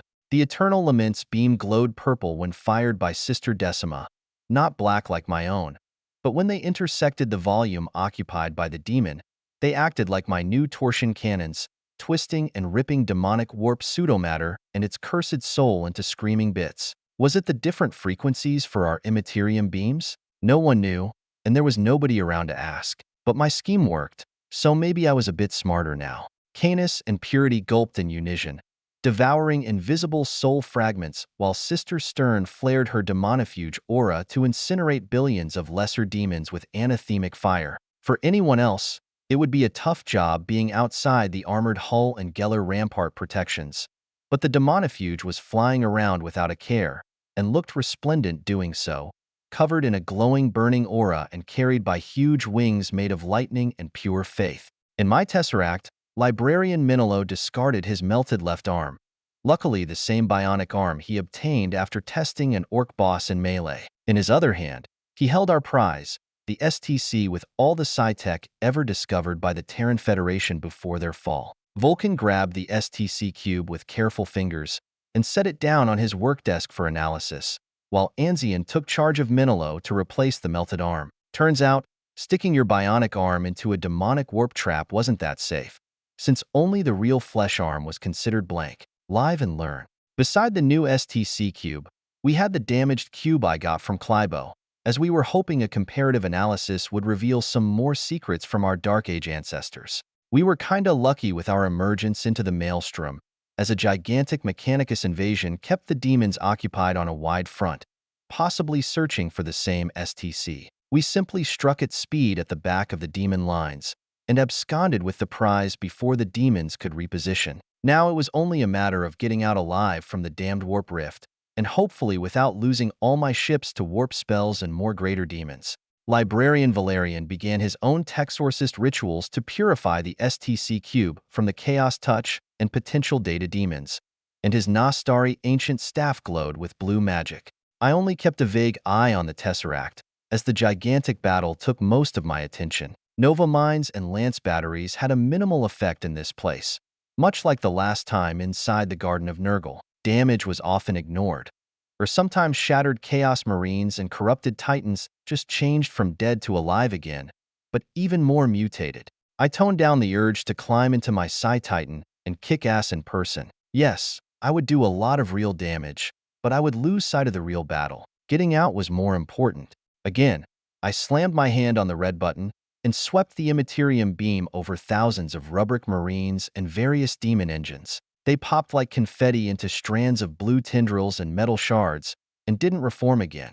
To my right, my Inquisitor wife leaned over the command console and tapped a few keys, and an Ares torpedo launched at near light speed, then detonated into a reality bomb, making the demon world flicker and return for a second to an Eldar world filled with decayed silver spires. My Crusade fleet rode the reality bomb's shockwave like a cork popping out from champagne, leaving Sister Stern far behind like a beacon of light into a dark sea full of monsters. She can resurrect, right? Lady Valine observed with a calm voice, just as Purity fell on her knees and began crying, while hugging Canis for dear life. I frowned but didn't answer. We might have escaped the Maelstrom, but we ended up right inside the galactic core. Billions of stars and glowing nebulas lit the place like daylight, while to our left side, two alien species fought a large space battle with thousands of ships and many more void fighters. It was a bit interesting to observe these unknown Xenos and their weapons in action, but sadly it didn't last. Forgetting their squabble, the two fleets turned towards my fleet and sped up, somehow managing a pincer movement by simply avoiding each other. I think these guys see us as prey, I mused out loud, while searching the Craig database for any hints of these potential new trade partners. Well, neither the Septeryx nor the Krobder Pharophagites were considered viable partners by the Craig-owned database, which made me change my mind. Sometimes, violence is the only answer. Open fire. Both Xenos fleets. I commanded while leaning in my command throne to rest a little. One thing was certain, neither of these Xenos had any idea about Nova cannons and not bunching up. Our Alpha strike of Nova shells caught them by surprise and made them lose half of their Void Fighters, while the next Nova salvo hit deeper in the middle of their fleet and blew up a few thousand escorts. Suddenly, the odds became far more even, as we matched their capital ships in numbers now. And soon after, our carriers launched our own screen of fighters and corvettes, closing the parity gap even more. And then, both the Septeryx and the Pharophagites turned tail and fled in separate directions, much faster than our heavy ships could pursue.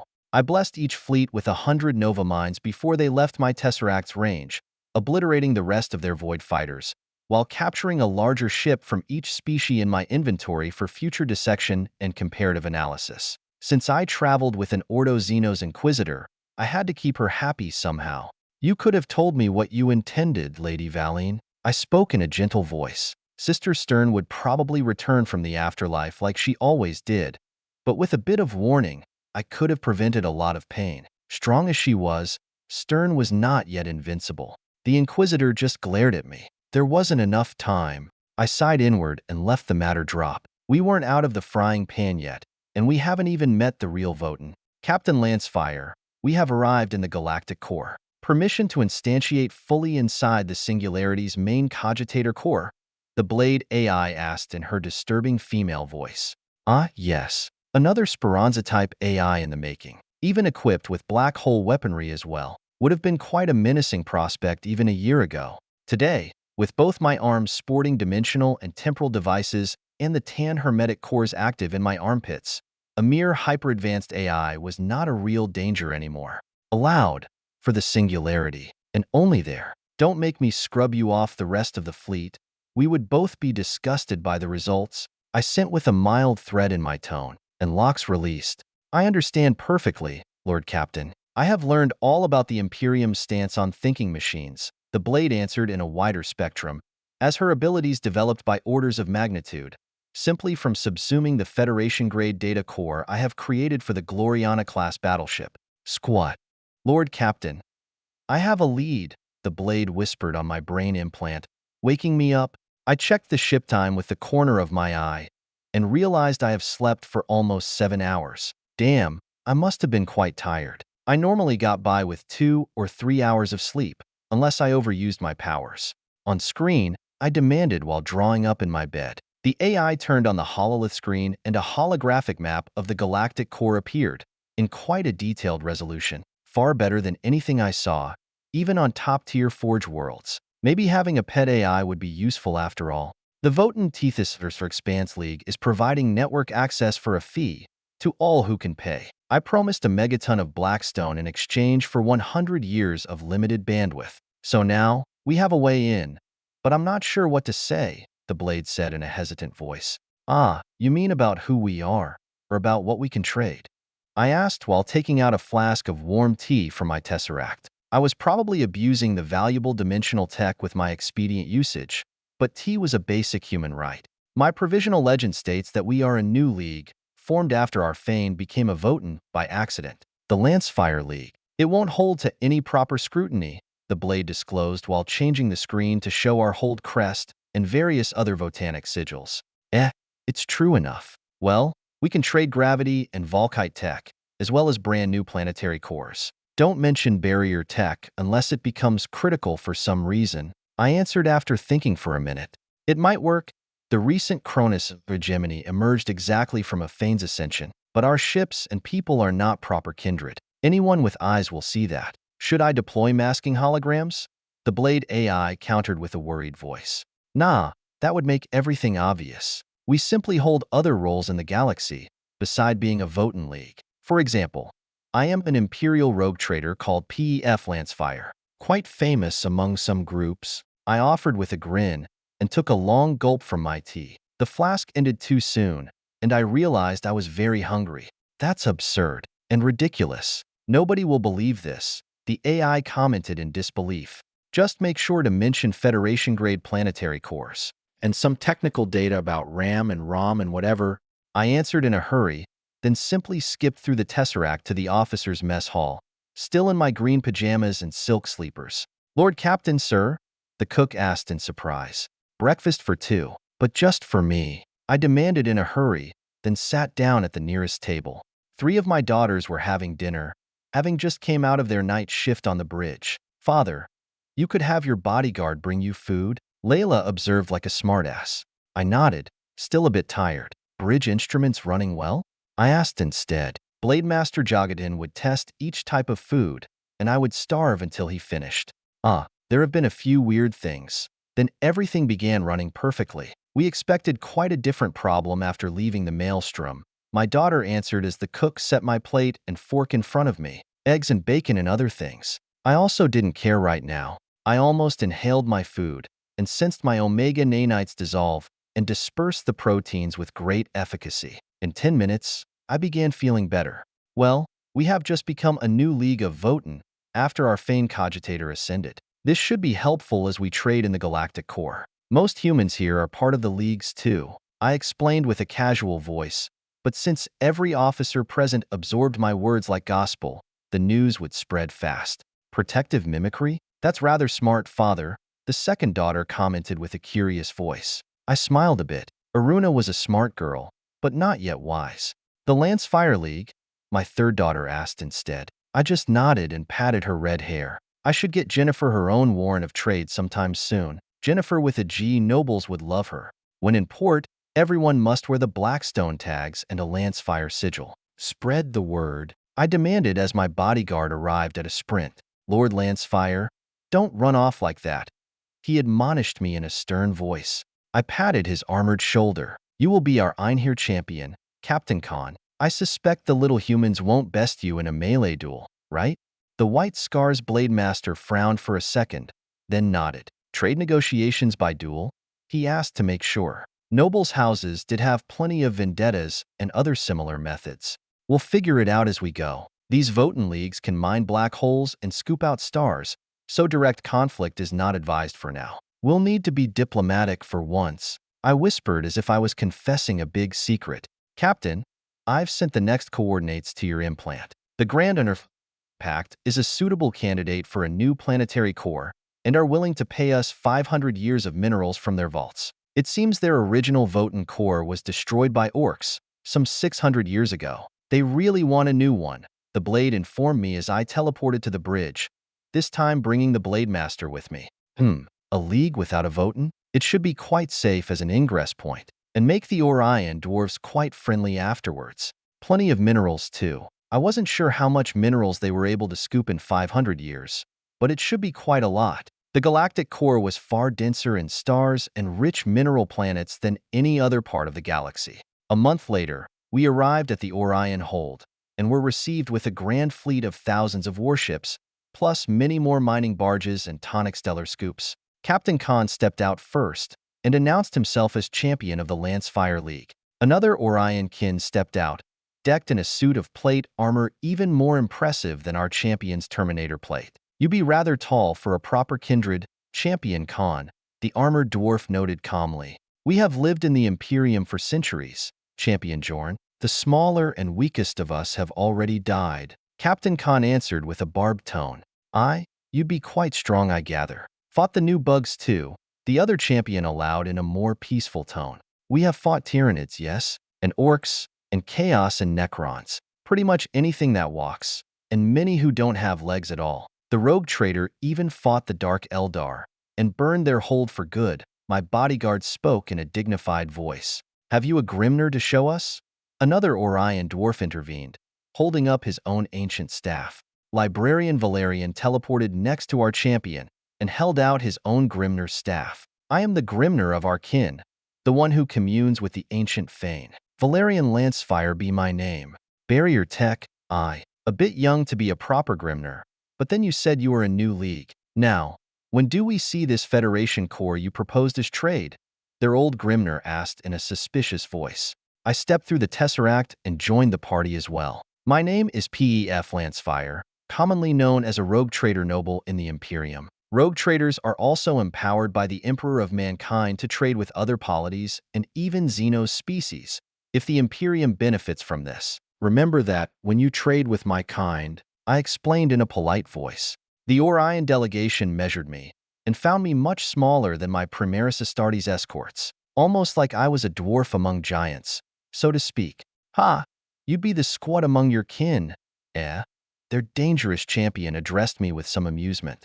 "I am still growing," I countered a bit annoyed, but the Orions only laughed and cheered at my plight. I was still growing. Really? Tiny gods. As the new Votan came online in the Orion Hold, millions of squat clones bowed deeply. "Ancestor Core, bless us with your wisdom," the Grimnar priest of the kindred chanted while waving his ancient staff. "Rejoice, my kin. I have been born again. However, I am still weak now, but I remember things I have forgotten in my long sleep. We are all scions of Terra, and had been tasked long ago to mine the minerals of the galactic core." The Orion Votan spoke with holographic lips. "I had to use a megaton of blackstone for the outer shell, plus even more adamantium bars for internal scaffolds, then copper and silicon ingots, and slightly smaller quantities of silver, gold, and platinum for the actual data chips, to instantiate the nicest Federation-grade core I could. The minerals came from the dwarves, beside the blackstone. These guys didn't have any blackstone in their vaults."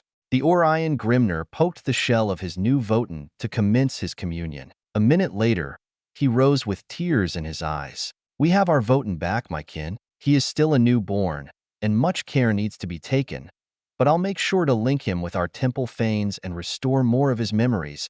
The Orions cheered and gulped their tankards of ale in celebration. I kinda had to participate as well, as a high call, or whatever grand title I had to carry around to be recognized. Sometimes later, Valerian and I met in private with the Orion Grimnar, who didn't seem so happy anymore. "There are truths we were better not knowing, Traitor Lancefire," the old clone mused with a sad voice. I held out a finger, and a Larica suit with a clone-skine pilot appeared from my Tesseract. We also use clone-skines, Grimdark. It's all merely advanced genitor tech from the dark age of technology, just the same as our battle plates and ion beams, I explained in a calm voice. The technology is not the problem, Traitor Lancefire, not even our forgotten origin from Terra. It's the slavery. My kin are merely flesh slaves meant to extract minerals from the core. Nothing more, the Grimner complained with a heartbreaking sob. And the last fortress is truth, I answered with a grave nod. Duty is not slavery, little man, and I don't see fleshmasters whipping your backs either, the clone-skine pilot answered with a dignified voice, while retracting his faceplate. Of course not. We live in community with the ancestors, the Grimner replied outraged. He is scared because the Votan are not divine anymore, just advanced machines. But my fellow Grimner is also wrong. There are certain traits only the divine can have, like otherworldly power, intellect, and wisdom. The Votan are not true gods, but they are still tiny gods. In that sense, the Votan are as much real gods as the Eldar gods are. Powerful constructs, worshipped by their race for their abilities beyond what any regular Eldar can do, Valerian noted in a wise voice, his right hand producing tiny holograms of the known Eldar deities. The Larica pilot turned towards me and bowed. You make a decent tiny god as well, Commander Lancefire. Perhaps not yet the wisdom, eh? I sighed out loud and sent the cheeky pilot back into dimensional stasis. I did have a few powers, true, but nothing on the scale of divine power. Your clone-skine is not exactly wrong, Traitor Lancefire. You created our Votan out of inert matter. Now Orion is alive and thinking again. The Orion Grimner teased me with a sad voice. My powers are not the subject here, Grimner Fjord. However, the truth you have discovered when communing with the Votan brings us to the real subject. You owe me 500 years of extracted minerals for my performed service. Furthermore, my stockholder rights over the Orion Corporation entitle me to 50% of all assets and revenues created since the mining expedition departed from Terra. Rights already recognized by the Orion Votan. Mind you, I demanded in a soft voice. The old Grimner sighed and leaned on his staff. We cannot pay even 5% of this debt, Traitor Lancefire. It's been 20,000 years, he muttered in defeat. I understand. There is a simple solution, however. We will merge our leagues, forming the Orion Lancefire League, where I will be the true ruler, or master of Orion. This will ensure not only your own safety, but an established domain in the galactic core for my league to grow and prosper. I'm sure you realize how powerful my forces are, I allowed in a gentle voice. Both Grimners stared at me in surprise, and my inner network lit up with a flood of complaints from the blade. Master of Orion? You just invented a title for yourself?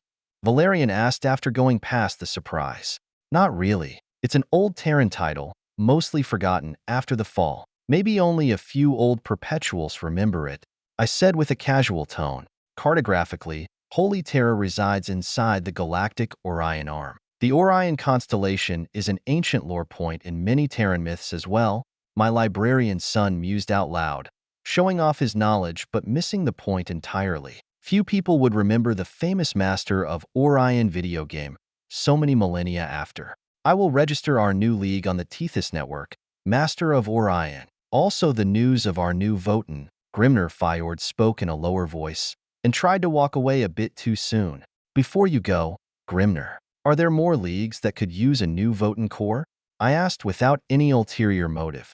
The tiny man hesitated for a minute. The Baylor Adeland conglomerate have just lost their Votan due to its regression to a mere feign. You heard that, Blade? Get us a meeting with the Baylors, so I can fix their problem as well. I demanded from my pet AI. I hear and obey, Master. Perhaps your plan is not as stupid as I first thought. Or maybe you're simply too lucky, the Blade answered in a rebellious voice, quite surprising from someone calling me Master. You're not Orion, my Blade. Anyways, have a go at the Orion feigns and download anything not nailed down. Not every league will be as easy to subdue, I said with a warning tone. Much wiser, tiny god, the Blade replied curtly, and deleted 100 insults from the network before I could read them. I was not a tiny god. Sighing inward, I grabbed Valerian and navigated the Tesseract labyrinth to emerge beside Vulcan and his 3 clones. Twice my height, and far stronger than me, all of them. This is how proper gods should look like, even if I kinda kept them locked in a tiny gem around my neck. Minor leagues. Turns out, taking over a league of Votan with a surprise corporate-type merger was viewed quite suspicious by the other leagues.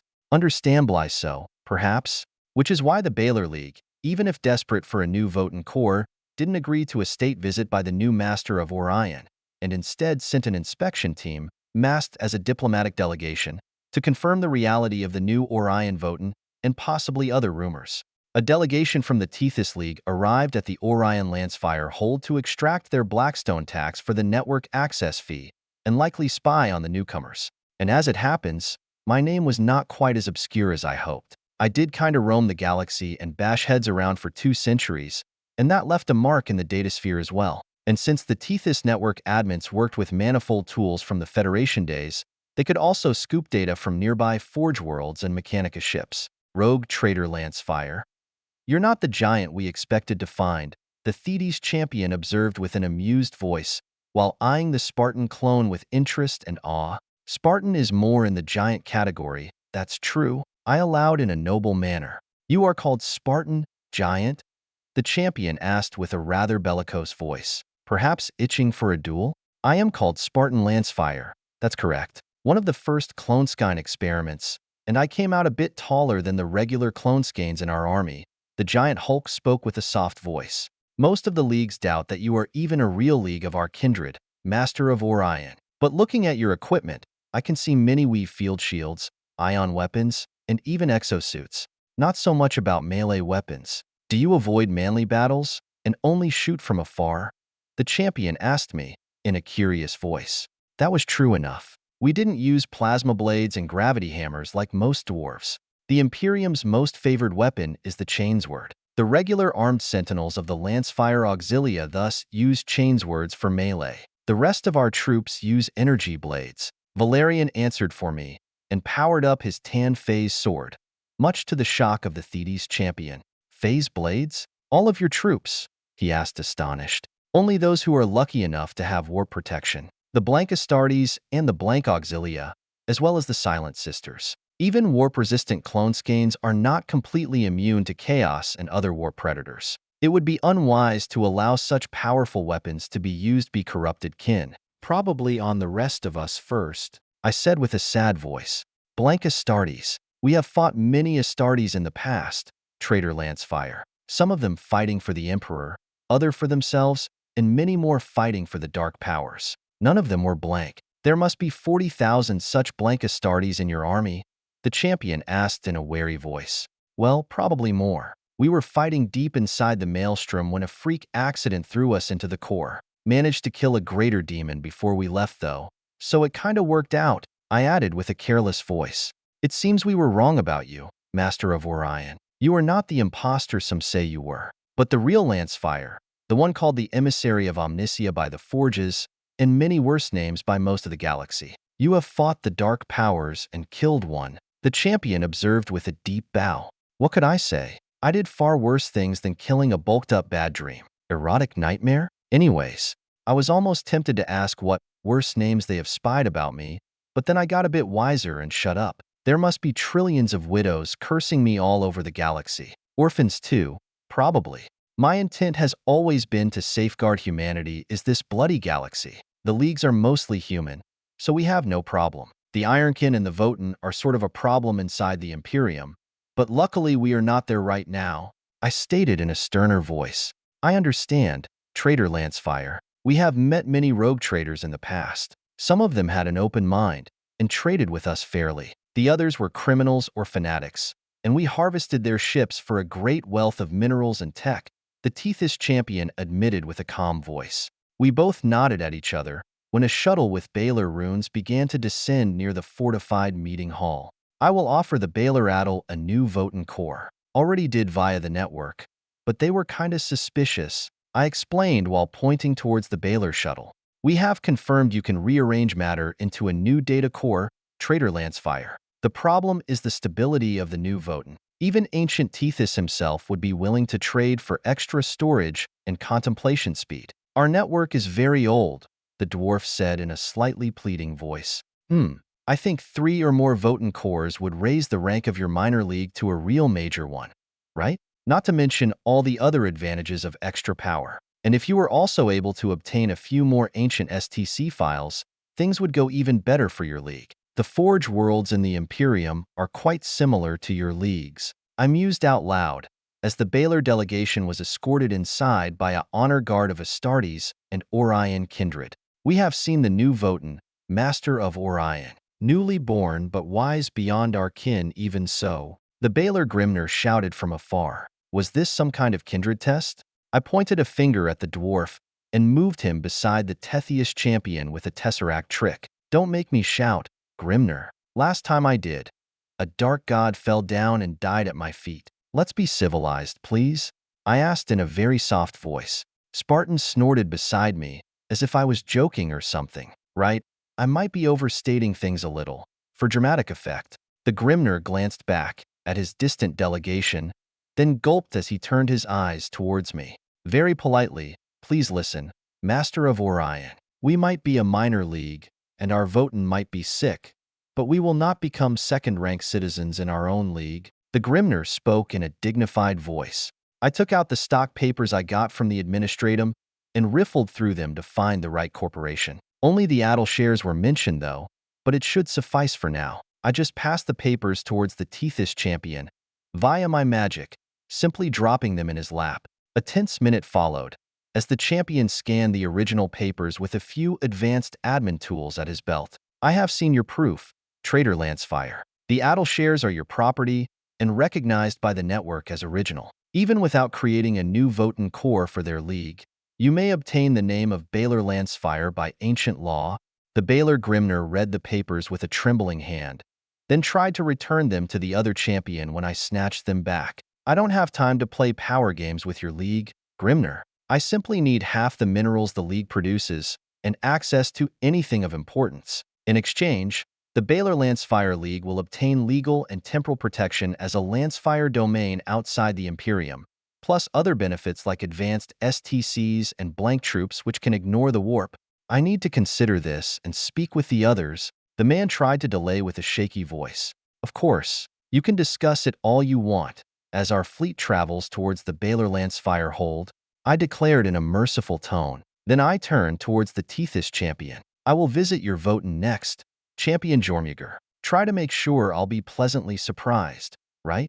I asked in a polite tone. By the time you arrive, there should be quite a few new titles added to your name, Trader Lancefire. We will gather the minerals for 3 new cores as agreed. The man spoke in a respectful voice, then tapped his armbrace and teleported to his ship. It seemed the Tethys League was quite more advanced than their minor league status suggested. Chosen. The next league merger happened quite easily. The Baylor champion came forth and demanded a duel. Blademaster Khan of the White Scars allowed the kin a few testing hits, and then he moved, and then battle ended. Surprisingly, though, the Baylor champion lived, even when stabbed 5 times by a phase blade, in a single second. On the other hand, I guess my bodyguard simply wanted to make a point with his pointy sword. A single slice with the tan sword would have bisected the brave champion, while 5 slices would have made a squat pizza with meat. Now that the honor of our league has been defended, maybe we should proceed with restoring our Votan? The Baylor Grimner suggested while the wounded champion was carried away to an auto-dock crucible. Apparently, minor injuries like these would heal overnight. Take note, Blade. I want the medical tech too, I whispered on my brain implant. This Baylor Votan is far more willful, Lord Captain. Although its datasphere strength is diminished greatly, its core personality remains even in a low-grade Fane. Admirable, really, the Blade answered with a strained voice.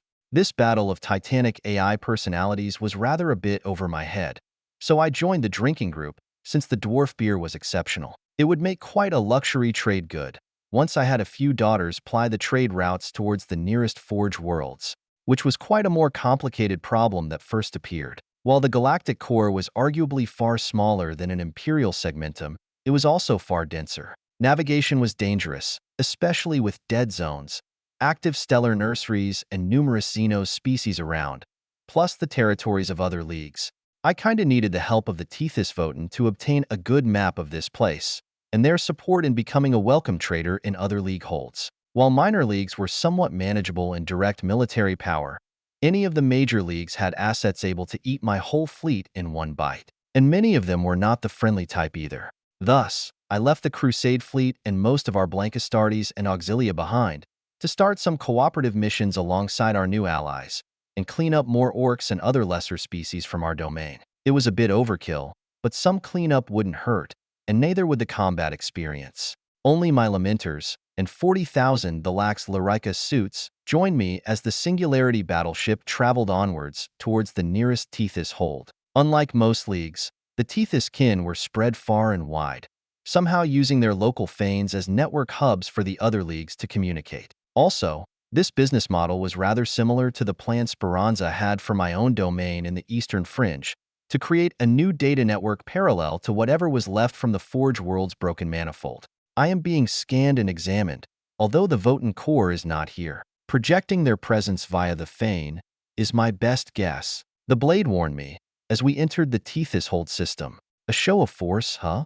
I mused inward, then locked the location of the Tethys Fane in my Tesseract and displaced myself right next to the Kin Temple, where a Tethys Grimner was channeling the Votan's spirit with his ancient staff. The barrier tech field was far stronger than anything Valerian or Minolo could obtain, but I guessed it wasn't the Grimner's own power. I have seen the Emperor's saints and other beings empowered by their gods. You dare intrude in our holy temple of Votan, human? The Grimner shouted in outrage. I am a cathedral too, Grimner. The God Emperor of mankind speaks through my voice, much like you do for your Votan. Now, cease your personal words and kindly allow Lord Tethys to speak through you, I demanded in a calm voice. The barrier field pressed down on me hard, like a great demon being too close. Sci-tech, much like the STC, I have just recovered from the maelstrom. I was a blank though, so I shrugged it off. Curious, Traitor Lancefire, you walk confidently in my halls, while your mind is barely protected by those 6 layers wards. The Votan spoke through its Grimner, taking him over like a puppet. I have met a fair number of gods in my life, Lord Tethys. Star gods, warp gods and crafted gods, they are quite the same for me. I imagine Slaanesh was quite confident when it stepped out to face me, until I punched it in the eye, and it exploded. Other gods became slightly more cautious after that. Now, the Norse gods instead, I can't say I met any of them. Wotan, Thor, Loki and Hel, they were quite the warrior divine family. I replied in a teasing voice. I did my homework and revised my old memories. Tethys was a Greek goddess of rivers, daughter of Gaia and Uranus. This Votan had intentionally chosen a harmless name for their identity, much like the dead Orion Votan had. Balor, instead, was a Celtic god of chaos and death. Perhaps it wasn't coincidental he declined exactly as Ennead, the Eldar god of death, turned up. Competition among divine domains was probably a continuous spiritual battle.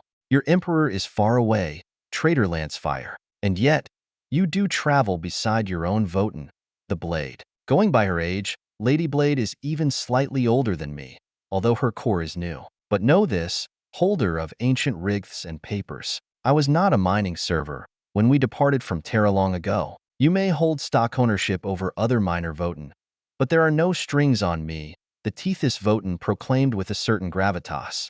I mean, I realized that the moment I heard this Votan wasn't dealing in minerals, but data networking and other communication stuff, possibly a lowly Federation internet server, which evolved into sentience like other Votan had done. So I held out my hand, and a data slate with STC templates appeared from my Tesseract. You know, when I fought Vashtor and his Arcs of Omen, I found numerous Federation-grade technologies in the captured items, predictive cogitators, neutron shields, and even FTL communicators, among many others. Corrupted by chaos, sadly, you want to trade in STCs? Truly, your bravery is far beyond what any Imperial would dare. Tethys asked in surprise. I dare. I have walked on Terra long ago, when it still had green fields and blue skies, when the first cogitators were simple devices used to speak with your family and friends, when the World Web Network was born in Geneva to help our first particle accelerators. Since then, Humanity has climbed into the Golden Age and saw the men of gold, and then fell to the men of iron and warp madness. I simply value humanity, not the Imperium or the Votan Leagues. And the Emperor is the same, but much older. I said in a sad voice. You swam through the Black River? An ancient soul. You truly are a cathedral, traitor Lancefire. We will trade then. But then you should go and return to the Imperium. The Sarantok have caught wind of your Damocles crusade and the destruction of the Demiurge fleet which they sponsored. The Votan warned me in a colder voice. I sighed inward. Perhaps I should have used a different name? I was a bit too famous for my own good. Destroying that Saran League wouldn't help humanity, nor achieve my goals for my traitor dynasty. As for the Demiurge, they were caught selling STCs to a Xenos race, a grave mistake for which the Ordo Xenos demanded their deaths. On the other hand, I saved the Kreg fleet and even gave them a planetary core. They should join the League soon. I answered with a less happy voice. The powerful Votan presence shifted away for a few seconds, then returned.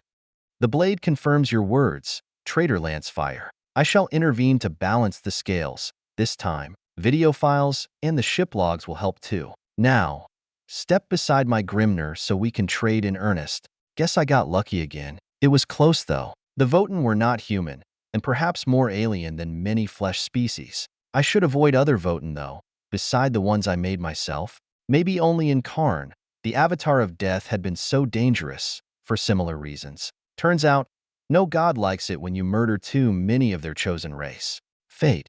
I added a megaton of blackstone to the pile of metals gathered by the Tethys kindred, likely by extracting internet fees from other mining leagues. Such a wonderful material. This blackstone you use, traitor Lancefire. Do you mine Necron worlds out in the fringe? The Votan asked curious. Sometimes, yes. But this batch of blackstone comes from a Necron world engine, a planetary-sized weapon I destroyed when I was young. I answered with a careless voice. It seems you are trying to become another Chthonian mining guild, with the predilection for stellar mining rigs and particle excavator tech. I would have thought barrier tech would be more interesting for someone like you. The Tethys Votan observed with mild interest as I selected valuable templates from a long list of goodies. Sci-tech is kinda useless for blanks, Lord Tethys. Very few in my family are born with dual psycher-blank genes. I explained with a careless shrug. It was a rare gift indeed. We have indeed observed a high preponderance of null and pariah people among your troops and crew, traitor Lancefire. Very curious, since the Imperium doesn't have many such people, or they are quickly converted into assassins or psychic munitions. The Votan noted as its barrier field shifted again, probably testing my blank defenses with different frequencies. The intellect of a Votan was quite a wonder to observe, albeit less fun when I was the subject of his inquiries. Please stick to trading, Lord Tethys. I might become aggravated when my family is mentioned in the same context as boiling people into molten iron. The Votan fell silent for a second. Plasma mortars? They are too cumbersome to use in the field. Only a few iron can still lug them around. The AI asked on a different topic. They are similar to the Mechanicus Helix, mostly carried by their siege automata, but appear even more powerful. A local upgrade of the original template? I countered with my own question. The Thanatos mortar was actually upgraded by an ironkin of the YMYR conglomerate. The guy wanted a more reliable and powerful plasma mortar, and since nobody had one, he got to work and made it himself. Took him over 6,000 years, the Votan explained in a proud tone. I would not be surprised if his chassis is a Thanatar-class siege automata, right? I asked a bit rhetorical. The Ironkin were exactly ancient automata like the Mechanicus used, but without lobotomized positronic brains. They were full sapient and accepted as kin by the leagues. You have visited many Forge worlds, traitor Lancefire. I am reading through your ship logs and personal files now. These are the voyages of Pef Lancefire, roaming the galaxy to find strange new worlds. The Votan quoted from my PEF.M41 files. I sighed a bit, inward. The story was meant for my kids mostly, as to induce them a proper rogue trader outlook on life. It mostly worked too, since the local literature was way more boring. Thinking outside the box was hard when memorizing the Codex Astartes word for word, or other Imperial Creed holy books, not to mention the Lex Imperialis and other required readings. Do you have something to give the blade some kind of force field effectors? Hardlight holograms, maybe? I wondered as I reached the end of a very long list of possible tech trades. If it's not on the trade list, then no. I will teach Bladevoten a few tricks I use myself, but what you seek is only available among the Urani circulates. Sadly, I don't know those secrets. Not yet anyways. The Voten AI spoke in a different tone, almost yearning. That confirmed my original guess. This Tethys guy was a spook, a tech spy sniffing secrets from his bigger Voten brothers. I could send Calixa here. Maybe. The Venu's temple was uniquely suited to work among Ironkin and Voten silicon intelligences. I can send a dear friend of mine, Lady Calixa, to help you, Lord Tethys. She is an Infovore agent of the Venu's temple, currently traveling with my daughter trader Andrea Winterscale. I proposed with a sly voice. Sly Marbo should have a lot of fun in the galactic core. A Venu's temple adept? I think we had a few visitors of this type long ago. They haven't tried again. The Voten mused with a disgusted voice. Those were enemies. This time you'd have a collaboration experience. Not to mention Calixa is also an Obsidian Augury member. They wear this kind of identification, I said while taking out an obsidian wafer with its margins encased in blackstone. The Grimner puppet took the card with reverence, then froze. No circuits or psychic anchor. What is this? Some kind of mnemonic device. The Voten deduced with surprising accuracy. That single card is worth more than this entire STC core that you call a temple. Keep it close and ask for salvation if you ever need to.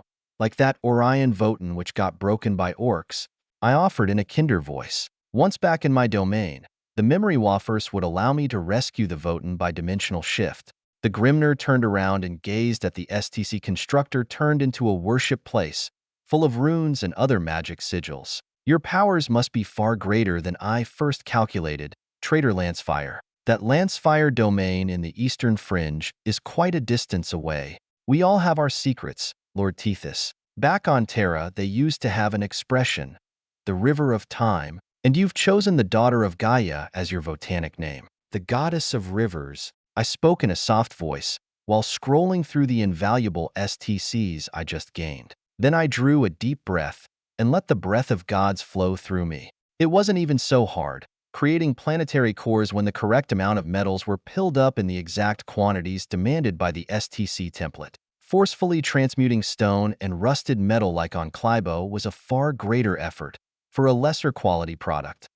New core I made for Tethys even included Bastion force fields and an internal Geller rampart, plus 100 tarantula turrets for close defense and internal security, armed with my newest neutron lasers and torsion cannons. Although, if a horde of orcs managed to gain entry inside a Voten core, things were already quite bad. The presence of the Voten flowed around me and into his new core, and the gravity of the entire world weakened for a few seconds as the Voten tested his mental muscles.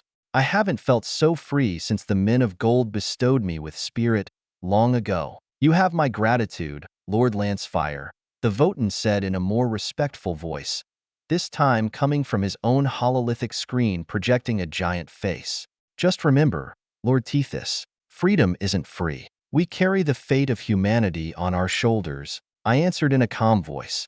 2 more cores, you said? The Voten asked with slight greed.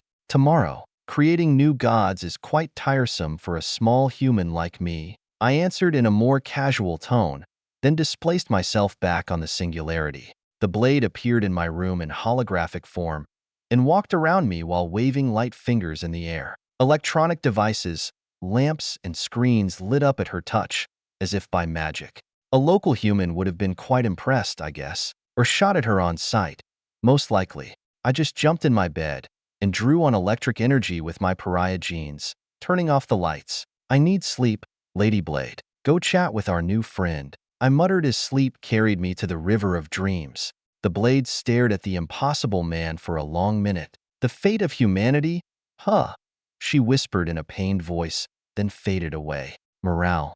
When I woke up a few hours later, my holoscreen waited for me with 2 brand new STC models, rotating in midair.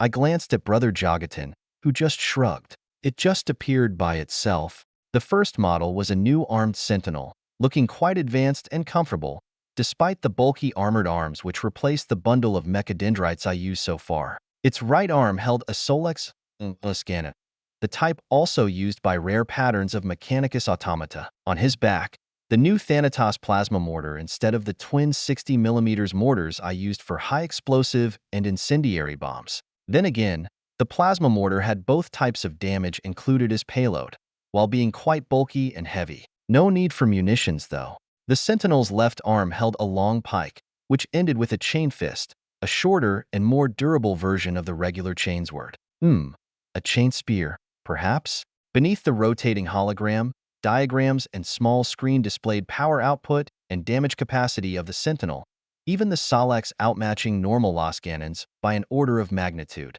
The chain weapon was called a chain-glaive, which made a lot of sense. Cavalry units in the Imperium also used a similar weapon. The second vehicle was an anti-grav repulsor_executioner pattern, using a pair of twin-linked neutron lasers for direct fire and another pair of Thanatos plasma mortars for indirect, arching shots over walls or into trenches, far smaller and lighter than my Ragnarok tanks, and yet at least 5 times more fast and nimble due to its anti-grav drives. A multi-melta gun was mounted on the front glacis, while a pair of ion beamers provided light fire support against flanking infantry on the sides. But while the vehicles had amazing firepower, it wouldn't mean much without a powerful enough power source. And the blade took care of this as well, providing miniaturized arc reactors for both templates, 2 for the Sentinel and 8 identical reactors for the Repulsor floating tank. Prospective names: Blade Sentinel and Thanatos Repulsor, the blade whispered in my mind, her voice sounding quite proud. I mean, she did a better job in a few hours than I did in decades, so there was a reason for her pride.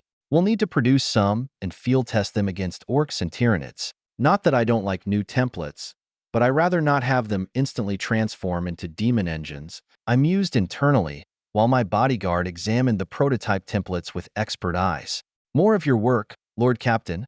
The White Scars Astartes asked to make sure. Maybe he thought my dreams were creating STCs now? I wasn't there yet. Not really. Most of the STC templates we use today were created by the men of gold of the Golden Age. What we little people can do is merely adapt them to new enemies and environments.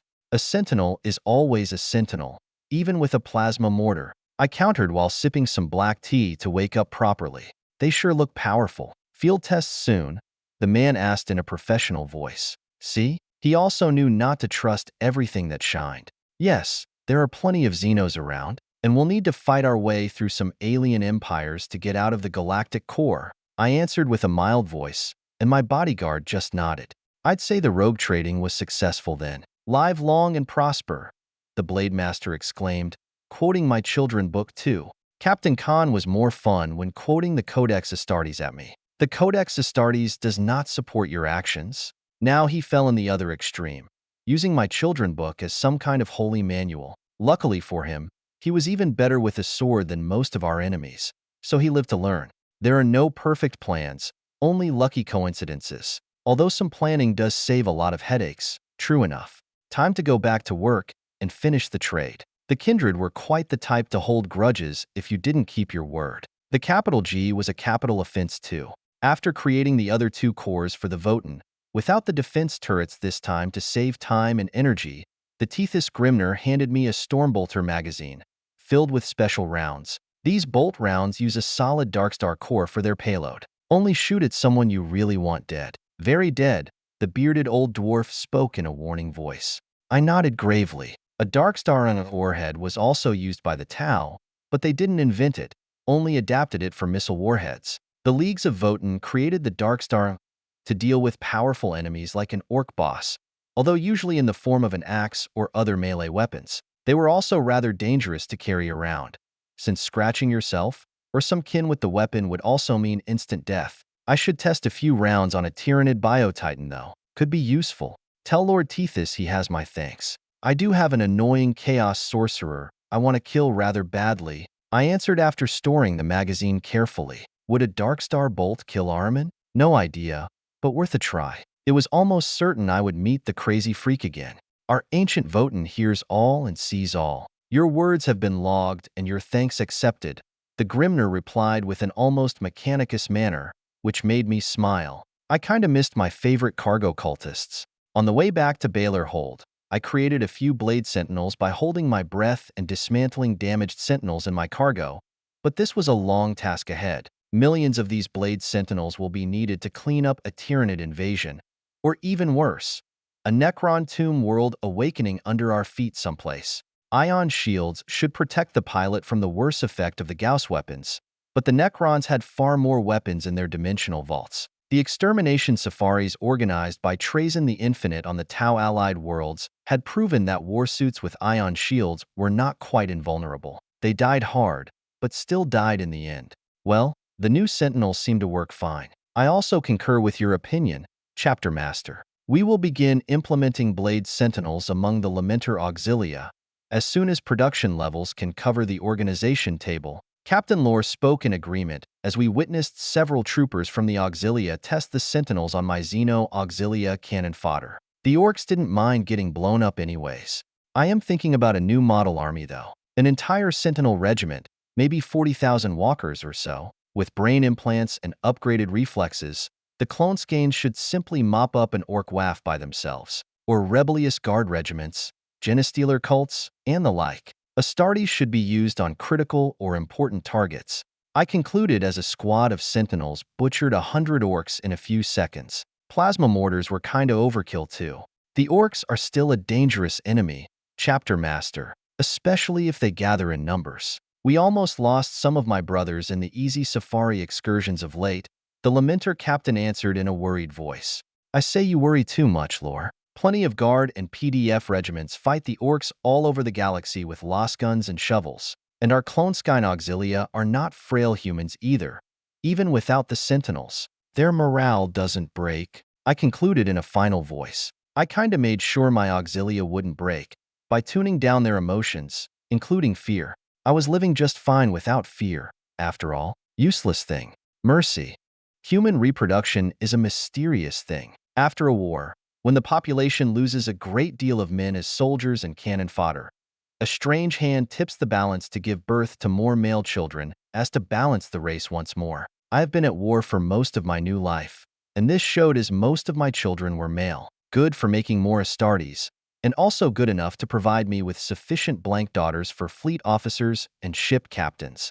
My children also had their own children, and thus the silly repeated. Now I had almost 1 million family members in my Lancefire clan, and the numbers kept growing. Also a good thing, for here in the Galactic Core, there were more than enough ships for my 2 leagues which needed blank captains and officers. After reviewing the available assets, our Admiral Cloneskine, Margos was selected to lead the Baylor Lancefire and Orion Lancefire combined fleets, with several escort carriers and 40 drop cruisers at their core, while the Tranquility battleship was to become the new flagship. On the other hand, the local kindred had more than 10,000 warships in their fleets, plus numerous mining barges and transport vessels. Just these 2 small leagues had a controlled volume of 500,000 stars, packed together in a space the size of a mere imperial sector. With a concerted campaign of expansion and xenocide over the nearest Xenos species, we could triple the volume with ease and become on paper the equal of the Imperium of Man and their million worlds. And then, the Lancefire League might reach the middle leagues in the Votan ranks. The far stronger major leagues had territories 10 or 20 times larger and were also growing. Of course, there was another reason why the major leagues were considered major and not overbloated miners ready to burst at the first prick. They also had multiple Votan cores, which gave them a larger tech base and increased coordination and data storage space. However, this I could fix too, with a bit of hard work and mental fatigue. In 2 weeks, my league had obtained 10 new planetary cores for our Votans, plus 3 more for the Blade. A fork of her mind was separated into 3 new cores drilled deep under the crust of 3 nearby planets, such that our FDL transponders could provide direct network links between them. Geomagnetic power would provide energy for all our Votan, as well as power for the reality cages and bastion fields protecting each new hold. While I couldn't provide the Votans with STC constructors for each of their core, I could adapt the existing Baylor and Orion Temple Fanes to provide a similar function, and have them churn out equipment on an industrial scale, as long as minerals were fed at the other end. It also helped that the kindred were miners first and foremost, and thus eager and happy to go out and mine everything not nailed down, and the nails too. Genetic crucibles were hard at work pumping out new Clonescanes, some of them minor templates, the others warriors and ship crew. It wasn't much different than the normal kindred model, except our clones were taller by a head or two, and quite resistant to warp and emotion drain. For if humanity was to not only survive but prosper, it needed to stop feeding the warp with emotions. I only stayed another week after, to oversee the first incursion into the Snake's lands and the inevitable Xenocide. Lady Valiant had already pinpointed their weakness, since the Snakes used giant hatcheries for their eggs. An easy enough target, after their main fleet was destroyed by the combined Votan and Halo Crusade fleet. At the Scepteric's home planet, several ships from Votan Tethys arrived as well, examining the tech of the aliens and installing their network servers to provide the new volume with network access. The Leagues lack a heavy tank in their arsenal, Lord Lancefire. Once the Crusade fleet departs, ground invasions will become far more difficult without Baneblades or Titans, Margos complained as the fleet gathered for final checks and resupply.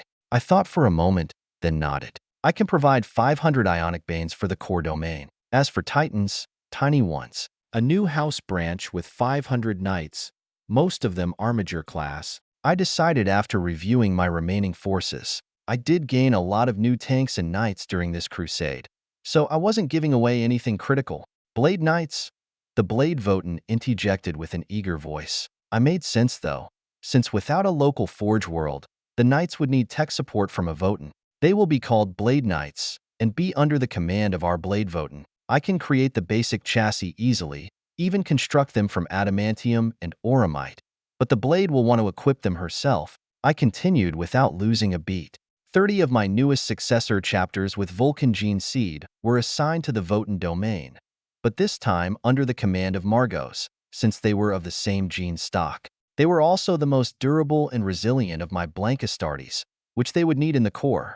The place was rich, but also harsh. So many stars close together radiated plenty of radiation, plus gravity waves and other deadly phenomena like dead zones, black holes, and worse. Without incorporating weave fields into every ship or vehicle, they were likely to erode and decay in a single year or less. Margos just nodded, his face stoic but calm. He was given a great deal of power and even more responsibility. Technically, he will serve as the Lancefire League champion, but in effect he will be the new Great Call. With 15 new Votan cores under his banner, 6 for Baylor and Orion and 3 for the Blade. I hugged the man as we parted, then boarded the Singularity and flew off. 2 months later, we emerged out of the core and near Forge Ryza, who was also under attack by Chaos. Was it my luck, or what? This time I didn't arrive for the rescue with a dozen tiny destroyers, but a whole Crusade fleet of 350 capital ships and 2 Blackstone fortresses. My Astartes and Auxilia simply deployed forward to kick the asses out of the Chaos Marines and cultists, while the Crusade fleet crucified the heretics with lances and Nova guns. Only 88 Chaos cruisers and 8 battleships? What was this? The early days of my campaign. Try harder, Chaos. They didn't even manage to summon a great demon. What sorry losers. Purity and Canis growled from my bridge at the view screen. Their heartbreak mostly healed. Sister Stern should be fine. They were both quite distracted for a few months, but now Purity had steel in her eyes, much like her mother did. Fury and anger too, but she was still young. Canis licked his companion, then nodded at me with a wise look. Fine, go tear up some heretics. Howling invisible golden pulses, my space wolf streamed through space and began ripping and tearing though a chaos warband with his tan claws, while Purity cheered him on from the bridge. Bite his head off, Canis. Watch the sword. Yes, take his arm first. Now the neck. Yay. My etheric detector pinged gently, as with each kill Purity was gaining slightly more psychic strength. Soon enough, I should send her to Terra. Janus and the Emperor should know what to do. The Chaos fleet tried to scatter and escape to the warp, but I was feeling merciful today. They got the Emperor's mercy. Rose wine. Forge World Ryza is the most advanced planet in the galaxy in regards to plasma technology, with several templates and patterns not even known on Mars and other Forge worlds. Some of this is because the knowledge wasn't completely lost, even after the Age of Strife. There are also a pair of STCs hidden deep in the main central machine temple, one very damaged and one less so. There is also an Arc Mechanicus in orbit among the Basilican Astra fleet, but that's different. Blade is dealing with that part. I am a good guy though, so I repaired the huge constructors to their prime, then updated them with our best tech sources sigils and hexagrammic wards, which have become even stronger lately by studying Votan barrier tech and the original Federation STC for Psi-Tech, which did contain schematics for Psi-Titans, Psi-Lancers, and even Aegis shields and armor, plus thousands of various templates usable by navigators, silent sisters, and actual psychers. There were also hundreds of things mostly used only by the Officio Assassinorum or the Inquisition, but these were production templates, not cobbled up or jury-rigged devices like most Rosettas and their faith shield.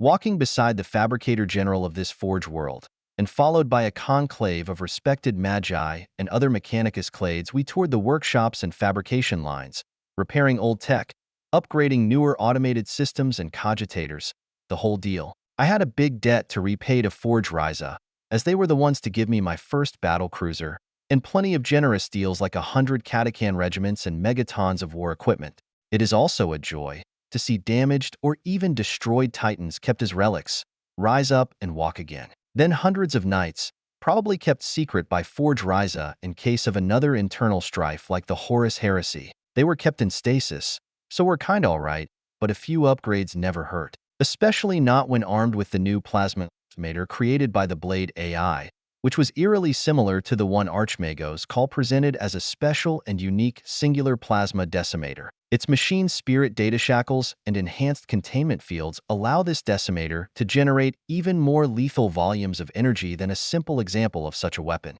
That new decimator weapon was proudly named Call's Wrath in the honor of its creator, so the Blade called hers the Blade Decimator. For their other hand, the Blade created or adapted a mecha-sized plasma able to slice through most armor or buildings with terrifying ease.